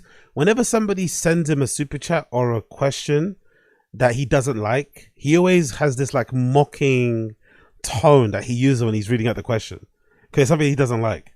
Look at even the scowl on his face. Look at the scowl on his face as reading the question. The person didn't write it in a snarky way or a mean way. They're just, asking a rhetorical question. Hey, you take the piss out of Review Tech USA, but you're kind of doing the same thing. And look at how he says it. Look at how he reads out the question. Not going to do. So watch this. You ready? Ready? I'm going to watch this. He says, I have a question. Why do you mock Review Tech USA for consuming edibles when you are a self-proclaimed recovering alcoholic but still drink? You even take shots for money. Exactly. Very hypocritical of you. Exactly. If you don't understand the difference between someone... By the way, he's hypocritical. That's it. Simple as that. But he's going to try to explain why he's not a hypocrite. Right? Because he's special. He can't be a hypocrite, even though he is a hypocrite. Let's see. Who just daily had to eat edibles to get through his streams. His normal work day. He's eating this stuff live on stream in front of everyone and proclaiming he's doing it, by the way. You can't compare that and see the difference of me doing a marathon stream every once in a while as a celebratory event and a thank you for people supporting me and having this liquor as a rare thing. How's it a rare thing? And it's exactly the same thing. Like, what the fuck are you talking about? As a gimmick, people ask me, will you drink tonight? Will you drink tonight? No, I literally save it just for marathons. That way it's something special. I'm not doing it too much. Levels and are it's too tastes high. well and it's not unhealthy. Big up memology. Please take caution. Copium levels are too high. Healthy for me. That's the difference. If you don't understand the difference, I can't help you. You need to go talk to someone like, I don't know, a psychiatrist. Yeah, big up Josie. That's a good point. Exactly. Weed has to be safer than drinking and stuff stupid. Exactly. Taking edibles every day, maybe not the best thing to do, but it's definitely safer than binge drinking, which is basically what he's doing. He's binge drinking moonshine. He's got different liquors. He might even have a beer there. I don't know what's going on. Like, he's drinking a lot of shit. And you're not meant to do that usually, right? That's the first mistake people make when they're drinking. Like, you should never mix too many drinks. That's going to get you super fucked up. Or if you've got high tolerance, it won't get you fucked up at all. Maybe if you got high tolerance, the only way you can get fucked up is when you mix drinks. Psychiatrist or something. Because again, some people just have this simpleton mindset and they think that everything in the world is black and white and they can't even make simple comparisons between things to see the difference. I can't make you an... What do you mean they can't make simple comparisons to make the difference? How does that make any sense? Isn't what you're saying... What? Hold on, he confused me there. Simple comparisons to make a difference. But they're using the comparison to see how similar you are. Black and white, and they can't even make simple comparisons between things to see the difference. The comparison is you guys are the same. Not the comparison is you guys are different. I can't make you an intelligent person. That's on you, okay? I love how everybody that disagrees with him is not intelligent, but all of his fans are intelligent, even though he has the weirdest concentration of dents. DSP, like if you guys go on Kiwi Farms, I'm sure some of you guys do, and you see some of the guys on there highlight some of the dents that are part of DSP's fans. Even that guy that appeared on Smart Guys the other day, DSP has the highest concentration of dent heads as fans. And I wonder if it's to do anything to do with his own personality. It's so weird that how all of DSP fans like have something wrong with them. Whether if they're legitimately, you know, special, or if they like are into like weird shit, like, you know, like weird shit, like really weird shit. I wonder what that is. Is that because they see someone common, like they think they feel an affinity with someone like him because he maybe gives off vibe that he's also a dent head? Or is it just like they're just really lonely and just, you know, he streams all the time, so they just latch onto him? Because he calls everyone else stupid. He thinks everyone else is R-worded, but he legitimately has R-worded people within his fan base. Okay. But thanks for the super chat. That is the biggest super chat so far today. It's just a shame that you had to say something stupid and negative, and I had to kind of like call you out for it. So I can't help that you're stupid and you don't understand intelligent like conversation. Oh yeah, big up. There's a peer-reviewed large paper about drinking weed and MDMA and cocaine. Basically, alcohol and coke fuck you up. Weed and MDMA pretty harmless from a health perspective. Yeah, that makes a lot of sense. I'll check that out actually. Is that actually true? There's a peer-reviewed study on that. I'm actually gonna check that out. That sounds fucking hilarious. I'll probably cover that on Taz or something. Big up Jesse Banks. Kiwi Farm scares me, even though there's a lot of intense. Yeah, Kiwi Farm is the best, but it can get a bit dicey on there. Big up Ricky Pitcher. His fan PWR is absolutely insane. Yeah, I haven't got into PWR just yet, but I've seen clips, and he is legitimately unhinged. Big up PWR, because I think now a lot of the detractors are watching his streams, and he's starting to get more numbers than what DSP actually gets, which is fucking hilarious. But he is, yeah, he's definitely, you know, there's something going on there. And intelligent commentary on something and criticism. So sorry that you're stupid. A Heart Haven with the $2 super chat. Aren't you a former alcoholic? It's a parody. What the fuck, guys? Exactly. I mean, can we be very honest here? Again, if you don't see the difference between someone who I used to drink, he doesn't. He just he's purposely misunderstanding what people are saying. You can't be an alcoholic and drink occasionally. That doesn't work. It's either you're an alcoholic or you're not. But there is no middle. Like, what is this middle ground? Like, to be fair, it's a very LA way of him like acting. It's a very LA way to address his issues. Like, you cured yourself of alcoholism. He didn't go to no meetings or nothing. He just quit it cold turkey allegedly, and now he gets to drink from time to time. Where does that booze? What happens to that booze that you've not drunk? What happens to that? You left that in the fridge. You can resist not touching that every night. Come on, man. You're not meant to keep alcohol anywhere near your house. You're not meant to be around anywhere where booze is if you're in recovery. But DSP is always exempt. He's always special. He can always bend the rules in his favor. Literally every single day. You could see it in my content. We're talking over a decade ago, where every night I would take a ginormous transparent cup, plastic cup, and I would fill it up to about here with rum and fill it with about this Coke Zero, mix it up to the point where it was like not even dark color because there was so much rum in it. And I would sit there drinking that cup every night as I recorded gameplay. Hence why you could see back in the day my playthroughs of Fallout 3 DLCs and things in the middle of the night. Again, look at him. He's blaming all of his bad gameplays on drinking too much. I love it. It's never his fault, by the way. It was the rum's fault. It was the Coke Zero's fault. That's why he was playing those games so poorly. Where I am completely shit-faced drunk, okay?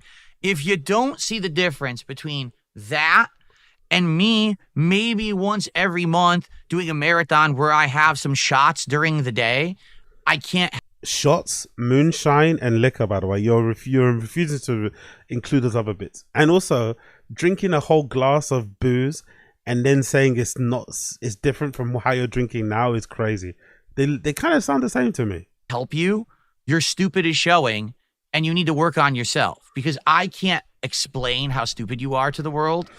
I just can't. You'd have to like justify it, and I don't think that there is any. I just think that you're dumb. I don't know what else to say. I can't help you. Okay? Exactly. Look at him. That's winning, by the way. That's what winning looks like, by the way. That's what winning looks like. Jesus Christ, bro. What a sad existence. Imagine being a shut-in and this is what you do every night, or this is what you do in your special birthday streams. He begs anyway every day, and then this, God almighty. I think this is Halloween, actually. This is Halloween stream. That's why he's dressed up like Ryu. Fucking hell.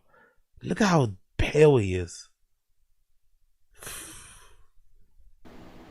So it's a me, Ken.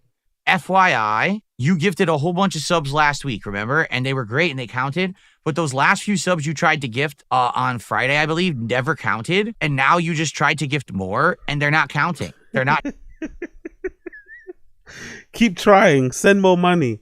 Try another card. Switch banks. Send money to another bank card. Get your mum's card. Honestly, man. No other streamer does this, bro. No, I've not watched any other content creator that sits there and audits their fucking viewers like this. That fucking pocket watches their fucking viewers like this. It's pretty gross, man. It's pretty fucking gross. Not showing up. It's as if your card's getting declined because they're not showing up anywhere in my income or anything, so I'm not getting those. So FYI, it looks like he tried in my income, of course. To gift a bunch too, but they're not going through. What happens is sometimes you can try to do it and your card gets declined, but then the pop-ups happen anyway, but they're not going through. It's a me, Ken. The ones you did earlier in the week did, but now they're not anymore. Yeah, big up Josie. That that still Toad guy. He does this like, yeah. He what does he do again? How does he beg again? He does like a, what does he say? No, I was thinking that's Mersh. Mersh's begging is, let's get White Boy Summer wasted or something. Is it White Boy Summer? I think it's Mersh's thing. Where it's like he wants $200 every time he streams. What does he say? He says something like, there's a thing he says. Like, come on guys. No, I think it's, yes, you're right, it's a goal. I think he has a daily goal. I think it's like $300, right? It's still to 300 or 5. I think it's like a daily goal. And then I think he tries to guilt trip about people's salaries. Oh, I've got to pay the producer. There's like a goal. Yeah, like, yeah, and it's like, yeah, that's it. Win. There we go. Another win for the total. Yeah. There we go. Still told, man. Getting your wife jacked by fucking, fucking Ricata is a fucking biggest L you ever took there. So you're gonna want to have to check that out so you're not wasting your time here, okay? Error. So 128 proof. That's why it's a blue flame on there. 128 proof. Jesus See that? Christ. All right, we're gonna try it. Old Smoky Moonshine Blue Flame. See that? Here we go. It's $350 for the morning and then $250 for the night. 600. I'm sorry, but there's not a single person on earth, not even the Kai Sinas and iShow Speeds of the world, whose content is worthy of giving them $600 a day. There's not a single content creator on earth who makes content that's worth $600 a day. Especially someone like Steel Toe who just sits behind a desk all day. It's not even like he's going outside. At least with Kai Cenat, iShow Speed, and those kids, at least they're going to different countries and they're doing like, you know, they're going outside. This guy's just sitting there like talking. And he was $600 for like a shitty like YouTube radio show thing that he tries to do. By the way, that's a very different thing in the US, isn't it? You guys have a very a lot. I think like Mersh. What is it? Is it like an Opie and Anthony thing? What is it with those guys who try and make their streams or podcasts into like radio shows? Why is everyone obsessed with that format or that look or that sound? Like they really look at it fondly. I feel like Mersh is a good example of it. Steel Toe Guy is a good example of it. They want to be like these wannabe radio host guys. It's like, I wonder what it is about particular over there. You guys have a real affinity to like, maybe it's the driving, innit? Maybe because the country's so big and you're always in your car. Maybe the connection to radio with you guys is way stronger than us in the UK. We don't really have, don't get me wrong, we have a big radio scene, obviously, but I don't think people aspire to be radio presenters in the UK. Like maybe they do over there. Big up NJ, big up Josie. AZ, he doesn't make that anymore, but at one point he did when he was at Twitch. They made $20K a month. Wow. Congrats to Steel Toe. Is he not on Twitch anymore, Josie? What's he doing now? Is he on Rumble or something? He was on Twitch. He was. I would assume he would have got demonetized on Twitch. Twitch are really finicky with that sort of shit, especially the type of shit he talks about. Okay. Yeah, they want to be Howard Stern, Opie and Anthony, Red Bar. That's what. Yeah, exactly. Red Bar's a good example of it too. Once you get a taste of 20K, you got to chase that high. I guess can't hate the player. We no longer want to be radio stars. Radio is dead. Yeah, true. He got banned from Twitch. Okay, cool. Yeah, big up Victor E. That's a very good point, Victor E. Once you get a taste of making 20K a month, and you're begging for it and you're getting it, it could be hard to turn it off, innit? It could be hard. Yeah, you're right. That's a good point. But surely you have to know 20K. The 20K you're getting isn't what you're actually worth. You know what I mean? You're only getting it because that's the moment you're in. It's not going to last forever. Remove the sticker. Okay. Sticker has been removed. That's right. Alexander says, and you can use whatever's left to clean your toilet if it's really that strong. Yeah, it's supposedly really that strong. All right, so I gotta open the jar. Hopefully I don't make a mess. See, I'm a little nervous about shit spilling everywhere. Oh God, they filled it right to the top too. Shit. All right, I'm gonna smell it. I can't imagine. Let's see. Ready? Let's see what this is like. Oh my God. Oh. Oh my God. That smells like pure alcohol. Like that. I don't even taste any. There's no flavor to it. It's just pure alcohol. What in the hell? Well, everyone, happy birthday to me.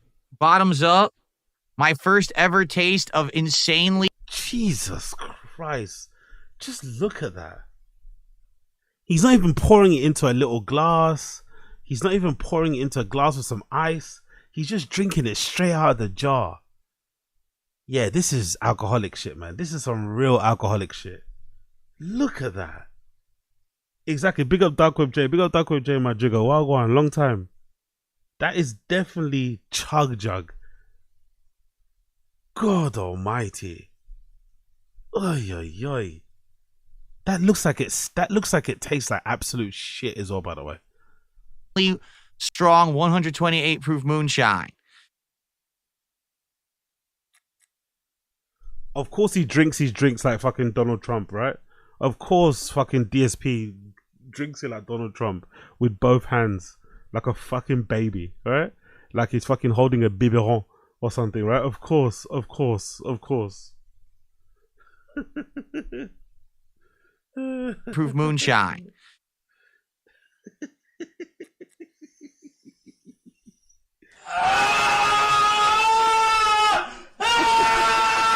It's not as bad as I thought it was going to be. It's actually not as bad. He's always lying. Even when he's drinking moonshine, even when he's drinking battery acid, he has to lie. That your face told the story, brother. Your face told the story. Bad. It's very strong. but it actually doesn't burn as bad as I thought it would. Like bad liquor, typically it tastes like you're swallowing needles or razor blades. That actually wasn't that bad, okay? A $100 tip from NDO103 who says, can you try a shot of Blue Flame? Oh, come on. NDO, I already did. Oh. Don't you have a shot glass? Just take the shot, you idiot. NDO, come on. You got to do me a solid. I want to try the other one. We already just did the Blue Flame. I think he did this tip before. Oh my God, what a scammer. So when people request him to drink certain drinks, he decides if he drinks it or not. It says, no, I'm not going to drink it. Make me drink. I want to drink the other one. So he tries to convince and manipulate you to get him to drink the other one. No, drink the fucking Blue Flame, you fucking fuck. I gave you $100. You drink what I say you drink. You scamming piece of shit. Before I had done the Blue Flame. So we're going to do the other one. Thanks for the money, stupid fuck. Little PB Energy with a $2 super chat. Happy birthday, King. 43 is the new 16. I do not want to be 16 again. That's for sure. Don't worry. There is no way anyone's ever going to think you're 16. Look at that face. He looks like a melted candle. God almighty. He even looks older than 43. That's the real concerning bit. He's 43, but he looks 63. 16, you're a teenager, you're angsty. You don't know anything, right? You have no experience in life. You're all upset about everything constantly. Thankfully, I'm not there anymore. I'm much happier and calmer now in my adult life. And I'm enjoying life a lot more. I keep telling people, I enjoy my adult life, my middle age, because I'm 43 years old. I'm over the hill. I'm enjoying my life. Yeah. Keep going, please. Keep going. Today, way more than when I was younger, like a teenager, way more than when I was in my 20s, way more than my early YouTube days. Cope. My life today is much better. Some people don't believe that. They think like once you hit middle age, like your life falls apart. No, people don't believe you. Look how you keep looking at the monitor. Who looks at the monitor themselves that much? So weird. People don't believe you because you're shut-in. You and your wife don't go anywhere. You don't go on holidays. You don't go on vacations. You don't travel. You don't have any hobbies outside of begging on stream. You live a boring life. Your life is pretty shitty. And you're literally beholden to tipping until the rest of your life, until the day that you die, essentially. That's not a life worth living to me. But hey, maybe we're wrong. Maybe he's right. Or something. I guess for some people it does.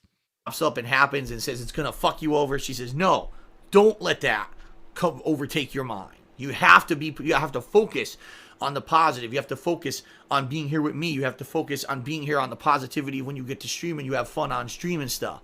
What? Okay. Whatever, man. What fucking ever. What a freak. What a legit freak, bro. What a legit freak. Let's check back into the live stream. Let's see what he's doing. What's he up to? Let's just hang out until the end. He didn't get his did he get his goal or not? Did he get his goal? No, he didn't get his goal. He's gonna stay on stream with the Lego antics, and I'm sorry. He's gonna stall until he gets it anyway. We didn't play Minecraft. We will play Minecraft. I promise you this. We're gonna play Minecraft and we're gonna play Schedule 1. Hold on, he's ending the stream. I think both games would work well in the schedule coming up. Okay? He's gonna end the stream. He's not gonna do the Minecraft thing. The whole reason why he did the stream was to play Minecraft. He's not gonna play it now. He's skipping the Minecraft. Moonshine. He's scamming the fans. Get out of the way here. He's leaving. Exactly. We had 5 shots out of here. We had. Look at the stream chat. The stream chat's going crazy. I can't believe we endured that. 2 hours of work and no interactions. God almighty. Look at the kit chat. No Minecraft. You suckers thought you were watching Minecraft tonight. He scammed it. Yeah, he's too fucked. At least 2 shots out of each of these. Oh. What a scam artist. I know I still owe you a couple more. Oh my God.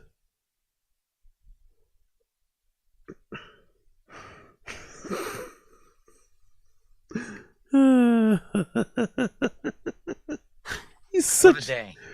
Okay. And look, he's acting tired. He's like a little child. He's like a petulant child. He's like sighing and breathing deeply and sighing so that people can feel sorry for him and let him go. Let me get rid of this.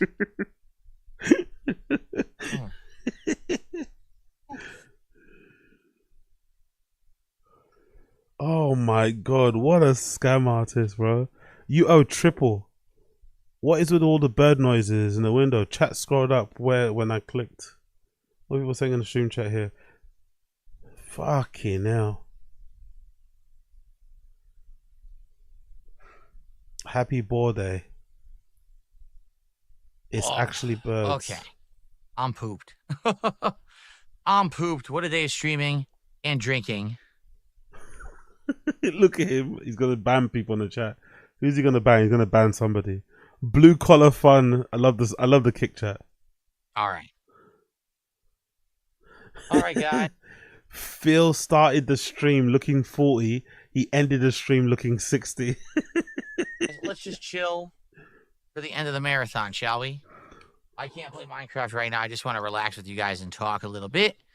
See how stuff goes. Of course. All right. He doesn't want to work for his money. He just wants to sit there and make you send it to him. Work, you fucker. Play the game. I actually think that looks pretty good in the background, which is what I was hoping that would look good, and it does look good, right? He's tired, isn't he? Cool. He's probably more tired than he is even drunk. He's just tired. He's an old man. Back around.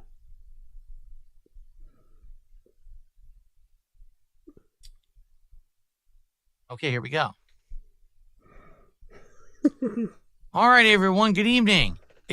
By the way, he live streams and records certain segments in time. That's why he's doing this whole the little fucking weird little intro. Because he's recording a section for his show. All right, everyone. Good evening. He's such a freak, isn't it? The end of my birthday marathon for 2025. It's been a heck of a day. We chilled for 2 hours talking and drinking, then went into schedule. Yo, big up Keepy. AZ, are we getting a $5 Ket stream for your birthday? Nah, not Ket. We'll definitely do shots though. Mine will definitely be way more fun because I'll be literally in Berlin, and by the time I turn off the stream, I'll probably die anyway. But it'll be fun. My one will definitely be way more fun, and it won't be fucking $100. You know. I can't believe he's charging $100 for shots, and then he's limiting how many shots he does. But he's not putting a limit how much money you send him, and then he's ending the stream early and not playing the game that he said he's gonna play. But then he's still sitting there waiting for more tips to come in just in case. Ugh, beautiful scammer. One which I liked, but was quite buzz/drunk. Couldn't really focus on it too much. Basically got an introduction to it. It looks pretty fun for an indie game, right? Then had some amazing food for my wife. And then for the last 2 hours, I was building this sword outpost Lego build, which we did get done in one sitting. But man, it took 2 hours. It was very arduous and tiring. So now, for the finale, I would just like to hang out with my audience for a bit here and just talk and chill. And see how everyone felt, see what's on everyone's minds, and just relax. Because the truth is, today, I didn't have any real goals. As much as I say, oh, we got to top the last marathon. Oh, we got to hit a certain amount. No, he said it, or he does have goals. He wanted 3,000. He's just trying to act like he doesn't, to not say he didn't, to not take the L. He doesn't want to give the detractors a win. So he's going to try and rewrite history. But he wanted $3,000 for this birthday stream. I don't know why he expected that, but for some reason he thought he was going to get $3,000. Especially without the Kino Dents being fans of his anymore. It's a strange thing to fucking assume. To make sure that it's the most profitable stream ever. Let's hit $3,500 and I'll go shave. I knew that none of that was going to happen. All right? I knew it. I just wanted to relax today and have a good day with all of you. And I did. We had a great day today, didn't we? I had a good day. So thank you all for hanging out with me for the last 8-9 hours. Actually, you know what? It'll be risky because I'm not too sure what would happen. But we could do some. We could maybe test that shit on Kick. Maybe I'll split up the streams Maybe I'll do half of the stream on YouTube. Maybe that'll be wise. Or maybe do the whole thing on Kick. I don't know. Maybe I'll do half the stream on YouTube, and then the other half I'll do on Kick, and I'll do what Koila said. That would be amazing. We'll see how long my Kick channel will last. We'll see how long my Kick channel will stay functioning. That would be fucking amazing. That would be fucking amazing. And actually, I think I think I've seen people on Kick do worse. I'm not gonna lie. I've been on Kick, and since I've been on TikTok late at night checking people's live streams, and there's people getting on it. People, going for it. So I think I'll be fine. I just want to chill with you. What do you guys want to talk about? Thank you. So many people are saying happy birthday. Thanks so much. Thank you for a great birthday today. Seriously. Thanks to everyone who hung out, had a good time, contributed so far. Oh yeah, by the way, what happened to the dessert? What happened to your dessert, you fucking fish? This is the finale. After this segment, that's it. There's no other 10 more segments. For those who are wondering, yes, I want to play more Schedule 1. I think I will in the future, probably this week. Minecraft, I would like to bring Minecraft back into the fold. We have not only Minecraft codes here for zombie, Hamburglar, and I guess Grimace Egg. Ugh. We have 2 more. Someone sent me 2 more codes for like a Fry's hat and a Big Mac crystal or something. So I would like to play Minecraft soon. I guess people are saying the codes work in Bedrock. So yes, I would like to play Minecraft. Everyone reminding him, have you hit your 3K goal? I mean, I just did a giant Minecraft Lego build. It would make sense to play Minecraft soon. I don't know if it'll be this week or not. We'll have to see schedule. Yeah, big up James Banks. That was one of my favorite wage quits. He waged quit Kirby. He crashed out on Kirby. Like, he waged quit Kirby, bro. So, like, these low cards are the best because they're all terrible gamers, isn't it? From Wings to Boogie to him, they've kind of dedicated themselves to playing video games, and and they literally get to do it as a job, which is a pretty cool job. But they're terrible at it. Despite playing video games for like, I don't know, 5+ hours per day, they get paid to do so, but they're still dog shit at video games. I love it. That's the karma they get for being awful people. Wise, I'm down for it. But let's see what happens. All right. Outside of that, today was an amazing day, and that's it. If we get more support, thanks. If not, it's all good. I'm not going to try to motivate you guys to contribute any more than you have already. I still owe you like a shot or two. So here, strawberry lemonade. Here we go. Oh, okay, there we go. He's doing one more shot. At least that's the least you could do, you piece of shit. Oh, somebody did tip him $25, so he did actually get his 1,300, I think, target. I think someone called MJ gave him 1,300. What, $25? There you go. Another strawberry lemonade shot. Woo! Yo, be up, KP AZ. Just do a stream live from Portugal or Argentina or some country. Yo, funny, you read my mind, my friend. Portugal's actually on the list next. After I go to Berlin end of this month, and then I think I'm gonna go to Wuppertal in May to see what's his name, Freddie K. At fucking that club I want to go to, Open Ground. The next location in Europe is to go to Portugal. I definitely want to go to Portugal. I've heard the scene there's pretty sick. So yeah, that's on the list.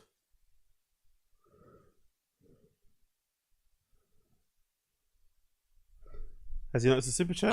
Super chat, you got $25, mate. Has he noticed it yet? Okay. Wow, MJ, $25 super chat. Thank you so much, MJ. Appreciate you. How are we even doing? I literally have no clue where we are today. The support. I have not been even paying attention. Of course. 1331. Wow. Thank you, MJ. Arcade Demon, $2 super chat. I bought you an Insta Gundam shirt. Where to send it? You can send it to the pits of hell. I don't need it. Hold on, let me go live. Let's see what's happening. The whole thing crashed again. Let me go live. 48, right? Big up Chris Mack. You gonna hit the Algarve coast? Yep, 13. Possibly. I'm probably just gonna go to the city. I'm not too sure. I'm not, to be honest. I'm probably just gonna pick one of either fucking Lisbon or Porto to go to, wherever's got the best clubs, and just kind of hit there, because I've heard the scene there is pretty sick. So that's what I'll probably end up doing. But another thing I really want to do when I get out there is have those custard tarts, man. I love those Portuguese custard tarts that they make. And I've seen so many YouTube videos of people going to places in Portugal and having some of those shits from obviously legitimate Portuguese cafes and shit, and they're all made by hand. Oof. I'm going to pig out on those things. Maybe end of the year, maybe end of summer, but yeah, I can't wait. I want to fill my belly with custard tarts. 1948. And a send off for my birthday. Okay? Well, sound good? Disgusting. I know. It's last chance for anyone to support the stream. If you wanted to, if you held off, now's the time. If you want to drop, let's see, like $2,000. Jesus, what a piece of If you shit. wanted to drop the $2,000 to support, What a piece of shit. now's the time. What a piece of What shit. were you waiting for? The last minute? I'm not going to drink all 4 of these shots. I already drank Just drink them, you piece of shit. 6 of these. I'm not going to drink more of these. I already drank 4 or 5 shots from these. All right? God, are you insane? You should have supported earlier. What's your problem? All right. All right, guys. I'll be back. And it's time for dessert and the you got more finale. gifted Be subs. right back. You got some gifted subs. The fans still keep sending him money though. That's one thing. They keep fucking sending him money. So it's somehow this shit works. It definitely does work. I'm not sure how it works, but for some reason, the more he begs, the more they give. It's pretty astonishing. I'm not gonna lie. The more he begs, the more they give. And every time he gets a goal, that he keeps moving it up. Like look at that goal there. It says King's Tax, right? It says he got 1,348 and his target is 1,350. But he keeps saying he wants $2,000. So the target isn't really 1,350. The target is $3,000. You know? And it's not even like wherever the difference is, he wants 2,000 on top of this. So he wants $3,300. You know? It's never enough. It's never fucking enough, man. Anyways, people, I think I'm gonna leave it there. We've done about 4 hours, haven't we? We've done about 4 hours. So thank you for tuning in. I'm gonna leave it there. We will finish all the other tabs tomorrow because, you know, there's always another day to do this shit. So we'll finish all the other tabs tomorrow. But thank you for tuning in. It's been a pleasure, never a chore. Thank you for hanging out with me. Smash the like button, hit subscribe down below. That'd be greatly appreciated. Actually, no, I might do. Should I do that for now? No, actually, I'll come back later. What you call it? Thank you for chilling. Appreciate you. Hit the like button, hit subscribe, join the channel, all that good shit. That'd be well appreciated. And I'll see the rest of you guys again tomorrow for another daily stream. Okay, another daily stream. So thank you for hanging out with me.